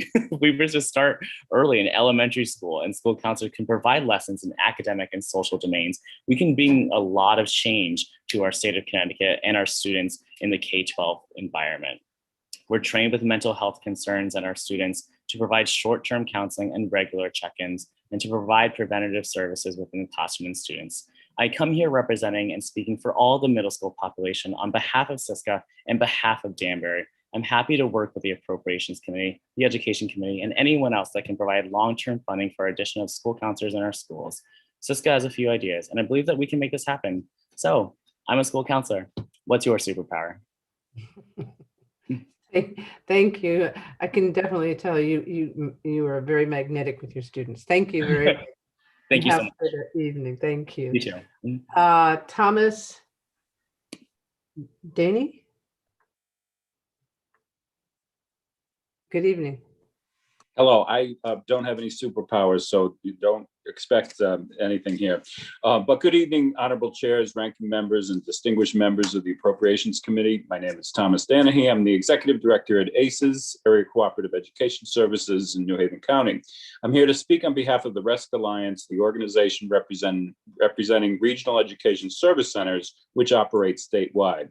As you know, regional education service centers, or RESCs, are not-for-profit, fee-for-service public education agencies that support educational needs of our member school districts.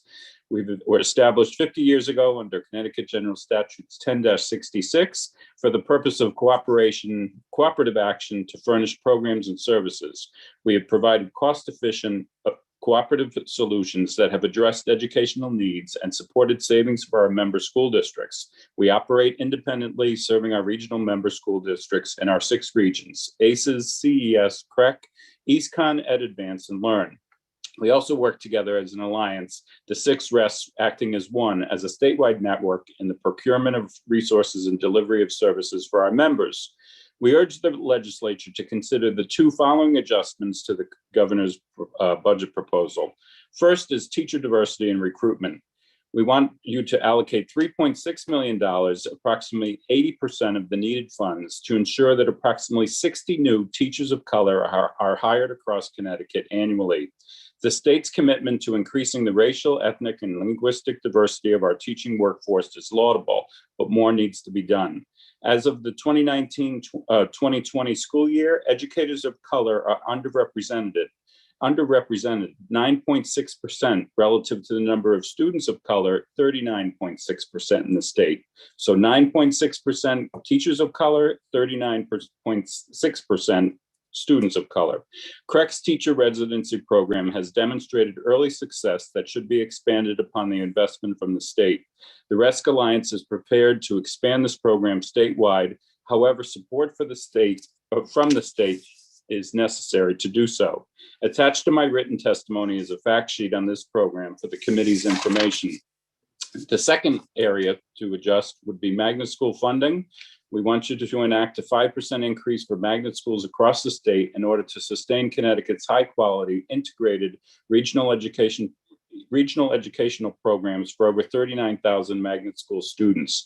The promise of magnet schools was to ensure that families throughout Connecticut were offered high-quality, integrated school options for their children's education. These schools successfully continue to provide high-quality and diverse learning environments with an equitable education that increases student achievement and reduces racial, ethnic, and economic isolation through regional programming. Magnet schools require reliable funding from the state. An increase of 5% in tuition across the state will continue the promise, as will an increase of seats of 3%. Thank you for your consideration on these matters. Thank you, sir, and thank you for your testimony, and have a good evening. Thank you, Representative Walker. You're welcome. Maureen Brumett. Good evening. Thank you very much. Mhm. Distinguished members of the Appropriation Committee, I am Dr. Maureen Brumett, Superintendent of Newington Public Schools. I'm also President of the Hartford Area Superintendents Association. I appreciate the opportunity to speak with you today about some very important issues regarding the currently proposed governor's budget. There have been many iterations of funding formulas associated with ECS. Unfortunately, none of them have been followed consistently, and school districts and towns are left to deal with ramifications. Based on the governor's proposed budget that flat funds all districts, Newington will receive $13.7 million in ECS funds. Had the governor relied on the proposed ECS funding formula, Newington was slated to get more than a $300,000 increase. So for Newington and many other districts, the flat funding is a tremendous loss of revenue for our communities. The governor's budget narrative implies that ECS flat funding will be offset by the additional federal ESSER2 grant monies. Unfortunately, that logic is flawed, as we have been directed by the State Department of Education to use ESSER2 funding for COVID recovery efforts, not to offset our operating budgets. My town manager is now asking me to reduce my budget to a 0% increase given the governor's budget narrative. I urge this legislative body to strongly consider the Connecticut Association of Public Schools Superintendent's Blueprint to Transform Connecticut Public Schools. In this proposal, every district would receive a predictable 2.5% increase in ECS funding annually. This would allow towns and school districts to be able to count on a more predictable funding stream for ECS and move the state toward a 50% education cost sharing with towns. I'd also like to speak briefly about special education.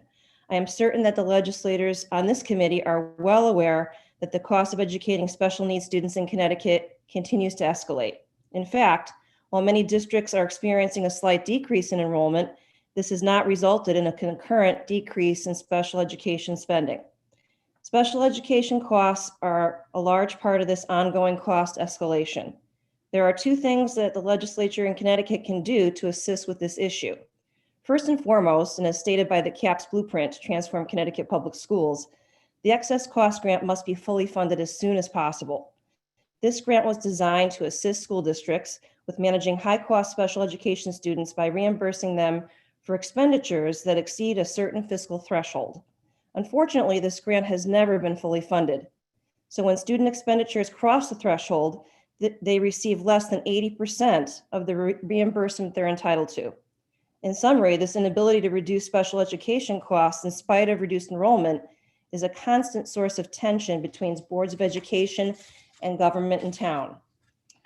Finally, and equally troubling in Connecticut is the position on the burden of proof for special education due process proceedings. Connecticut is only one of a handful of states in the nation that puts the burden of proof on school districts regardless of who is filing for due process.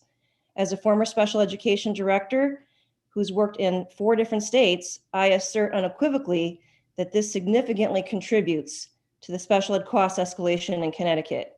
Districts are constantly faced with the cost-benefit analysis decision when a parent makes a request for special education services that are high cost and in many cases educationally contraindicated. When this occurs, districts are often advised. Maureen, could you wrap up, please? Okay. Yes, thank you. I'll be 2 sentences more. By their legal counsel to acquiesce as the cost of legal proceedings, even when the district is likely to prevail, far exceeds the cost of the service requested by parents. This ongoing practice over time has significantly contributed to the continuous escalation of special education costs in Connecticut. Thank you for that additional few seconds. I appreciate it. Thank you and have a good evening. Thank you for testifying. Thank you very much. Paul Freeman. Yes, thank you. Good evening, Chairs Austin and Walker, ranking members Minor and France, and members of the Appropriations Committee. Thank you for giving me this time to testify this evening. I know that it's been a long night for all of you. My name is Paul Freeman. I'm the superintendent in Guilford Public Schools. And this year I have the honor of serving as president of CAPS, the Connecticut Association of Public School Superintendents. I'm here tonight to speak in opposition to the governor's biennial budget proposal, House Bill 6439. This past year has been unlike any other year in American and specifically in Connecticut education. I recognize, my colleagues recognize that this pandemic has impacted more than just the educational arena, but that's what we're here to advocate for this evening.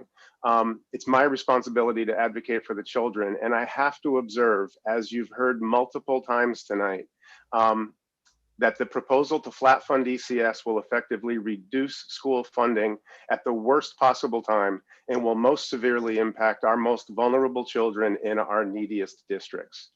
The CAPS blueprint to transform Connecticut's public schools, however, which I also know that you've heard about multiple times tonight, the CAPS blueprint does chart a path forward for responsible and continued investment in public education.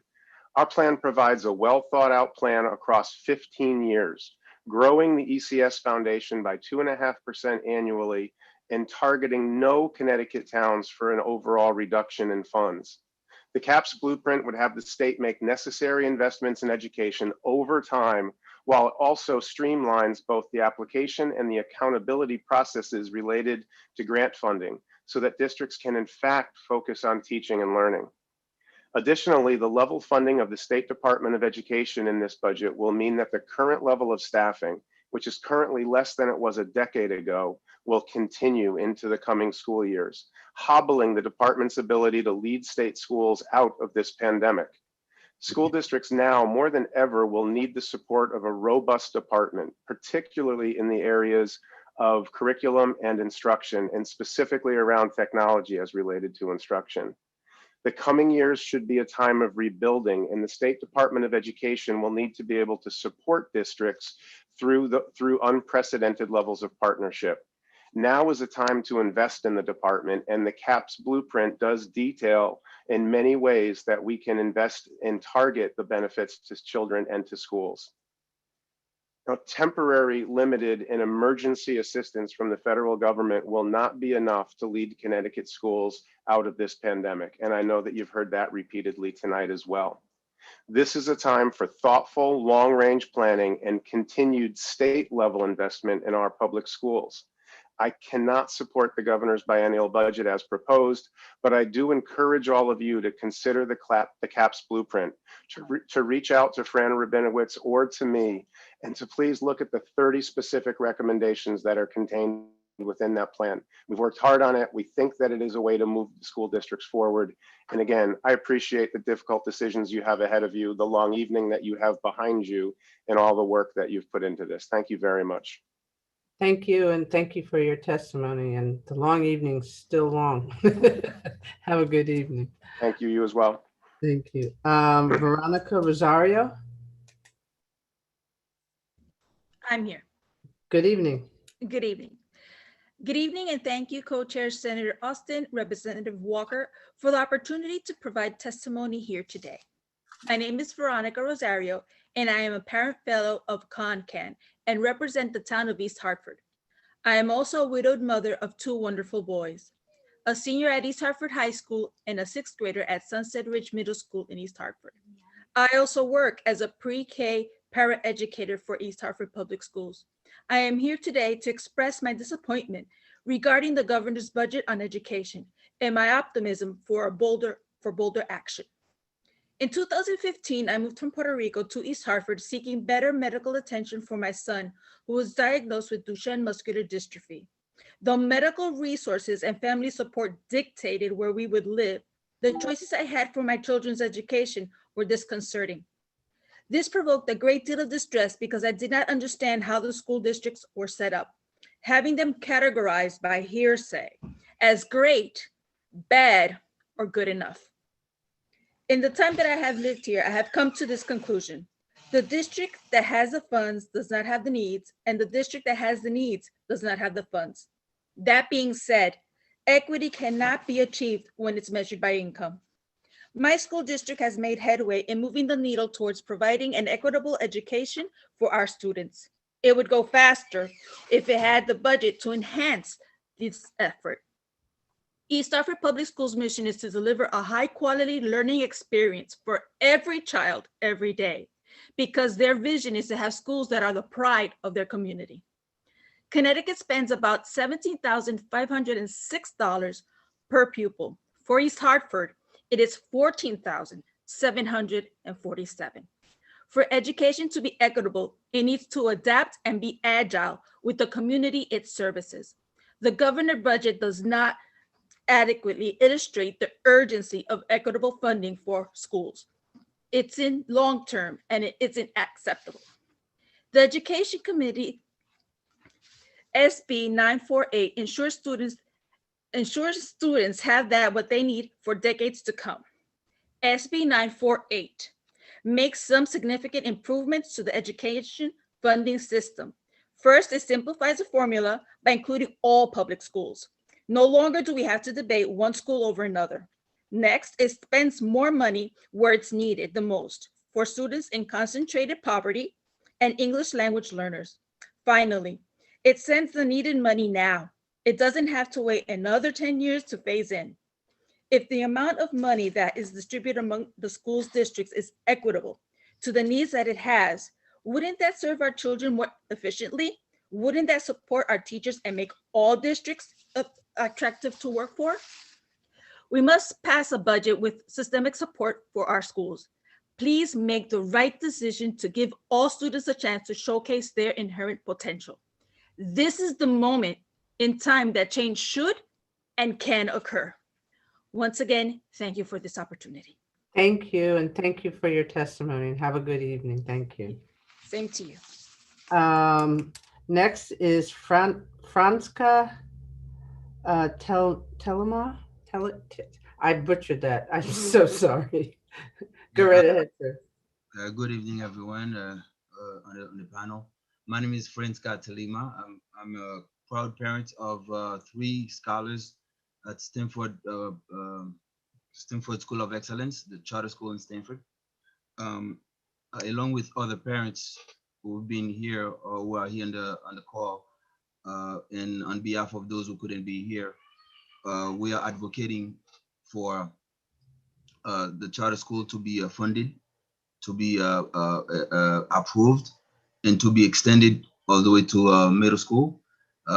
They deserve that because the scholars have worked really hard for it, and their scores and locally and statewide reflected or demonstrated their hard work for meeting all the state requirements. And the staff they went above and beyond to provide a high quality of education for the scholars. I think they deserve to be stay standing.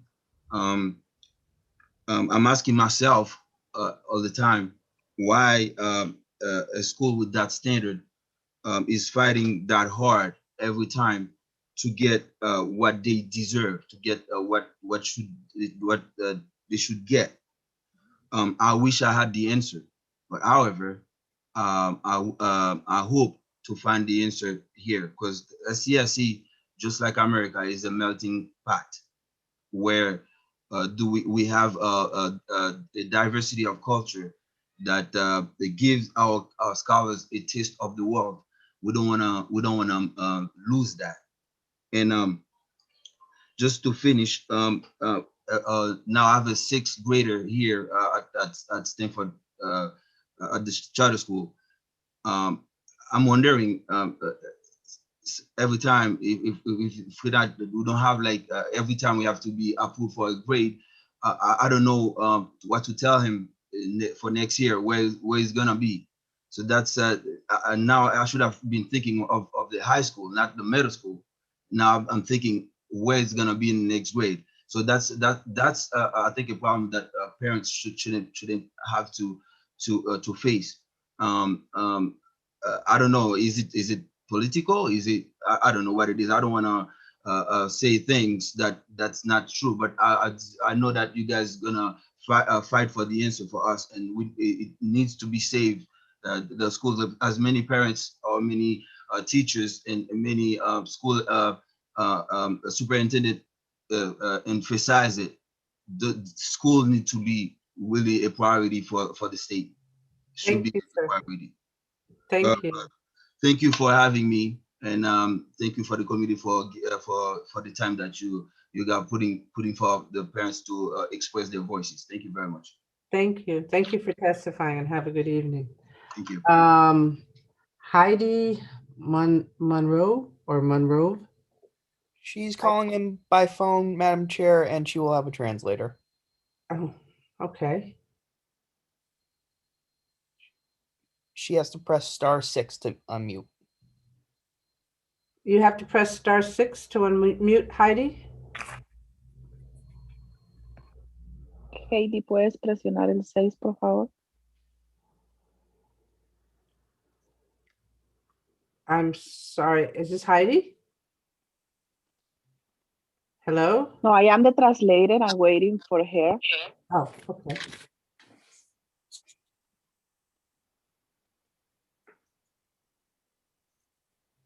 Should we move on and come back? I don't know where she is. Heidi, ¿me puedes escuchar? Heidi. I think she's not there. Okay. If she comes on, we'll fill her in. Okay. I can check if she can come back. Thank you. Next we have Colleen Bailey. Oh, wait a minute. Yes. Wait a minute. I'm sorry. Yes, Colleen Bailey. Yes. Yes, hello. Hi. Good evening. Hello, members of the Appropriations Committee. My name is Colleen Bailey, and I am the Executive Director of the West Haven Public Library. I'm here to speak about HB 6439, supporting the importance of not making cuts to the Connecticut State Library. The state library enables group discounts, networking discounts, up-to-date professional training, and also provides access to databases and information that would be financially out of reach to maintain for many individual libraries. Throughout the pandemic, the governor has recognized the need for libraries to be open with the Everyone Learns initiative. My library was one of the 65 that received funding, which enabled us to continuously and safely stay open and serve the public since July of last year. We were able to purchase private study areas, furniture, and glass barriers. These purchases would not have been possible without the discounts we also received through the Connecticut Library Consortium, a state legislative program that provides regional pricing discounts for libraries in Connecticut. Since installing our private study areas last month, staff have assisted a number of patrons with increasing requests to utilize the space every week. These purchases would not have been possible without CLC's discounts. West Haven Library sees a number of library patrons from all over the state due to the largest veterans hospital being in our city. The Borrow It program, a reciprocal library borrowing program, allows users to utilize services in other towns without getting another library card. Many veterans stay at the hospital for extended stays and will frequent our library. Borrow It makes the ability to use our services much easier. The program has been routinely cut year after year and cannot see another 15% cut this year. I urge the state to recognize the savings that libraries currently and historically have provided to every community. Any cut to the state library will have repercussions that will affect years of careful and professional planning, including the federal maintenance of effort funding, which in essence cuts the library funding twice as much. A well-funded state library serves us all. Thank you. Thank you, and thank you for your testimony. Have a good evening. You too. Thank you. Andre Moore? Hi, yes, Andrea Moore. Andrea Moore. Yes. My eyes are getting a little blurry now. Okay. No problem. Not a problem. Thank you guys for staying on late and taking our speaking. So my name is Andrea Moore, and I'm a Bridgeport, Connecticut native. I'm speaking today to express my opposition to the bill 6439 and the effect of the ECS formula. First and foremost, Bridgeport has been underfunded for many, many years. And I'm sure I don't even have to go into detail because you guys actually have the resources where you can see for yourself. But for the past year, Bridgeport Public Schools we were already in a crisis. Prior to COVID took place, we were in a serious crisis. Homeschool coordinators were cut, nurses were cut, counselors, admin, secretary, math specialist, mental health specialists were eliminated, therefore already putting us in a pandemic mode prior to the COVID pandemic. So now we really have students that are really struggling. For those who aren't even able to attend school due to medical conditions or whatever, a lot of Bridgeport students are actually committing suicide. They're turning to violence. They're turning to alternative sources for comfort. A lot of them miss being around their friends. The younger ones, they don't understand what it means to be around, not being around their friends. Parents are losing jobs because they don't have babysitters, and they're trying to cope with their children and helping them to succeed. Many of our Bridgeport parents are not math literate. Many of them have language barriers. There's no support for the children in school. It's very difficult. Many don't have internet right now, which is really our main resource. So if the internet even goes down because of an overload, which we only have one Optimum, and it does that very frequently, our kids have no books. A lot of our parents don't speak English. I mean, we have special needs children that have no support. But me, especially my daughter, now she's 18. She was previously in Fairchild Willard School. And I mean, she was 5 credits short because there is no intermediate liaison. Me being a parent that I am, I mean, I really had to fight for them to come up with those credits. That alone gave me a lot of mental stress.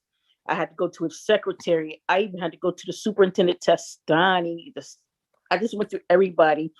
And with a school with over 1,000 kids, with one secretary, that's just a problem by itself. And now even that my daughter's 18, she's having some serious mental health issues.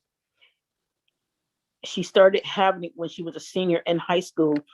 There was no one she could talk to. She wanted to see a psychiatrist. She wanted to see a psychologist.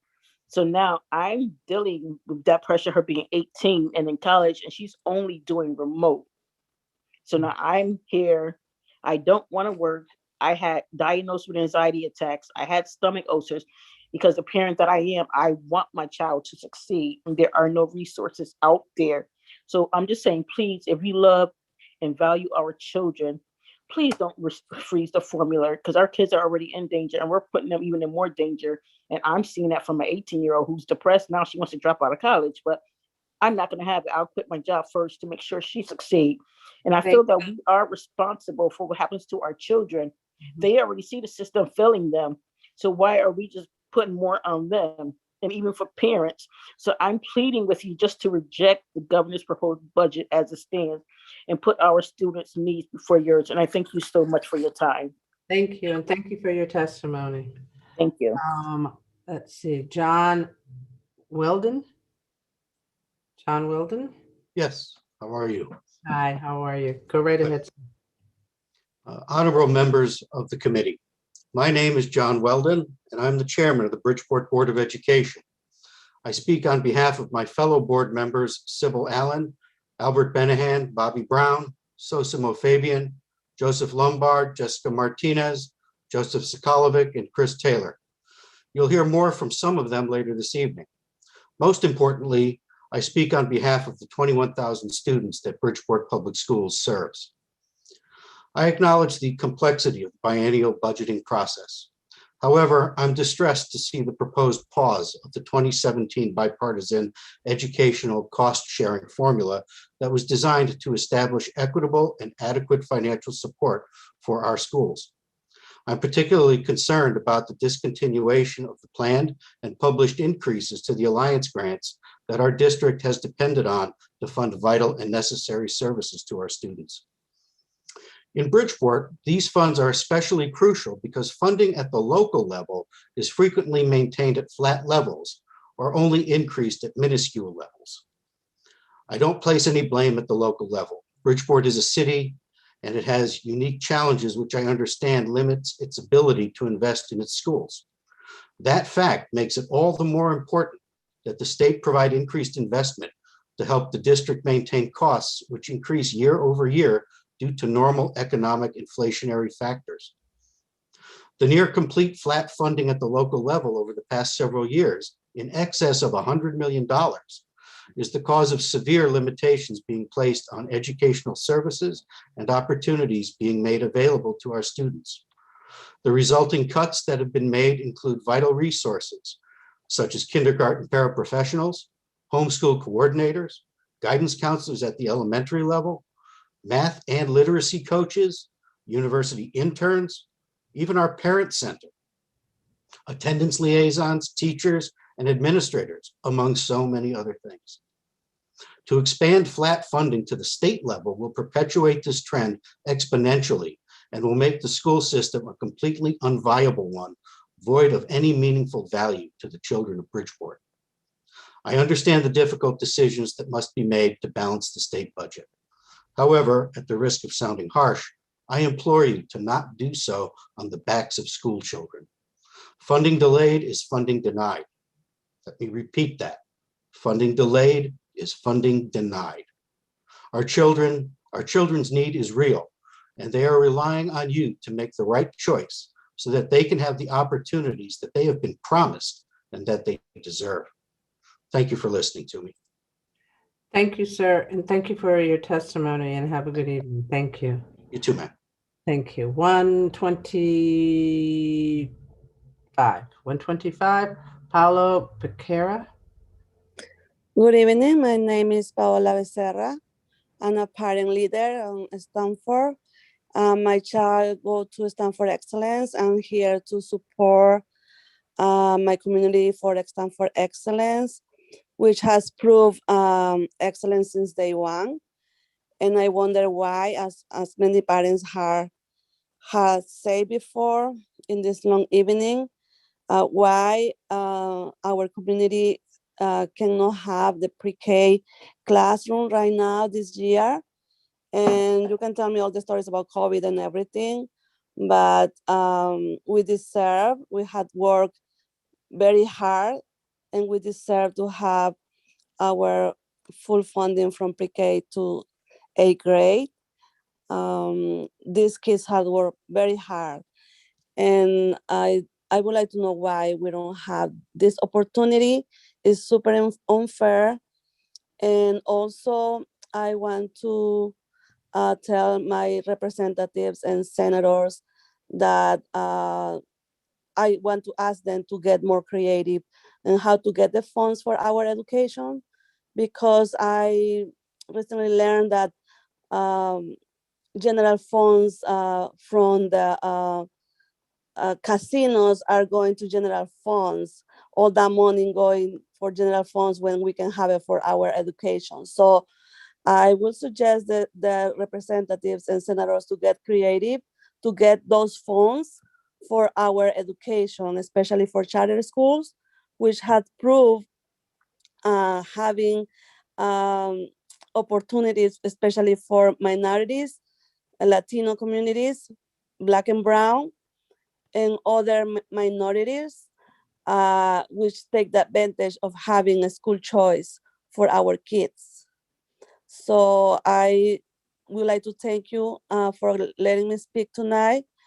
And I would like you to consider to be more creative for our funds, and please give us the opportunity to have a Stand for Excellence to be open from pre-K to 8th grade, and also to support our special education kids throughout the state, because these are the most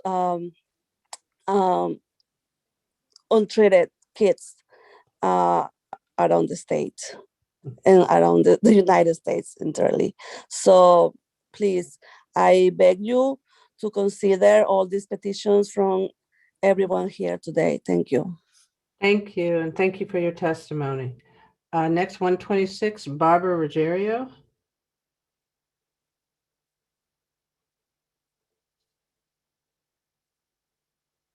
Barbara?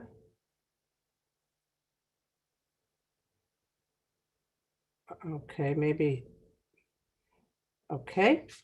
Okay, number 127, Terrence. Oh, wow. Terrence, 127. Good evening. I actually signed up my husband, but he went to bed. So you get Mrs. Terrence Mudithagam. Okay, well, you have to give us your name. You have to give us your name now. Okay, Nitya, Nitya, Nitya Mudithagam. Okay. Pronounce your last name again, please. Mudithagam. Okay.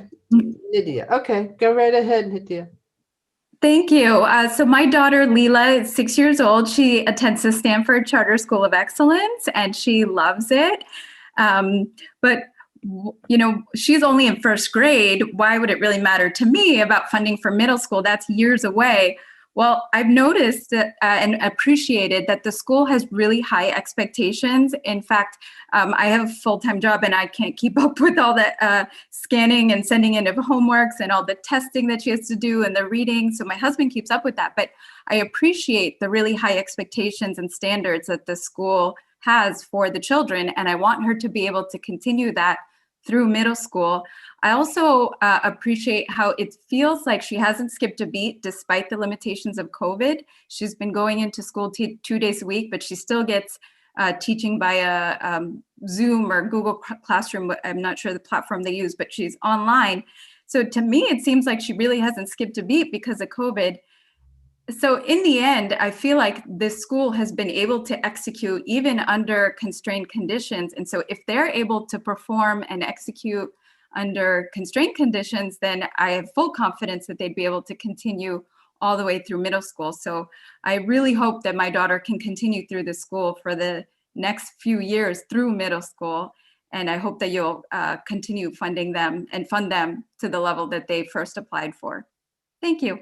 Thank you, and thank you for your testimony. And tell your husband thank you for his testimony too. Have a good evening. Thank you. Barbara Ruggiero. Hi, I'm sorry, I was muted. Okay. Good evening, Chairs Austin and Walker and other distinguished members of the Appropriations Committee. And hello particularly to Senator Hartley and Representative Reyes. I'm Barbara Ruggiero, founder and executive director of Brass City Charter School, Waterbury's only charter school, which opened in 2013 with grades pre-K through 1. We've rolled out a new grade each year. And this year, we'll be graduating our first 8th grade class in June. BCCS's mission is to provide a rigorous academic and holistic social emotional learning program that will eliminate the achievement gap for underserved students. 10 years ago, I'm embarrassed to say, I had no understanding of the profound achievement gap that existed in Connecticut. And I discovered that charter schools have been addressing those disparities for over 20 years. Our state's public charter schools overwhelmingly serve low-income students and students of color, which is true for BCCS, which is highly representative of our city's population in terms of poverty and race. But because of how Connecticut funds education, the 11,000 mostly low-income, predominantly Black and Brown public charter school students have been profoundly underfunded. These students are more than deserving of equitable funding. Charter schools are defeating racist stereotypes that seek to put limits on children's futures. We believe at BCCS that all children, regardless of socioeconomic status, race, religion, ethnicity, or gender, can grow, achieve, and be successful. When we first opened, we had 2 months to announce that opening to the public. Despite the fact that we were an unknown, untested commodity, we ended our first lottery with a wait list. Last year, we had over 600 students on our wait list, and each year that grows. It is clear that families want choice for their children. Throughout Connecticut, the demand for public charter schools has rapidly increased over the past 2 years. The latest wait list includes 6,000 names representing the families demanding access to these schools. To reiterate, public charter schools provide quality education to students who often don't have access to great schools. This year in Governor Lamont's proposed budget, there is a pre-pupil increase for charter school students. This increase would finally bring our students to the state's foundation amount of education funding for $11,525. The importance of this increase cannot be overstated. However, our students at Brass City, like so many other students in Waterbury, have unique challenges that will be left unaddressed even with that funding increase. 64% of charter school students come from low-income families, and many live in communities affected by high concentrations of poverty.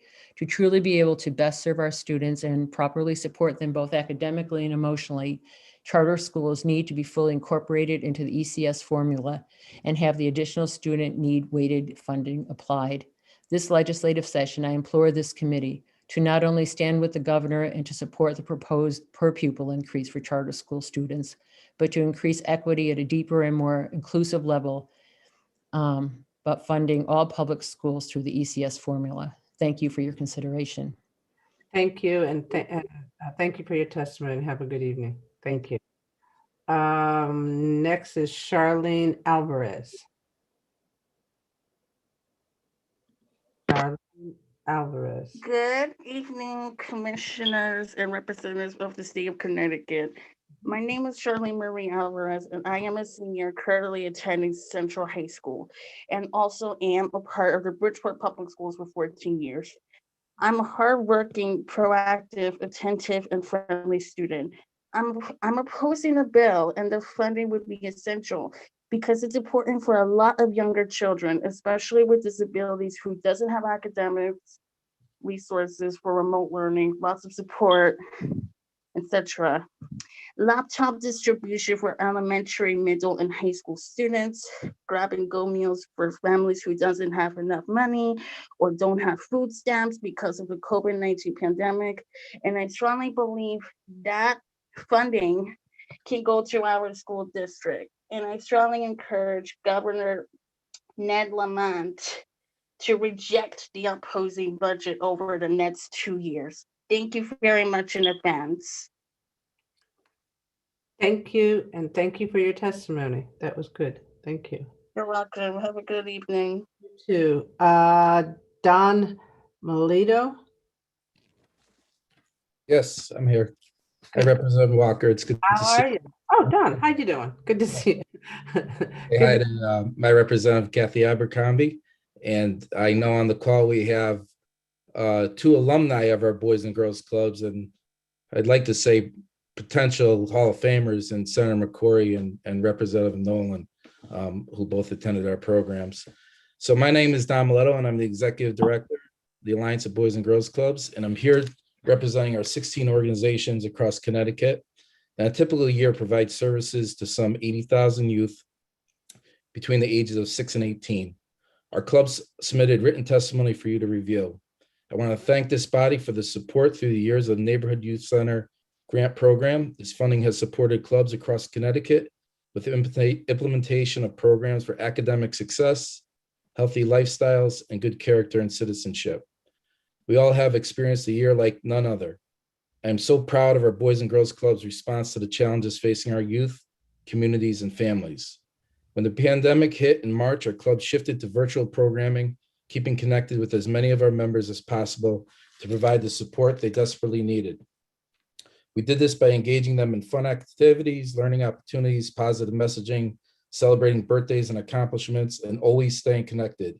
We held our Youth of the Year celebration in virtual fashion and are proud to announce that Connecticut produced its first National Boys and Girls Club Youth of the Year winner, Josias Reynoso, a member of the Bristol Boys and Girls Club. Clubs reached out within their communities, supporting services like food distribution, gratitude campaigns, partnering with school systems and public health entities. Overall, during the period of time, we lived by our motto, whatever it takes.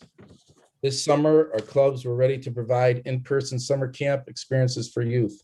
We collaborated with the Office of Early Childhood to make sure our camps met all the new requirements and provided a safe summer. Due to the regulations, we estimated to serve about 30% of our previous year's population. Clubs had to prioritize those families that needed our services most. This fall to the current time, clubs are providing in-person learning hubs, educational support before and after school services with a backup support of virtual network that they established in the spring. In closing, we keep our doors open and our fees extremely low with an average annual membership dues across the state of $75 per youth. How do we do it? We raise money from private sources, seek government dollars, hold special events, and work very hard every year to make our budgets. The Neighborhood Youth Center grant is funded at $613,000 in the governor's budget. Of that, our 16 organizations with 31 sites, if history repeats, will receive $377,000 from the state of Connecticut. This grant in 2008 was funded at right around $1.4 million, with clubs receiving $1 million of that amount. As we rebuild our youth from this time and know that additional supports will be needed in the area of social emotional learning, we recognize that increased collaboration is needed in all communities, and Boys and Girls Club stands ready to do whatever it takes for our youth and families. We ask that the legislature return the funding to 2008 levels of $1.4 million in Neighborhood Youth Center grants to support services during out-of-school time hours. Thank you for your time and your consideration. Thank you very much, Mr. Melito. Up next is Scott Nickel. Good evening, Chairs Austin and Walker, ranking members Minor and France, and distinguished members of the Appropriations Committee. My name is Scott Nichols, Superintendent of the Ellington Public Schools, Chair of the Legislative Committee for the Black Leaders and Administrators Consortium, Black, and member of the Connecticut Association of Public School Superintendents Legislative Committee. I testify today in support of the statewide expansion of the Connecticut Teachers Residency Program in partnership with the Regional Education Service Centers RESC Alliance, which includes the originator of the program, the Capital Region Education Council, or CREC. The Connecticut Teachers Residency Program is aligned with the CAPS blueprint to transform Connecticut's public schools, recommendation number 10, specifically increasing Black and African American and Hispanic Latino educator and leader recruitment and retention. The Ellington Public Schools, which enrolls 26% students of color, has approximately 3% teachers of color employed. Additionally, the number of teachers of color statewide in suburban and rural school districts has been scarce. The Ellington Public Schools is a teacher residency program early adopter with a resident teacher of color currently teaching with a mentor Ellington teacher. Upon successful completion of the program, the Ellington Public Schools will hire this teacher of color for the 2021-2022 school year. Great organizations, great industries invest in a variety of talent pools to recruit, retain, and grow professionals. Connecticut school districts especially suburban and rural, have been unsuccessful tapping into the African American and Latino aspiring educator talent pool. The Connecticut Teacher Residency Program is one strategy that will not admire the problem, but will actually make tangible progress toward diversifying our educator workforce. The state taxpayers should expect accountability, a return on investment with their dollars. This program does just that. The recommendation for the state of Connecticut's biennial budget ending June 2023 to include a specific line item in the amount of $8 million annually to expand the Connecticut Teachers Residency Program to at least 4, if not all, of the state's regional education service centers, as aligned with CAPS's blueprint to transform Connecticut schools. Thank you very much for your time, and thank you very much for the attention given to all the testimony tonight. Thank you very much. Up next is Merrill Gay. Thank you, Senator Austin, Representative Walker, members of the committee. My name is Merrill Gay. I am the Executive Director of the Connecticut Early Childhood Alliance, and I want to offer some testimony on the Office of Early Childhood budget. This past year, we've really seen how essential childcare is, but we still have a huge problem that the childcare industry is grossly underfunded. And that goes for our premier preschool program, the school readiness program, as well as the child development centers that have not been gotten any real increase in funding over the last 6 years.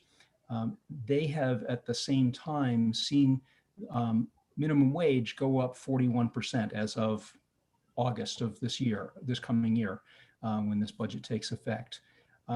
For childcare, which is a low-wage industry, it means that every year that the minimum wage is ratcheting up, more and more of the workforce is covered by it. And the problem with for the subsidized programs is they don't have a way to generate any more income, because the part of being a subsidized program is you have parents pay on a sliding scale fee that's set based on their income. So those programs that we established to be really high quality childcare programs, they are the reason why Connecticut has the highest rate of accredited childcare programs in the country, is because we required them to be accredited, and we want high quality teachers there. They are now getting squeezed and squeezed and squeezed. So I urge you to raise that line item. There is a little bit in there for a minimum wage increase, but it's not enough to really do anything to deal with the wage compression. It maybe gets the people who are at the bottom up, but not quite, doesn't do anything for everybody else there. And yesterday I talked to you about the new money that's coming from the federal government. That is coming through the Child Care Development Block Grant and a stabilization grant. So it's not money that you can use for this. The school readiness money is state money. And so I would urge you to find $4 or $5 million to increase that so that we can give childcare teachers, early educators a pay raise. Thank you. Thank you, Merrill. Thank you for coming tonight. Up next is Kayla Waters.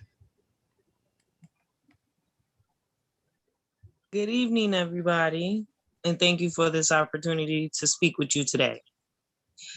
My name is Kayla Waters. I'm a proud parent of a 10-year-old Ayana Waters. She is a high school student, 5th grader, who attends Achievement First Hartford Academy. She also has volunteered with us over at the legislative building over the seasons while we are doing this budget, and we wanted to ensure that we have the best people representing us over there at the Capitol. It feels so unreal submitting this testimony in the middle of the pandemic, but it's exactly why I'm doing it. This past year has been so hard for a lot of us, and we are doing the best that we can. But do you know what's easy? Making sure all of our kids get what they need based on the needs no matter what kind of school their family choose for them. To me, that's a no-brainer. COVID has made it clear that there is a deep divide between the haves and the have-nots. Right now, we need to take bold and decisive steps to make that right. And there is no better or worthier place to start than by making sure our kids are learning on an equal playing field throughout the state of Connecticut. My Ayana worked so hard to attain the straight A average, to make dean lists throughout the school year. She and her friends worked very, very hard to get to those dreams and make sure that they come true, whatever they want to be in life. And their teachers are the hardest working I've ever seen them. So let's show them an appreciation for them is bigger than politics, more than they deserve it. Governor Lamont is calling our public charter school babies, the majority of them Black and brown with unlimited potential for greatness, to receive the same foundation amount as all other public school students. I ask that you do the same. After all, a strong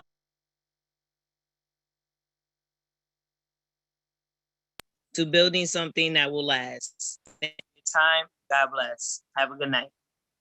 Thank you, and thank you for your testimony. Thank you very much. Have a good evening. Welcome. You too. Bye. Next is Ashwanda Mitchell. Ushanda, thank you. Oh, Ushwanda. Oh, thank you. I'm sorry. I apologize. No worries. Good evening, members of the Appropriations Committee. My name is Ushanda Mitchell, and I am the program coordinator of the Connecticut Teacher Residency Program in partnership with the RESC Alliance. Thank you for allowing me the opportunity to address you tonight. I'm here to ask for your financial support in the statewide expansion of the Connecticut Teacher Residency Program. My colleague Marlene shared earlier how important it is to have teachers of color in our classrooms, as well as the data that supports it. I want to take a few minutes and share a little of my journey to become an educator. I entered education as a second career. When I decided to embark on this journey, I knew there would be many obstacles that I would face. This included working full-time while providing for my family and attending school, tuition fees, and securing a job once I completed my program. There were also a few obstacles I wasn't prepared for, like being the only person of color enrolled in my teacher prep program and struggling with passing required state assessments. Through hard work and determination, I was able to become a certified teacher. During my first few years of teaching, I found myself in a similar situation yet again. I was the only teacher of color in my school building and the only teacher of color in my grade level across the entire district. The Connecticut Teacher Residency Program is not only designed to increase the number of teachers of color, but to also eliminate many of the barriers that the teacher candidates of color face. Programs like this is something I wish I had during my journey to become an educator.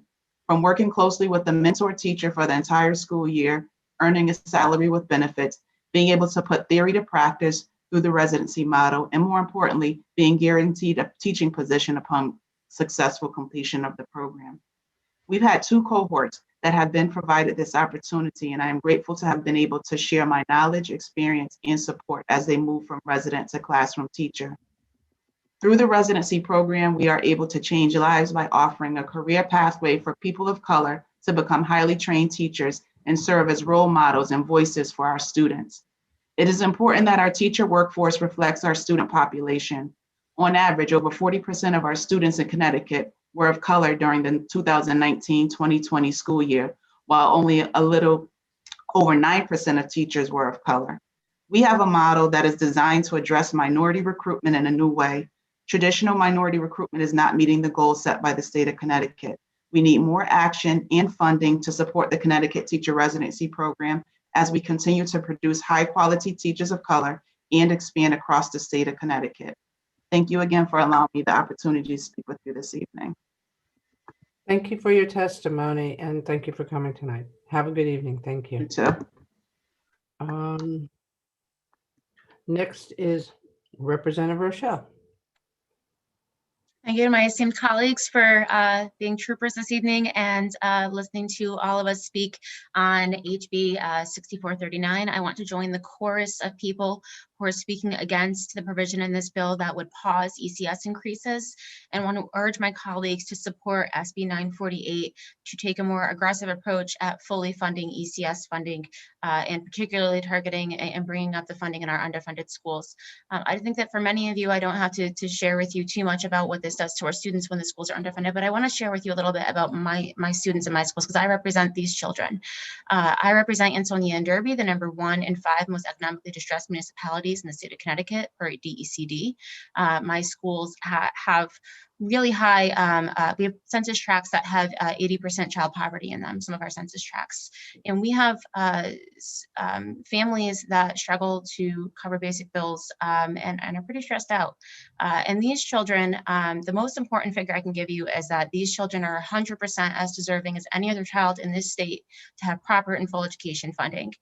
And more than the numbers, these are bright and kind and hardworking kids that we have a moral obligation to afford the same opportunity as any other child. Why this has not happened yet, I think there's a lot of reasons we can reflect upon, but right now we have an opportunity to make a true difference. And in this crisis, we have seen how inequity can affect the community. And in this crisis, we have an opportunity to make a real and meaningful change. So, I represent my children, and my children absolutely deserve 100% ECS funding. And so I hope that you will join me in this effort and will properly fund the schools. We should be rejecting HB 6439's proposal to pause ECS funding. We should be fully funding as quickly as possible because our kids deserve it. Thank you. Thank you. Thank you for your testimony. Good to see you. You too. Thanks. Next, we have number 139, Robin Kaplan Cho. Good evening. Hi, good evening, Senator Austin, Representative Walker, members of the Appropriations Committee. My name is Robin Kaplan-Cho, and I'm the retirement specialist for the Connecticut Education Association, representing active and retired teachers across the state of Connecticut who are members of the teachers' retirement system.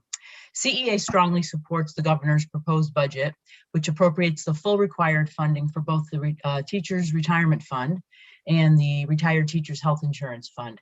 As you know, this is critically important to ensuring the long-term solvency of both of these funds on which our active and retired teachers rely for their retirement security.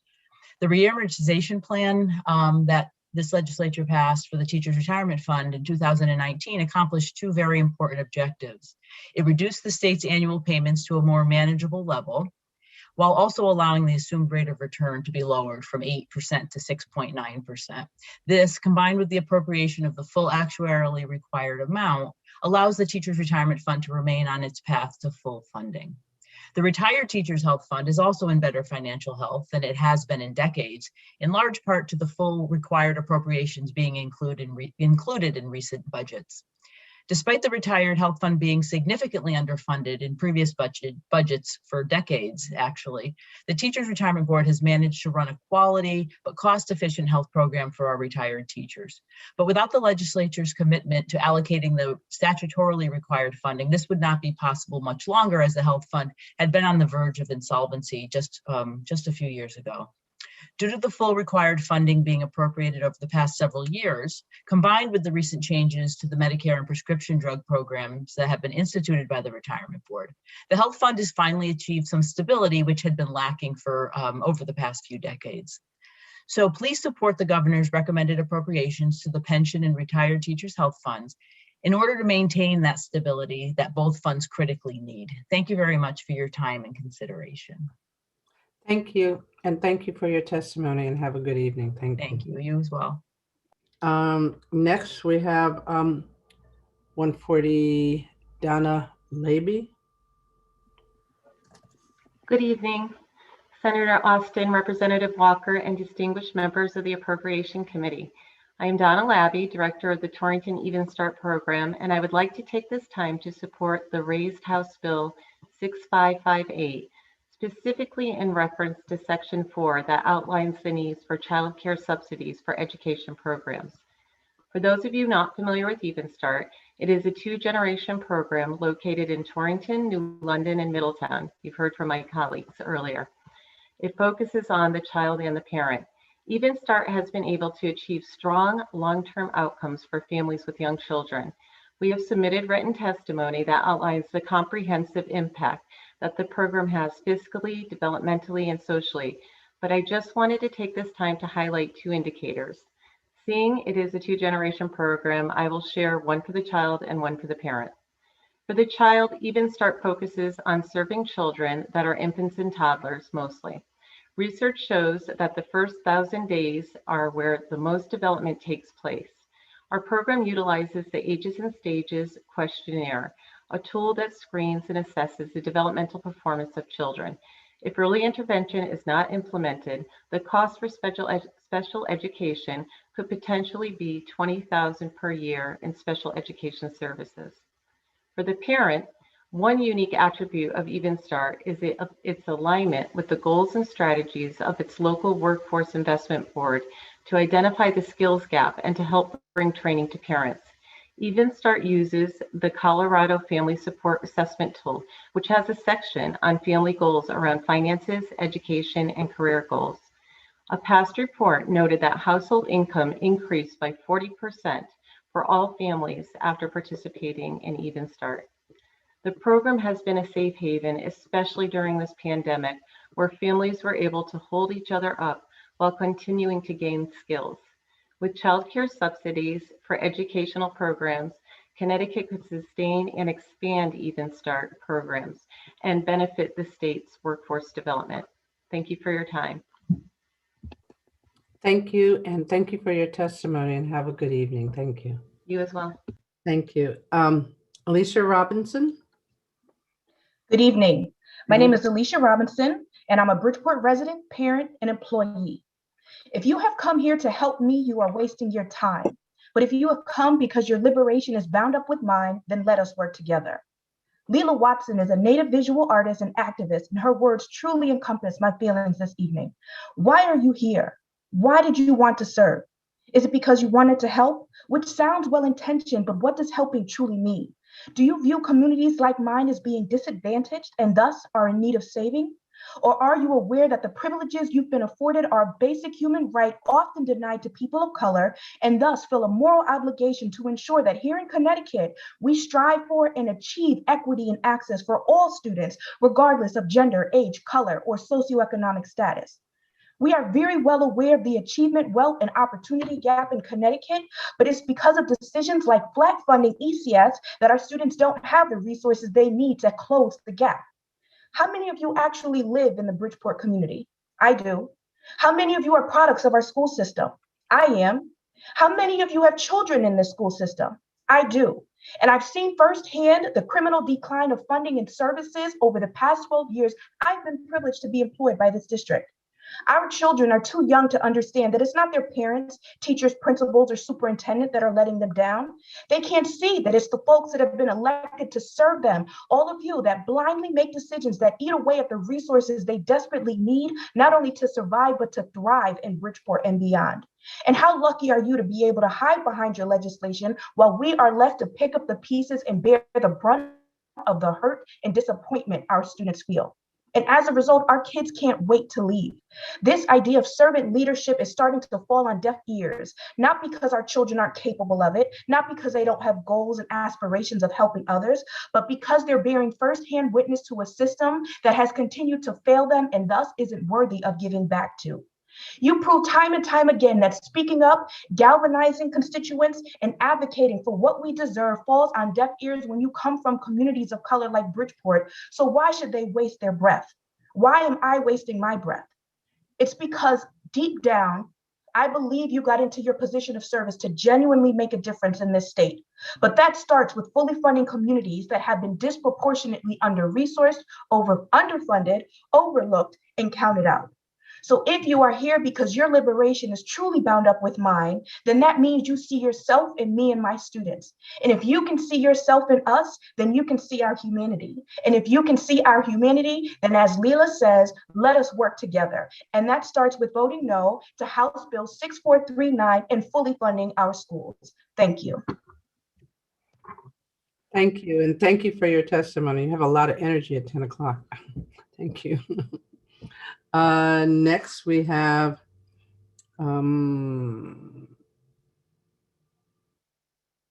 Jessica Mooring Ramos. Hi, good evening. It's Jessica Ramos Mounting, but thank you. Good afternoon, Appropriations Committee. My name is Jessica Ramos Mounting, and I am a Bridgeport resident. I am born, raised, and educated through our city of Bridgeport. I am a mother of 3 elementary school children that currently attend St. Andrew Academy of Bridgeport. I retired from the Bridgeport Board of Education in the summer of 2019. Since then, I've had the pleasure of working in the public charter sector with an amazing school called Great Oaks Charter School.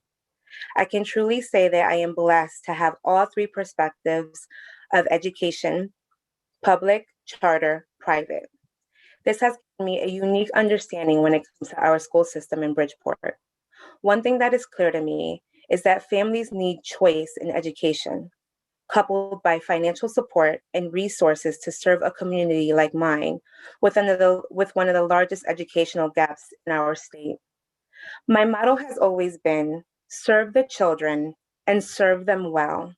Throughout my professional career in our schools, I have always led with the principle of treating all of our families with respect and dignity, being attentive to their needs. One of the greatest moments of joy for me has been to witness the level of commitment that Great Oaks has for our families in our city. They're committed to ensuring that all of our children are fully prepared to get to and through to college successfully. I love the amazing leadership program / tutoring program that encompasses the whole child.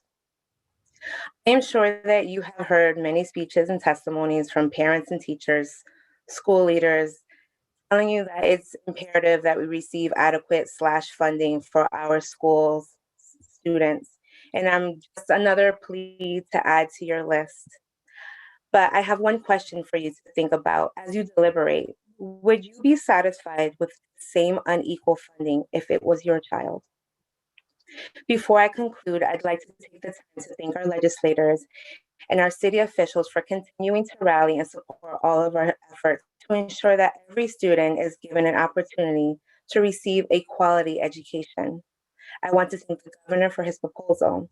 It's a step in the right direction. There's no time like the present to bring justice and equity in education for all of our children in Connecticut. Thank you for your time. Thank you, and thank you for your testimony, and have a good evening. You too. Thank you. Thank you. Melody Olivan. Hello, my name is Melody Olivon. I'm a student at Bridgeport Public Schools and Central High School. I come to this session to oppose Governor Lamont's proposed bill. I believe the money would be put into good use. Public schools will be able to hire social workers to ensure students' wellness and emotional health. Schools such as Bridgeport will continue to give away free meals to those struggling, especially those during the pandemic. Special needs students could benefit from the funding as they develop their social skills with the help of special education services. Laptops and tablets can continue to be distributed throughout the district. There can even be an addition of classes at the middle school level and the high school level, such as financial literacy, preparedness in the job field, and dual enrollment classes. Students would be able to try out other extracurricular activities such as visual and performing arts without having to endure any budget cuts as the years pass. In my school, in my high school, unfortunately, one famous sport around the school was fencing, which had to endure budget cuts over the years. But because students and staff had tried to make sure that the fencing team was still running, they worked hard through fundraisers and bake sales. And it's still kind of sad to see like all these bright opportunities be out of reach because of these budget cuts. It's not only just in my high school that I see this, but in like when I was in middle school as well in Cesar Battaglia School, there was teachers that just had lacked the materials. They didn't have enough paper just to print out materials for us students to be educated. And it's really saddening because they would even like give us extra credit for us to like buy blank paper for them so that they can educate us. And that's just a sad thing to see, as well as just seeing the classrooms and them just lacking, like having, as Ana Batista has mentioned from before, another speaker here, where there was broken, like broken projectors, and there was just messy whiteboards. It was not enough really to teach us in an appropriate school environment. And there was also, but like despite the challenges with the low funding throughout the schools, I've seen a lot of teachers, passionate teachers that have been trying to educate their students and provide them with as much opportunities as possible. And still I see that throughout my high school in Central. So I just want to thank the staff there throughout the Bridgeport Public Schools district for their hard work. And I also want to thank you for your time. I really hope that you all deeply think about what I have said and reconsider this proposal. Thank you for your time. Thank you, and thank you for your testimony, and have a good evening. Next is Ann Sweeney. Good evening, honorable members of the Appropriations Committee. My name is Ann Sweeney. I serve on the Waterbury Board of Education, and I am chair of the board's Committee on Policy and Legislation. By a majority vote of the Waterbury Board of Education on March 1st, 2021, the board submits to your attention the following statement regarding Governor Lamont's proposed budget for education and ECS funding. The Waterbury Board of Education is deeply concerned about the severe underfunding of Waterbury ECS monies. The budget wipes out all ECS increases for Waterbury for the biennium. Waterbury is already the most underfunded district in the state of Connecticut due to a flawed ECS formula. The proposal leaves Waterbury shortchanged $19.9 million over the biennium, more than any other district in the state yet again, even as other non-alliance districts see increases over the biennium. Waterbury and other challenged districts were promised that the broken ECS formula would be fixed and our students would finally be the recipients of a fair and equitable funding formula. A cut of this magnitude, $19.9 million, will hurt students already suffering under the pandemic, strain our city resources and our city taxpayers. Such a devastating shortfall will result in the district losing hard-fought gains in education when cuts have to be made. Please stand with us in protesting this proposal and insist that the promised revisions to ECS funding be restored. That concludes my written testimony as submitted. I do want to stress that school districts put forward 5-year plans. Waterbury's plan continues to stress programming, supports, and staffing to provide equitable access to quality education for all students, supports special education needs, and addresses social and emotional learning. The loss of these promised increases means a 2-year delay or even the loss of expansion of existing programs and creation of new programming. Students will lose gains made and miss out on gains they could have made. The revised ECS formula phase-in was a great decision before the pandemic. Why is it not a critical decision during the pandemic? Please restore the promised ECS phase-in. I thank you all for your time and attention on a very long night. And hello there, Republican Representative Reyes, our champion in Hartford. Thank you. Thank you, and thank you for your testimony. Next, Yanira Aquino. Yanira? Hi. I want to know, is there anybody left at Stanford Excellence Parent Association? Is there anybody that has not testified? I think every person has testified from your school. Just saying, go right ahead. I'm happy because my daughter's been up and this is the only time that she could stay up. She wants to say something, but I'll start first. So my name is Yanira Aquino and I'm here to represent the Stanford Charter School for Excellence. I'm the parent of 2 kids. Aliana, she's 7. She attends the Stanford Charter School for Excellence. And my son, he's 10 years old. He attends a public school. So earlier this school year, my son came home from school with math homework. And he's in the 4th grade. And this little girl, 2nd grade, said, "Let me see your homework." She was helping a 4th grader with his math homework. So this is just an example of the education that they're receiving at the Stanford Charter School for Excellence. And this is why so many parents represented today, because she's been going to that school since pre-K. My son now wants to go to that school for middle school because of that help that she had given him, a 2nd grader. So imagine how many more children we can empower if we do not cut funding for pre-K or middle school, and empower our future leaders like Aliana. She's hiding. Aliana? You want to say something? Go ahead. Go ahead. Look at the camera and speak like you were speaking. Hi. I am 7 years old and my last name is the road. And Go ahead, look at the camera and talk. yeah. We only have 2 minutes, 1 minute left. What did I say before? Anything you want to say about your school? I'm very happy that my teacher and other people from Stanford Charter School that's been helping me. And also in 2nd grade. Wow, you stayed up late to make that. Exactly. She's been practicing now. She has stage fright, but she is a little leader. She did wonderful. And I also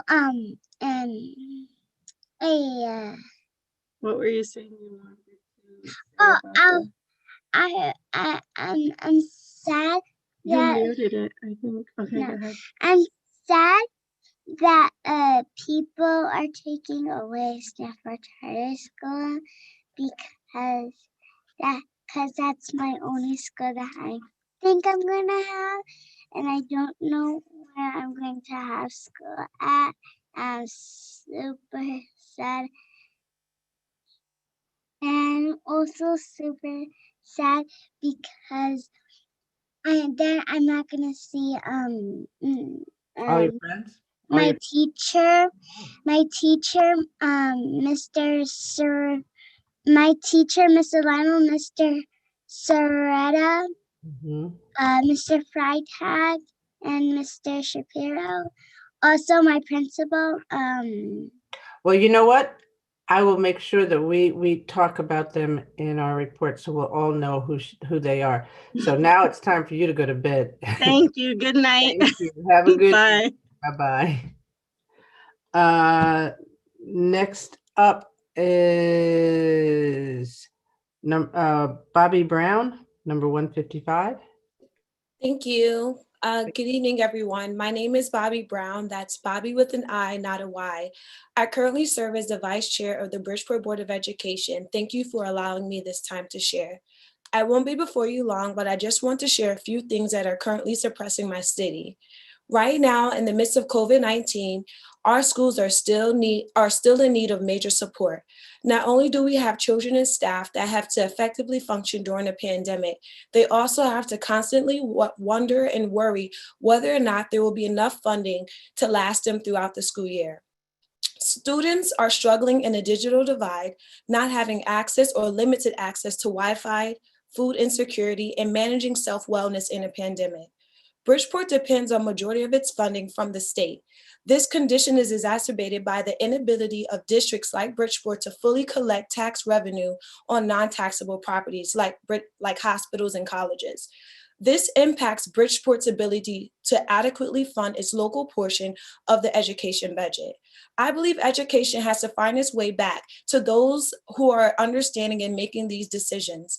Flat funding Bridgeport is in essence a budget cut, as the cost of operating the district escalates each year. This proposed cut limits the careers and potential our children can see themselves within their own city. Bridgeport has an 89% minority majority student population. Let me repeat that again. Bridgeport has an 89% minority majority student population. This means students who look like me and are going through the same school systems as me, as well as many others, will not be afforded the same education and opportunities as other students across the district. Of 172 districts, only 33 districts are alliance districts, districts in which the great majority of Connecticut's minority population attend school. I know these are a lot of numbers, but understand this. A 2-year budget that freezes the ECS formula, it disproportionately affects minority and province-stricken districts. With everything our students are facing, this is another thing added to their plates, whether they understand it or not. Under the 2-year budget proposal, Bridgeport is losing approximately $7 million in promised state aid by the year 2023 ends. Honestly, Bridgeport needs a win. Bridgeport needs a major win, a win that our community can say the state has done the right thing and kept their promise they made in 2017 to increase funding, a win that proves education and funding matters, a win that says our state is putting our community first. So I ask you, will you help cities like Bridgeport win, or will there be another reason why we're losing and failing our communities? I stand on the right things, and I stand on the right side of things. I hope you will too. We deserve better. We deserve equal opportunities. Thank you for allowing me to share. Thank you, and thank you for your testimony. Thank you. Have a good evening. Elizabeth Brown.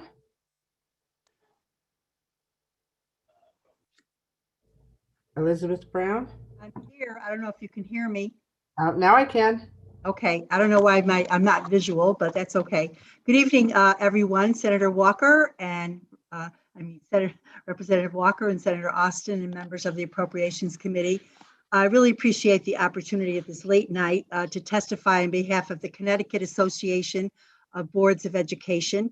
I'm also on the Board of Education in Waterbury, and go Ann Sweeney. She did a great job representing Waterbury tonight.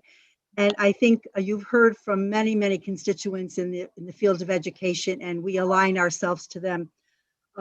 We understand, federal ESSER money will help our districts address learning loss, PPE, cleaning of schools, ventilation improvement, and professional development. Student learning loss will be an issue that will continue through the next few years. CAPE strongly urges you to maintain the existing ECS phase-in plan that supports the ongoing educational needs of our students. We also want to address, lifting the cap on special education. Again, another burden to our districts that hasn't really been addressed this evening. We also really support investment in efforts to hire people of color in our districts to improve diversity in our staffs. We have legislation encouraging it, but we need to put the dollars behind it. In Waterbury, I'll say we've had very success with the Relay program and the ARC program. And we've also instituted in our high schools a credit-bearing pathway for teachers. So the kids get credit for taking courses on a career path for teaching, which we're very excited about it. So I guess the bottom line is we align ourselves with all the passion that everybody concerned about education for our students.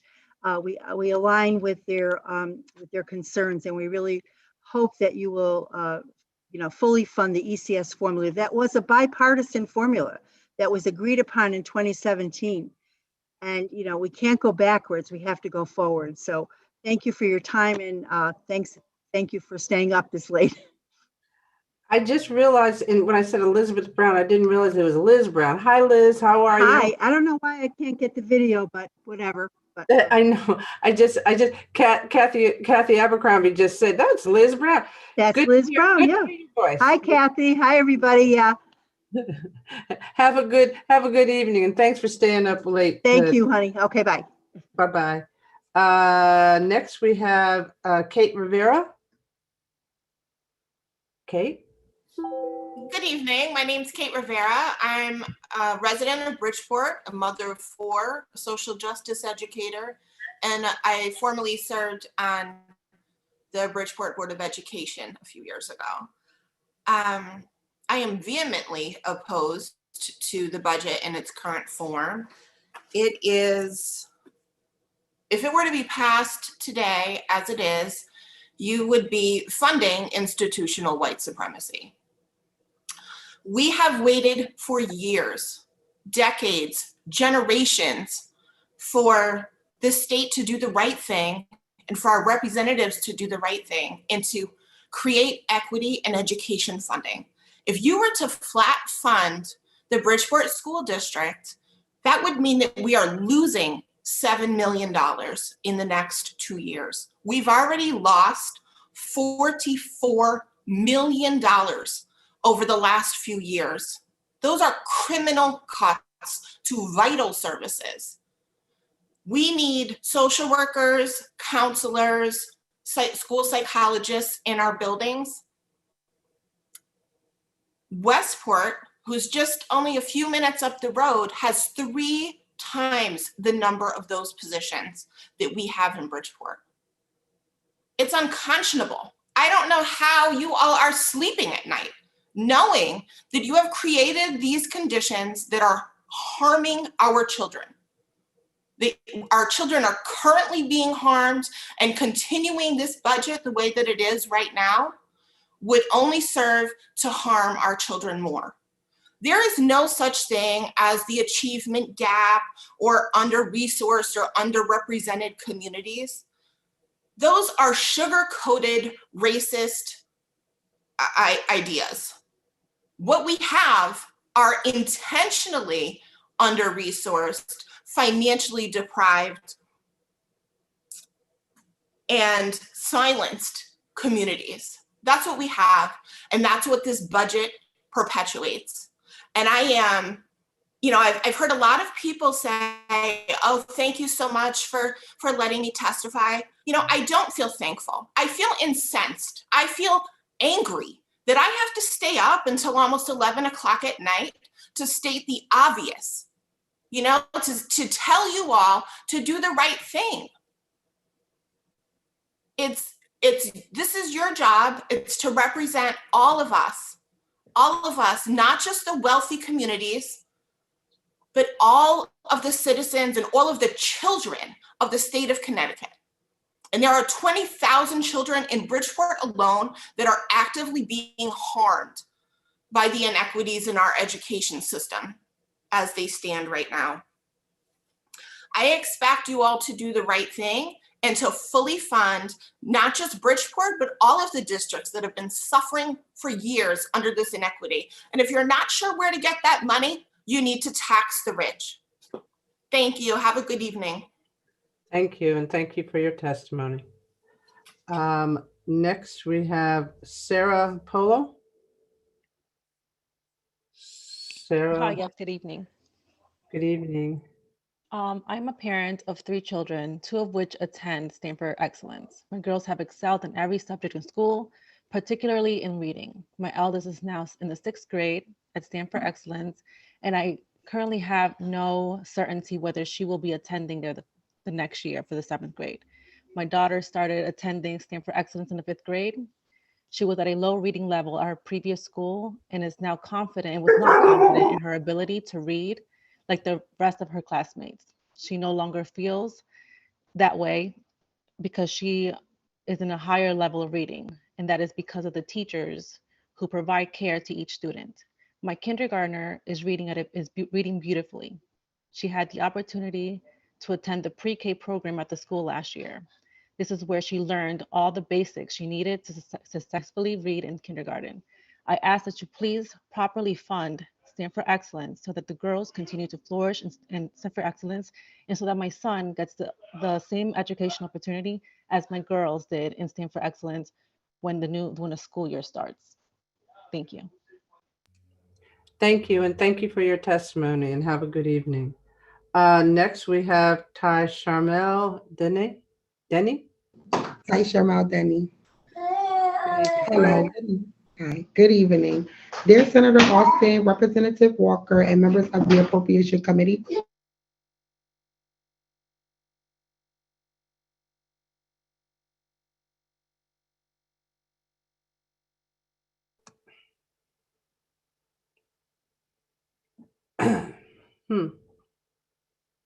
I am originally from Ansonia, Connecticut. I attended pre-K to middle school in Ansonia. It's a small town, but I will say I've seen a lot more effort from the teacher professionals in this specific district than I've seen in New Haven public school systems. When I moved to New Haven, I was 17, and going to these schools, I see little to no support academically. Academic and moral support should be normalized in these, schools. Academic and moral support should be normalized in these schools to help the youth in the Black and brown communities due to the high rates of crime, drugs, and death. These kids should have the same equal education as any other district so that they too can reach their highest potential going further in life. The governor's budget unfortunately does not address the chronic nature of underfunded schools. It seeks to put a Band-Aid on the issue worsened by COVID. It isn't enough. The state does not give enough for these kids to have the material support needed to help through times like this. Even before times like this, the state just gave a little to get little to no results. It's not fair, and it's not fair for kids in communities of low income, welfare, and etc. to have to be subjected to a specific school because of financial and demographic reasons. Due to the high amount in taxes we pay as New Haven residents, it is nearly impossible to locally fund our school systems because we as a town just don't have it. We are paying 4.4% in taxes opposed to Westport, which only pays 1.8% in taxes. We must reject the governor's proposed budget for education, and by passing a budget with significantly more long-term and systemic support for our schools. This is why, as a resident of New Haven, Connecticut, I am asking for help on behalf of the town I reside in for both of my kids in the town that my 6-year-old is attending first grade. It's understanding that sometimes economically there are rises and falls, but when the economy has enough to do more, there's no opportunity for more support. These kids in these low-income, middle-class towns need not only us, but the people we are supposed to be able to depend on, the state we are citizens in and we love so much. There's currently legislation on the Education Committee, SB 948, that helps address these disparities, reducing the state's racial funding gap by 68% and make sure students are at the center of the conversation about education funding. I am counting on you to make the right decisions and to give all students a fighting chance to excel. I can't say that with my brief speech today that it would change the minds of the ones in control, but I will say that I stand proud to demand more for the towns that need help the most. I'm hoping that you hear me and not just because you have to. Thank you for your time, and I urge you to think bolder than the governor's proposed budget for education. I do apologize for that, but thank you so much. That's okay. Go take care of them. Have a good evening, and thank you for testifying. Even see, that's what a mother can do. A mother can keep talking even while the children are sleeping. Thank you so much. Have a good evening. You too. Okay, next is Andrew Feinstein. Thank you very much, Madam Chairwoman. I'm very impressed that all of you are still up and going through this. I want to make 3 points. First, in agreement with virtually everybody else, the governor's budget is abhorrent and needs to be rejected. We need to fully fund ECS, and we need to change the weights to provide equity, to move money to to districts that need it and away from districts that don't need it. And there is legislation in the Education Committee to do exactly that. Point 1. Point 2, the only, and I should point out that I'm representing Special Education Equity for Kids in Connecticut, an organization of parents, providers, attorneys, and advocates fighting for the rights and quality education for students with disabilities. The only specific funding that goes to special education is the excess cost grant, which is supposed to be like an insurance policy for a catastrophic, very large costs for particular kids. District is supposed to get reimbursed for expenditures more than 4.5 times their per pupil expenditure. The amount of money in that appropriation has stayed static for the last 8-9 years at 140 million. It would take 210 million to fully fund it. It ought to be fully funded, but at the same time, we've got to be looking to change it because this is the wrong way to fund special education. We need to fund capacity in districts. We need to fund literacy programs. We need to fund autism programs, not just fund some large out-of-district placements. And the third point I want to make is the governor's budget actually cuts by 11% the personnel in the State Department of Education. Well, the State Department of Education doesn't do what it needs to do now. It doesn't, and particularly in the special ed area, it does not enforce compliance with the law as it's obliged to do under federal law. Cutting staff is not the way to go. We need substantially increased staff in the Department of Education for it to do its job. And with that said, thank you very much, and I hope you guys get done sometime soon. Thank you, and thank you for your testimony, and thank you for mentioning special ed because we need to have more people noticing that. Next, number 161, Matthew Conway.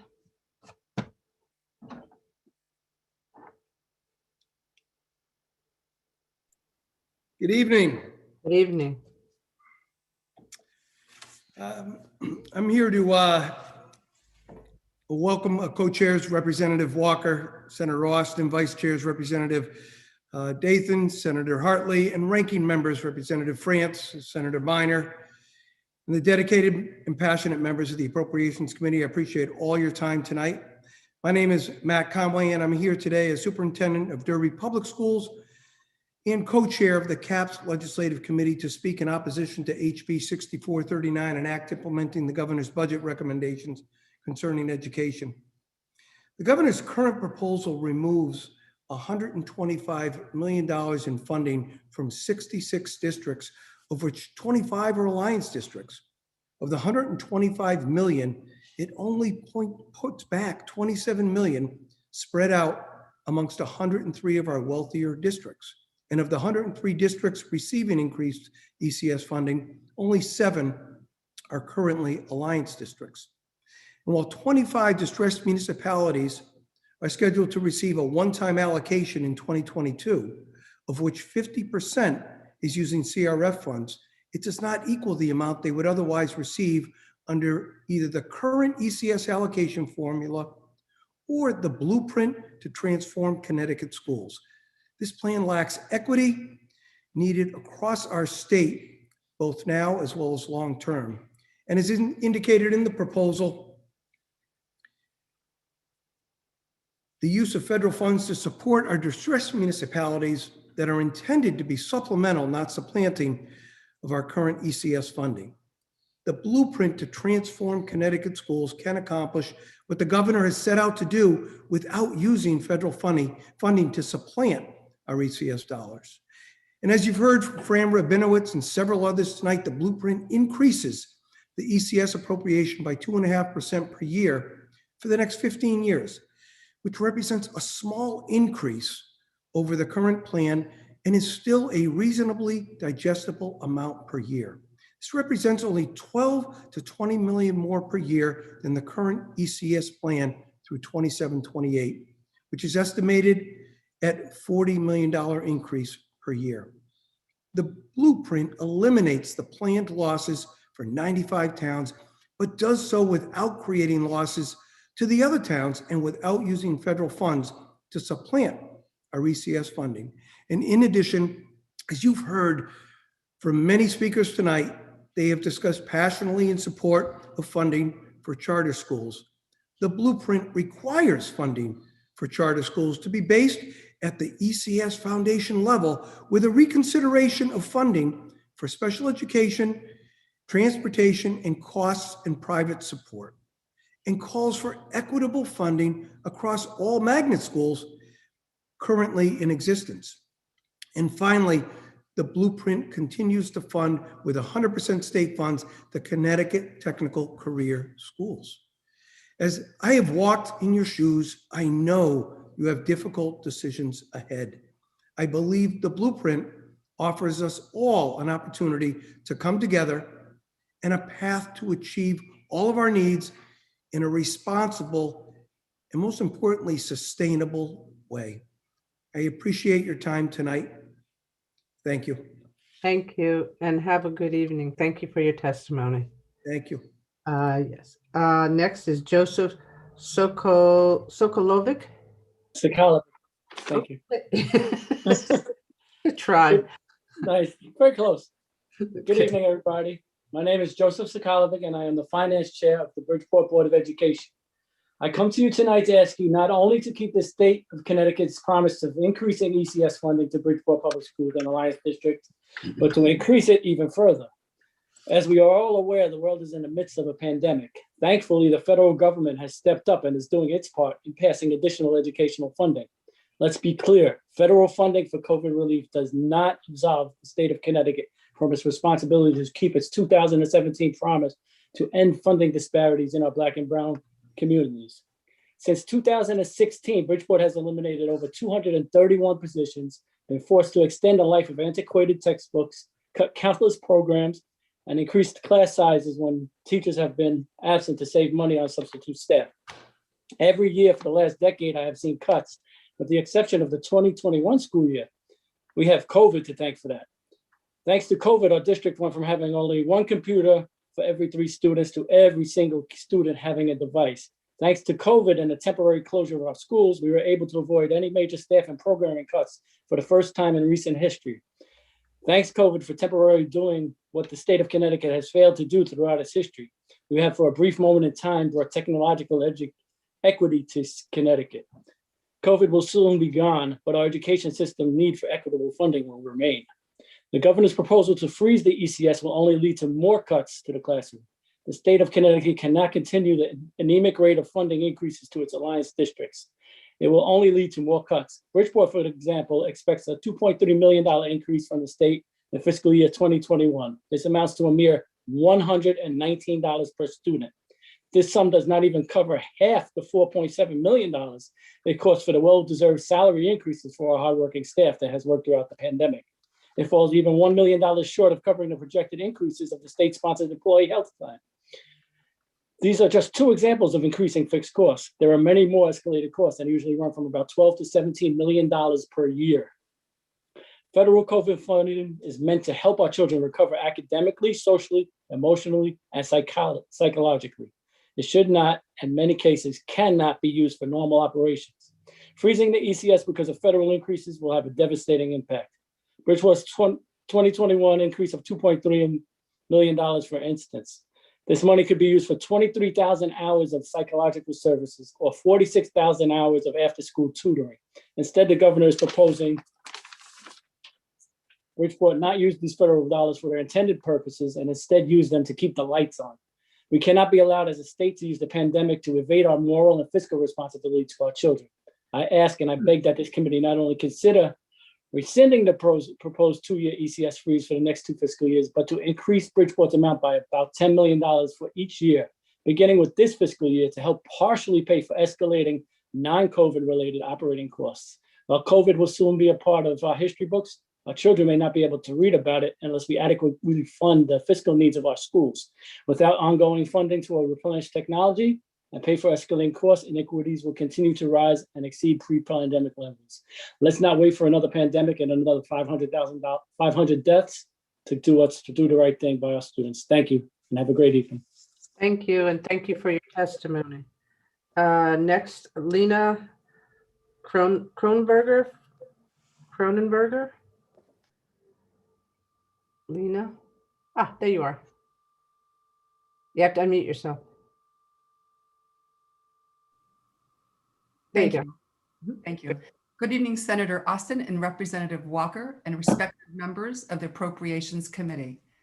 My name is Lena Kronenberger, and I'm a director and classroom teacher for the Middletown Even Start program. Even Start is a 2-gen program where parents and children are coming to school together to learn. I'm here this evening to speak on the early childhood education component of the program. My cohorts from Torrington and London has spoke to you earlier about the Even Start program. I want you to know that while the parents are in their academic adult education class, their infants and toddlers participate in our NIAC accredited preschool classroom in the same building and sometimes in the classroom next door. Our goal is to guide and support parents with their children in the first 1,000 days of their life, when numerous developmental milestones are achieved and early intervention has the greatest impact. Currently, at best, an infant toddler seat can cost $10,000 to $12,000 per year in a nationally accredited classroom, making a high-quality learning experience out of reach for our parents. But with Even Start program, the child has access to this early learning classroom. In order for parents and working families to take advantage of English learning, GED completion, job training, college courses, and other educational opportunities, they must have access to high quality and consistent childcare to help their children thrive. I would like to share 2 brief stories with you this evening. First, of this little toddler who started in my classroom this fall. Through classroom activities, assessments, and many discussions with the family, he was referred to Birth to 3 and received services in the classroom and at home.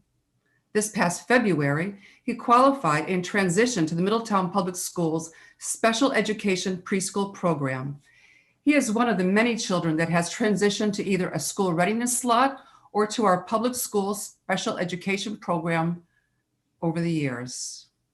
The second story I'd like to share with you quickly occurred 17 years ago. I had the pleasure to work with a family, the Alabon family. Mom attended her classes with Angie when she was 2 years old and was in my classroom.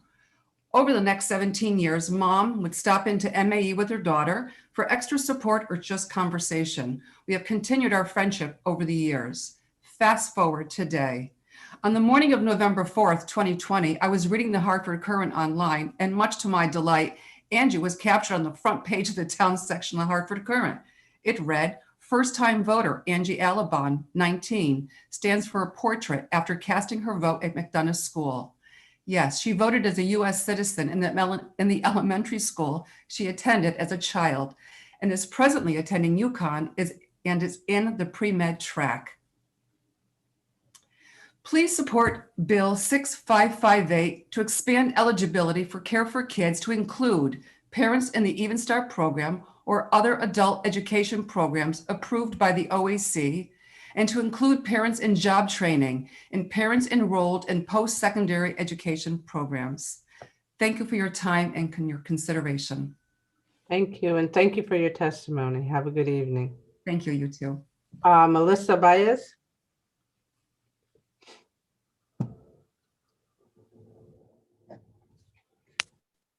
Melissa? Hi, can you guys hear me? Yes. Okay. Hi, thanks for the opportunity. My name is Melissa Baez. I'm a mother of 5 Achievement First scholars and an advocate for my community. I'm here today in front of you to ask you an important question. Do all of the children in the state of Connecticut matter to you? Do you think it's right, especially in the middle of a pandemic, to deny any student what they need or deserve academically? If your answer is yes, then we are all on the same page.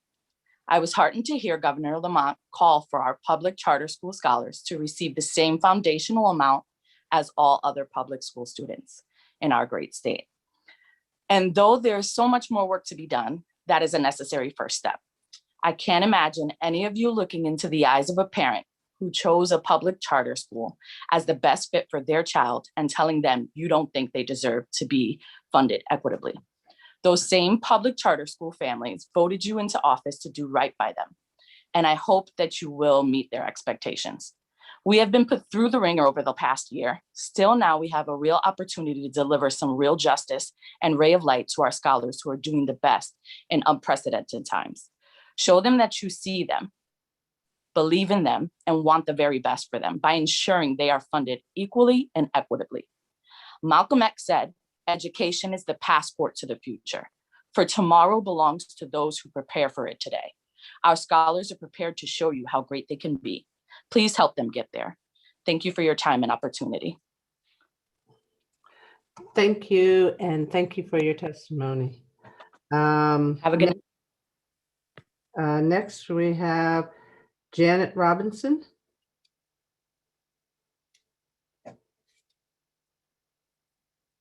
Janet Robinson. Not present, Madam Chair. Okay. Callie Heilman. Yes, thank you. Thank you. Hi, good evening, Co-Chair Senator Austin and Representative Walker, Ranking Member Senator Minor, Representative France, and all the members of the Appropriations Committee. My name is Callie Gale Heilman, and I'm the President and Co-Director of Bridgeport Generation Now, and also a parent in the Bridgeport Public School System. In addition to sending my 3 children to Bridgeport Public Schools, I'm also a 3rd generation Hartfordite, the 3rd generation in my family to graduate from Hartford Public High School, and a proud supporter of public schools. My Aunt Carol Gale is currently the president of Hartford Teachers Union. My mom has been a school nurse in the Hartford Public Schools for close to 30 years, and 5 of my aunts work in education. I'm here testifying on behalf of Bridgeport Generation Now, which is a member-based grassroots organization in Bridgeport with over 300 members, 90% of whom are Bridgeport residents. We organize to end and dismantle systemic racism and corruption in Bridgeport so that we can build the just, equitable, and livable city we know is possible. And a public education system that meets all of our students' and families' needs, that addresses racial equity in education head on, are key to that vision and a true investment in our city's future. I'm testifying in opposition to HB 6439 and in opposition to Governor Lamont's proposed education budget, which, as everyone has said, freezes the ECS formula for 2 years. The governor has a moral obligation to use the COVID-19 relief funds for that purpose, relief from this global pandemic that has laid bare the already deep entrenched inequities within our small state. And he has a moral obligation to fully, not flat, fund education.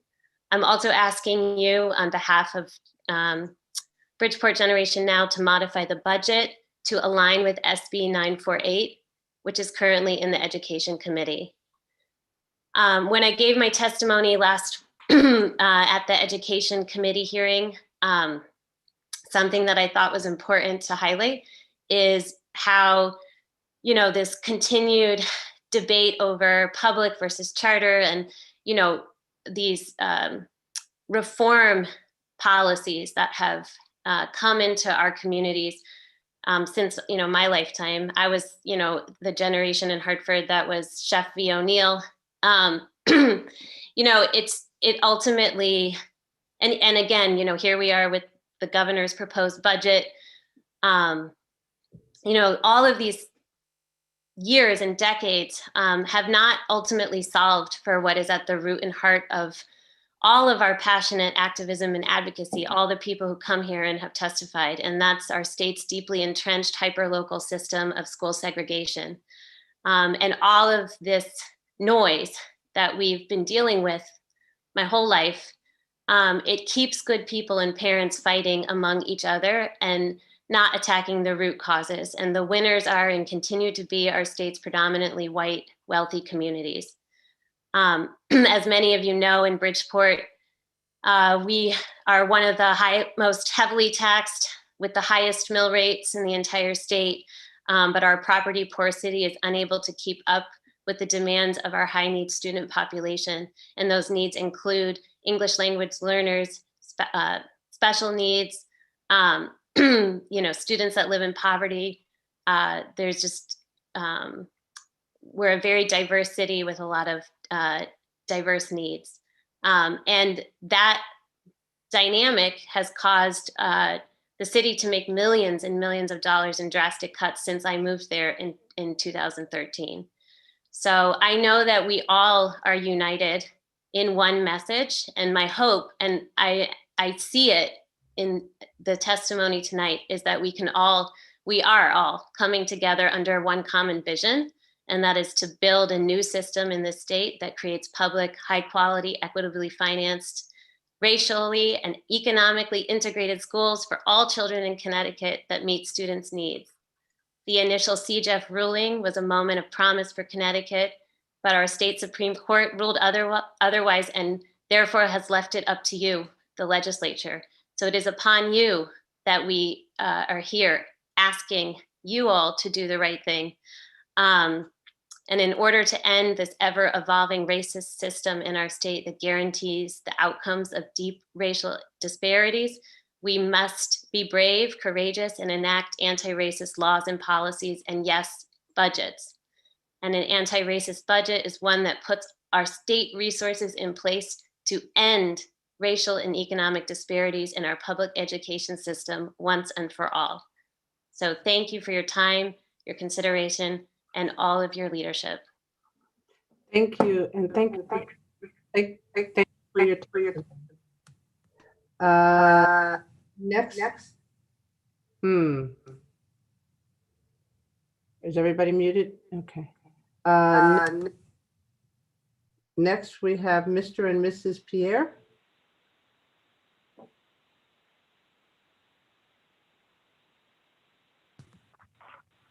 Good evening.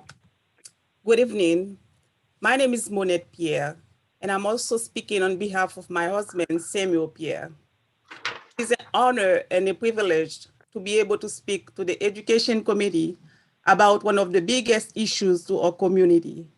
For that, we would like to express our deepest gratitude. We are the Pierre family.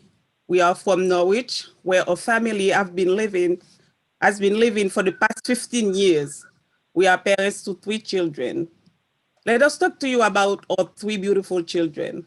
Our oldest daughter had attended the Integrated Day Charter School from pre-K to 8th grade, where she learned how to play violin and piano, and then went to NFA to be an honor student, all the way up and was elected to the president of the NAACP. Also, are both attending IDCS, where discipline, community, and human values are taught to them, making them already like our oldest daughter, successful children living in this community. Coming from a foreign country, we feel blessed to call ourselves American citizens and to be able to raise these children in a school like IDCS. Because in a great and generous America, everyone should be treated and accepted equally, regardless of where they live. The proposed increased funding in the budget to charter schools has simply responded to a call to make sure that every kid is treated equally by receiving the same quality of education, whether they are attending public or charter schools. Because in this country, the doors of opportunity are open for every child. Charter School in Norwich has already answered to this call by the quality of education that it offers to the community. I am a beneficiary of it. My son's education requires special attention. With the available resources, IDCS is working with him to make him a successful student. Too long, the charter school in Connecticut that are serving minorities, brown, Black communities are underserved, underfunded by our state that choose to ignore the basic right of people like us. Making a difference between public schools and charter schools creates a gap between kids. But you know, in America, there is not supposed to be a Black, brown, poor, rich education system, but only an American system of education. Our daughter that is majoring in finance and still a student is a perfect example of what charter school is offering to the community. If you're opposed to this funding, I would like you to understand and realize that you are taking a chance away from kids like my daughter to receive the education of their dream. In conclusion, I'm calling on you today not only to support the proposed budget increase funding to charter schools, but to approve it. Let us make equality and equity a priority for us and our children. Thank you for your time tonight. Thank you, and thank you for your testimony. Have a good evening. Thank you. Okay. Jennifer Barahona. Yeah, good evening. Thank you for having me. Thank you for staying late and hearing everyone out. My name is Jennifer Barahona. I'm the CEO of Norwalk Acts, which is a cradle to career collective impact effort in Norwalk. We represent over 150 members, including 60 community-based organizations, as well as the city and the school district. And I come before you on behalf of the nearly 12,000 Norwalk school students who would be significantly impacted by freezing the ECS funding for 2 years as proposed in the governor's budget. We stand with the city of Norwalk and the Board of Education in sharing these concerns. Previous speakers, including our superintendent, Dr. Estrella, spoke about the challenges our district faces and the percentage of high needs students. One of our Board of Education members spoke about the 2 Norwalks earlier tonight, and she's absolutely right. The average home price in Wilson Point is $2 million, while just less than a mile west, it's one of more than a dozen public housing sites. Norwalk, like most of our cities in Connecticut, suffer from devastating opportunity gaps that were already miles apart even before COVID, and the pandemic has exponentially widened those shameful gaps. I also wrote testimony tonight, and many of the points that I laid out in that I submitted earlier and was co-signed by nearly 150 parents and teachers and community members lays that out, but I'm kind of throwing out that playbook as some of the previous speakers did as well, and speaking more from the heart as a mother, as a professionally trained social worker who has spent, the last 20 plus years working to create more equitable outcomes for children and families. I live in Fairfield, where my life expectancy is 14 years longer than some of the previous speakers just before me that are my neighbors in Bridgeport. A child in Westport has a life expectancy that's more than 20 years longer than a baby born in Northeast Hartford. And I have witnessed time and again in my professional career the devastating impacts of poverty, systemic racism, adverse childhood experiences, has on children and their ability to learn. And I am married to a public school teacher who has taught in both urban and suburban high schools in Connecticut, and the differences, quite frankly, are shocking between the two. He's also, by the way, a beneficiary of, as a minority of the alternate route to certification program, and we fully endorse all the proposals aimed at increasing the pipeline for minority teachers, as that issue comes up repeatedly with the young people that we hear from in Norwalk. I agree earlier with my colleague who said we have an upside down system when it comes to school funding, and that the high needs students receive less than their more affluent peers who have far more resources as it is. The changes made to the formula in 2017 went a long way to rectify that issue, and the 10-year phase-in is too late for many of our students. To delay that even further by 2 years is frankly unconscionable and sets also a dangerous precedent. So just in conclusion, as you've heard by so many other speakers tonight, the freeze in funding impacts districts like Norwalk that can least afford these cuts. We urge you not only to not delay this ECS phase-in by the next 2 years, but consider accelerating it. This federal dollar should not be used to supplant COVID recovery and learning loss, not supplant the dollars, but supplement those to help us with the recovery from COVID. So appreciate your time tonight. Thank you. Thank you, and thank you for staying for your testimony. Thank you. Next, Jamila Prince Stewart. Good evening, Representative Walker, Senator Austin, and distinguished members of the Appropriations Committee. My name is Jamila Prince Stewart, and I am the Executive Director of Faith Acts for Education. You heard from our founder, Pastor William McCullough, earlier this evening.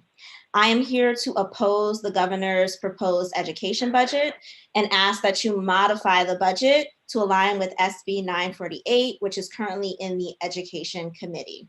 You've heard incredibly powerful stories and stats tonight, so I'll keep it simple. We're all here because we understand the omnipotent power of education. For many of us, it has literally changed the course of our lives. In one generation, with one college degree, you can completely change the trajectory of an entire family and break cycles of poverty. It changed my life, and I'm currently zooming in from the comfort of my townhouse in East Rock, which couldn't be more different than the home I grew up in West Hills. Because I want my daughter, who will arrive in this world any day or any week now, to go to the best public school in New Haven. And I'm privileged to make that decision. As inspired as I am by the countless testimonies we've heard tonight, I'm also sad, frustrated, and angry. Connecticut is one of the wealthiest states in the country, yet Black, brown, low income, and working class families, whether at a traditional school, charter, magnet, have to come here year after year to beg for crumbs and to sing for our supper. And we'll have to do it again tomorrow on the next issue, at the next hearing, just to make sure we keep the little we have to survive. It's honestly demoralizing, traumatizing, triggering. So I'll say it louder for the people in the back who might be asleep, just to make sure you heard it. Connecticut spends $640 million more to educate white students and students of color. This is racist, this is classist. Connecticut has a $20 billion budget. Funding education is not expensive. Prisons are expensive. Poverty is expensive. Dreams deferred are expensive. And we are paying with our lives. So committee members, especially white legislators and suburban legislators, if you do indeed believe that Black lives matter, they can't only matter when our children are dead. They must matter while they're alive and breathing. You have the power right now to turn the marches and the hashtags into laws. And when you tell us we need to wait, yet again, I'm reminded of what Dr. King said of those who prefer a negative peace, which is the absence of tension, to a positive peace, which is the presence of justice, who paternalistically believe they can set the timetable for another man's freedom. We will not wait for freedom any longer. We demand education justice now, and we know that this committee will make sure our kids get justice this legislative session. Thank you. Thank you, Jamila. Thank you for your testimony, and thanks for staying with us to the end. Next, Virginia DeLong. Thank you so much for this opportunity to speak today to all of you committee members. As an educator, it is way past my bedtime, so please just bear with me. I think you have a taste of what it's like for our students to be online all day long, sitting in Zoom meetings. So now you know what it's like to be a student. I want to thank you for the opportunity to testify this evening. My name is Virginia DeLong. I am the Director of Counseling and Admissions at Norwich Technical High School. I am also the Government Relations and Advocacy Chair for the Connecticut School Counselor Association, and I am also the 2020 Connecticut School Counselor of the Year. Yesterday, I was fortunate to testify in House Bill 6557, which is an act concerning social and emotional learning. This bill has comprehensively addressed the social and emotional needs of our students. And while we have been advocating as an association for many years now for many of the provisions in this bill is needed now more than ever. As you have heard from several educators this evening, this year has been really hard. It's been hard on educators and parents, but it has been especially hard on our students. Some of our kids are thriving in this environment, but a lot of our kids are really falling apart. We cannot simply just push our kids back into the schools after this pandemic without the proper supports to address their needs. Our school counselors, our social workers, our school psychologists are literally firing on all cylinders every day. I come home incredibly exhausted emotionally, mentally, and physically because there's just not enough of me or my colleagues to go around, and this model is just not sustainable. This bill, HB 677, aims to address the lack of support staff and support staff with impossible caseloads, setting ratios for school counselors at no more than 1 to every 250 students. It also aims to require boards of education to implement comprehensive programs in our schools, also making sure counselors are spending at least 80% of their time directly working with students. We have major inequities with school counseling in this state, especially in our urban areas. And I was really happy to hear a lot of people from the Bridgeport Public Schools speak tonight. And a lot of them say that their schools are lacking school counselors and social workers and school psychologists to work with their kids, and that it is incredibly unacceptable. Less than 25% of our elementary schools in the state have school counselors, which means that there are 75% of our schools without school counselors in their elementary schools. All of our students in Connecticut do not have access to a school counselor and school counseling programs. I was so encouraged to hear yesterday the great support for this bill and people understanding the need to address our children's social and emotional needs. However, the number one question was, how are we going to fund this? I'm not sure that anyone had the exact answer to that question, especially given the governor's flat funding budget. However, many of us are willing to come to the table to figure it out. We must figure this out. We cannot safely reopen our schools this fall or even this spring without funding social and emotional learning efforts for all of our students. Virginia, you're going to have to wrap up a little because you're over the time. Okay, thank you. Okay, yep, I'm almost done. As the most important committee, in my opinion, that you all are in our government, I implore you to find a way to fully fund education, especially social emotional learning, addressing the need for more school counselors and other support staff in our school to meet the needs of all of our children. We need to let our children know how important they are to us by funding their education. Thank you. Thank you, and thank you for your testimony. Next, we have Nydia Lopez. Good evening. Good evening. I know it's but first of all, I have a Heidi Monroy. She before is in number 119 and she's waiting in phone.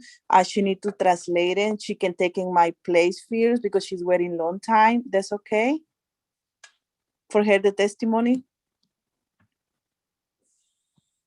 You're gonna give her your place? She's waiting long time. She's in phone.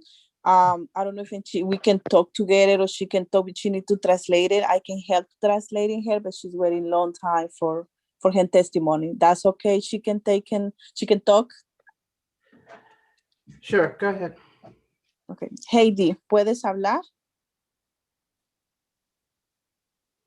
Hello. She's unmuted. She's been muted. She's unmuted. Heidi, presionas asterisco 6, por favor. Ok, ¿y ya me escucho? Si puedes hablar. Ok. Hola, buenas noches. Mi nombre es Heidi Monroy y yo tengo 2 niños en la escuela Stanford Charter School desde pre-kinder y kindergarten. Y pues estoy muy satisfecha con el aprendizaje que ellos han tenido en la escuela y me gustaría de que sigan ahí hasta el middle school. Are you translating, Nydia? Yes, I can do. My name is Heidi Monroy, and I have 2 kids in kindergarten. She got one in pre-K. She have one in pre-K and kindergarten, and she's so glad in the school. She's so happy, and I wanted my boys continue to the middle school. Okay. Muchas gracias. Thank you so much. Okay, so now it's my turn. I can talk? Yes, you can talk. Okay, so my name is Nydia. My daughter is in 6th grade. She's in Stanford Excellent School. I am coming here again one more year for talking about our school. Please, I wish you can hear the all parents about this extension from middle school and pre-K. Every year is very nervous, this situation. My daughter having a dream to finish her middle school in Stanford Excellent. And I come in to say, please don't stop her dream. She want to finish the middle school. It's not easy, I understand, but we say, please, we're waiting for this expansion, having definitive for all students having the opportunities to having the pre-K and having the middle school. My daughter can sleep tonight only for say, if you can extension that school. She want to say only that. Okay. Hi, my name is Daniela Cruz. I'm a student of Mr. Billings. And in my opinion, I think that you should open middle school because it could provide a better education for other students, including myself and many others. Thank you. Thank you so much. Thank you, and thank you for your testimony. Thank you for staying. Have a good evening. Thank you. Thank you. Next, we have Ana Melina Morano. No. Hi, Yes. yes. Moreno, yes. No? Yes. Go ahead. Hi, good evening, everyone. Thank you so much. My name is Ana Milena Moreno. I am from Norwalk, Connecticut, and I am a community engagement coordinator for Norwalk Acts. I am here to oppose the governor's proposal to freeze the ECS funding in House Bill 6439. I went through the Norwalk public school systems and I graduated from Norwalk High School in 2010. I played sports, I engaged in after school activities and community programs. With the support of my school system, I was able to make it through a challenging challenges and barriers that I encountered to be here today and speak on behalf of the children who are now relying on their education and school support to simply survive. I began my career in working with children and families, and I obtained my master's in social work from Sacred Heart University in the spring of 2020. I bring this up because it relates to what I learned as an intern. In 2019, I was placed in Norwalk High School, public high school, to work alongside the bilingual school social workers and the EL students and staff. It was the highest of a 4-year period that saw a huge influx of immigrant families coming to Norwalk, where the basic and educational needs of new students increased. At times, I would get to the school only to find students waiting for the social worker at their office because they had emergencies, and these emergencies ranged from social and emotional struggles to immigration and legal needs. Dedicated educators were drowning with the lack of resources the school and students had. Teachers found themselves going above and beyond to provide support in other ways the students needed. I highlight this example of EL students in the year of 2019 because it's related to the education and basic needs that already existed for families in poverty and children of color, not just EL students, prior to the COVID-19 pandemic. Pausing ECS funding will only continue to hurt our highest needs and lowest wealth districts. The needs of our students are increasing and becoming more diverse. The last time we paused ECS formula, we created more funding disparities for Connecticut students. And in a time where equity is finally the forefront of education discussions, we do not want to increase that gap. Finally, Norwalk Acts supports students in their monthly youth town halls. Our students expressed strong concerns over the lack of academic support and resources from their schools. I understand that incoming federal funding to help our students with COVID recovery. However, this federal funding should be utilized as supplemental money and not as a replacement for state money. I urge you guys to please consider freezing the ECS, and I thank you all so much for your time and consideration. Thank you, and thank you for your testimony tonight. Have a good evening. Thank you. Stephanie Smith. Hi, good evening. My name is Stephanie Smith. I am a parent at the Stanford Charter School for Excellence, and I'm also a mother of 3 scholars that attend the school. I am also on the school's parent association. I have been a part of the SCSC community since 2017, and I have been at many meetings with the state asking and begging for an opportunity for our school to be able to expand from pre-K through middle school, 8th grade. And it's unfortunate that I am here this late on a night where I've spent the full day working. My kids have been home remote learning, and I had to have spent the night watching this and being a part of this to ask for something that our school rightfully deserves. Our scholars have worked extremely hard. Their teachers, their staff and faculty have worked extremely hard over the past years to make sure our students are educated. Yet it seems like we continue to hit obstacles of getting funding for our school. So we are here again tonight at 11:26 p.m. again, still asking that our school be fully funded. We know that there are a lot of educational disproportionalities and disparities within our community.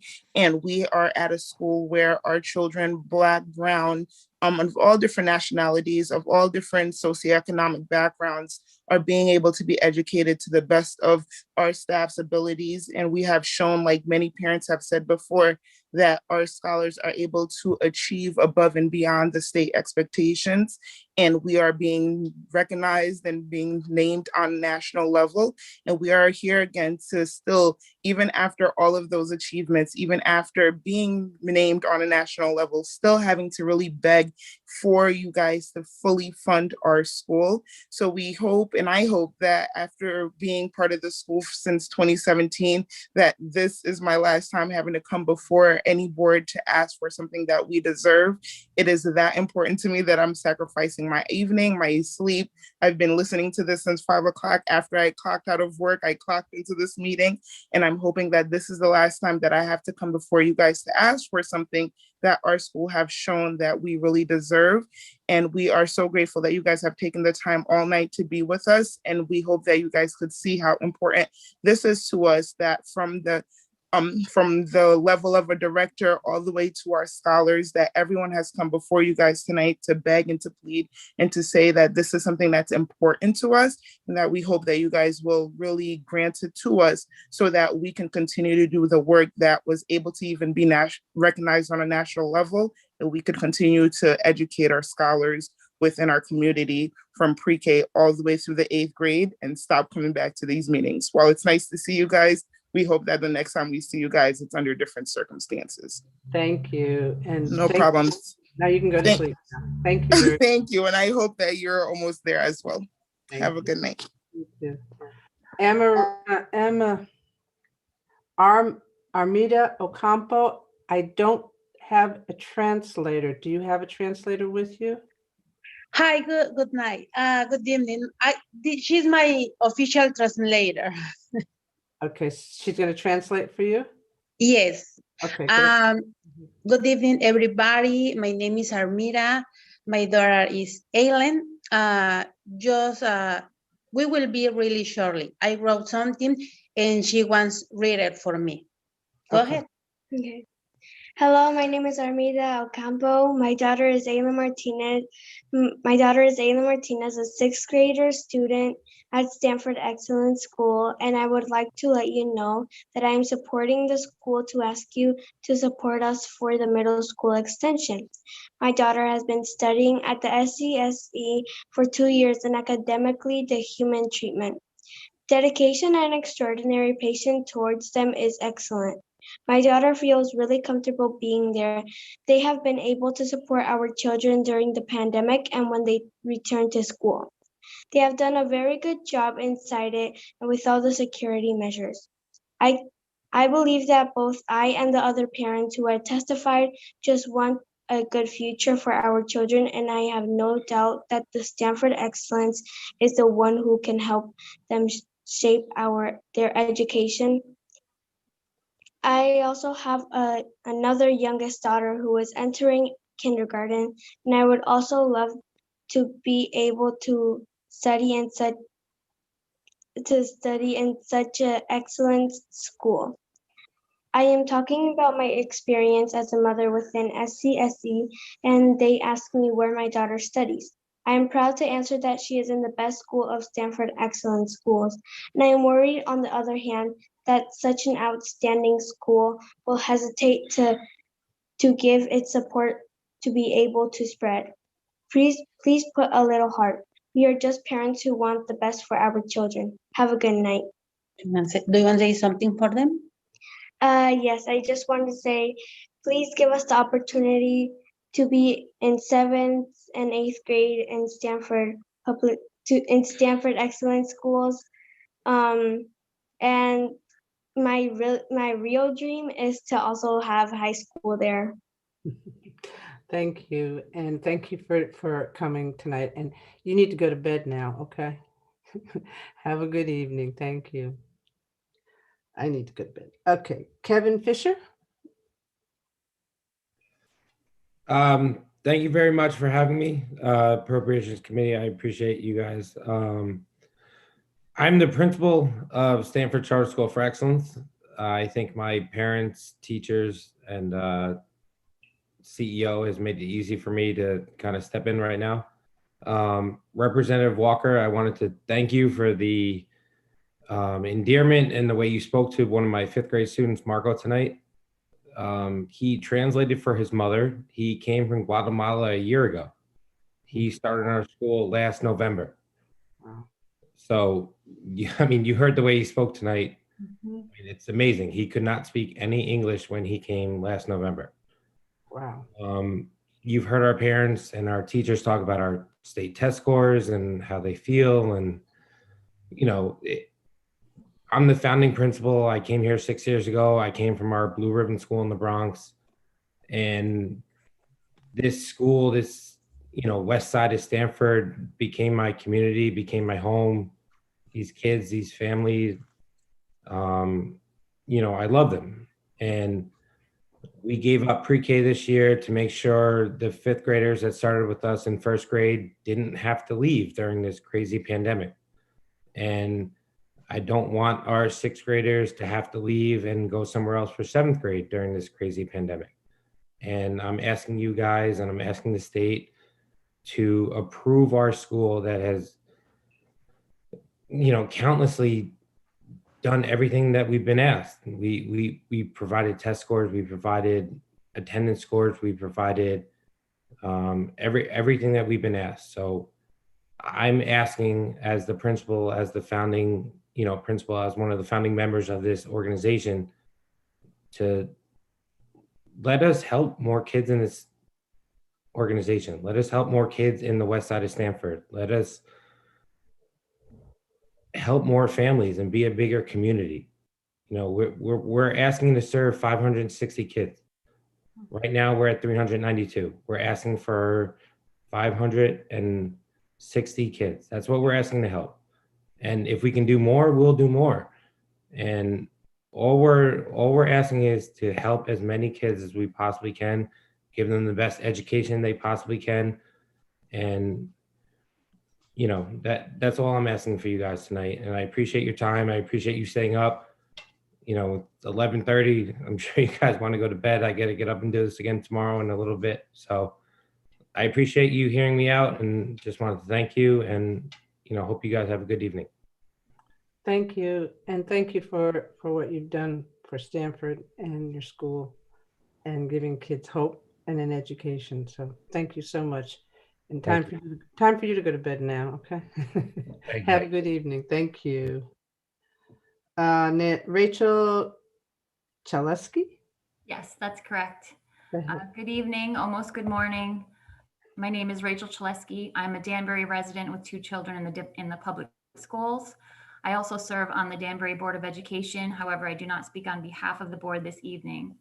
4 years ago, I wrote to this committee to advocate for a fair and equitable education funding system for all school types, as well as to make you aware that a group in our community had been working to bring the Danbury Prospect Charter School to our city. Since then, a new funding formula was implemented. Although imperfect, it was a step in the right direction. For districts like ours in Danbury that have been underfunded for years, with a steady increase in our student population and rising high levels of high-need students, a 10-year phase-in of the new ECS formula did not make much business sense, but it brought some incremental financial relief as well as the expectation of eventual full funding. A freeze in this progression is a step in the wrong direction, especially when Senate Bill 948, currently before the Education Committee, prioritizes our neediest districts by fully and equitably funding students based on need. Due to our size and limited space and resources, Danbury has only just begun to open its school buildings to a portion of students in a hybrid model since initial close last March. This past year has not only weighed on students' academic performance, but also on their social, emotional, and mental well-being. The ESSER II funds should be used as intended to respond to the pandemic, to address learning loss, social emotional recovery, and to reopen schools. Danbury also withstands an additional inequity as it is the only large city in the state without a charter school. In 2018, after the rigorous application process, the State Board of Ed voted overwhelmingly to approve the charter for Danbury Prospect. Not only would funding this school provide much needed space, but the main purpose of all charters is to help raise student achievement in the lowest performing districts. Just recently, a generous donor offered a $25 million gift to build the school in our downtown area, a significant cost savings to both local and state budgets. In comparison, and according to the governor's proposed budget, the expansion of the open choice program would cost $2 million to send 50 Danbury students to other towns, where it would cost approximately $1.2 million to open a new school in the heart of Danbury for 100 students in its first year. So when people claim that charters siphon money away from traditional schools, I wonder if they truly understand the complexities and disjointedness of the over 10 education funding formulas currently in use. Please consider a revised budget that puts students first and creates immediate and long-term change to address all of their needs. Thank you for your time, for which I am truly grateful, especially so late in this evening. Thank you, and thank you for your testimony and staying with us this late. Have a good evening, and I hope everything works. Thank you. Thank you. Thomas Piezzo. Did I Good butcher? evening. Thank you so much. Good evening to Representative Walker, Senator Austin, and respected members of the committee. My name is Thomas Piezzo. I'm the director of the Brainerd Library in Haddam. I'm the president of the Connecticut Library Association, and I am a resident of New Haven. And I also realize that I'm one of the few things standing between you and your pillow, so I'm going to try to be relatively brief tonight and just refer you to the other dozen or so speakers and the 40 written testimonies that are all asking this committee to please reconsider the proposed cut to the State Library in House Bill 6439. We've been calling this a double cut because the State Library is already at a very minimal level of funding. And this cut will drop us below the minimum maintenance of effort level, which would forfeit an additional $100,000 from the federal government. There's another level of double cut, though, at the local library level, because all libraries will stand to lose state library services, which we will either need to pay out of our pockets to replace or cut them, and we will lose reimbursement money from Borrow at CT. That's all important, but this is happening at a time especially vulnerable for our populations, because when the economy declines and when times are challenging, citizens turn to their libraries more and more. And so here we're in a place when we're in the greatest need, and yet we are finding less resources potentially under this budget. And the end users are the students that you heard from today. They come to our libraries. Citizens of all incomes, people of all employment status, the unhoused, the formerly incarcerated, patrons with disabilities, people of all immigration statuses, and literally everybody else. There's no means testing. There's no secret membership. You walk in the door any place in the state and you're a patron. We really want to keep it that way. So I simply ask that you think of the communities that you and we represent and try to find another institution that is as open and accessible, that is as respecting to its patrons, and that's as valued and trusted in turn. Because these are the libraries who will most suffer from the trickle down of the proposed cuts.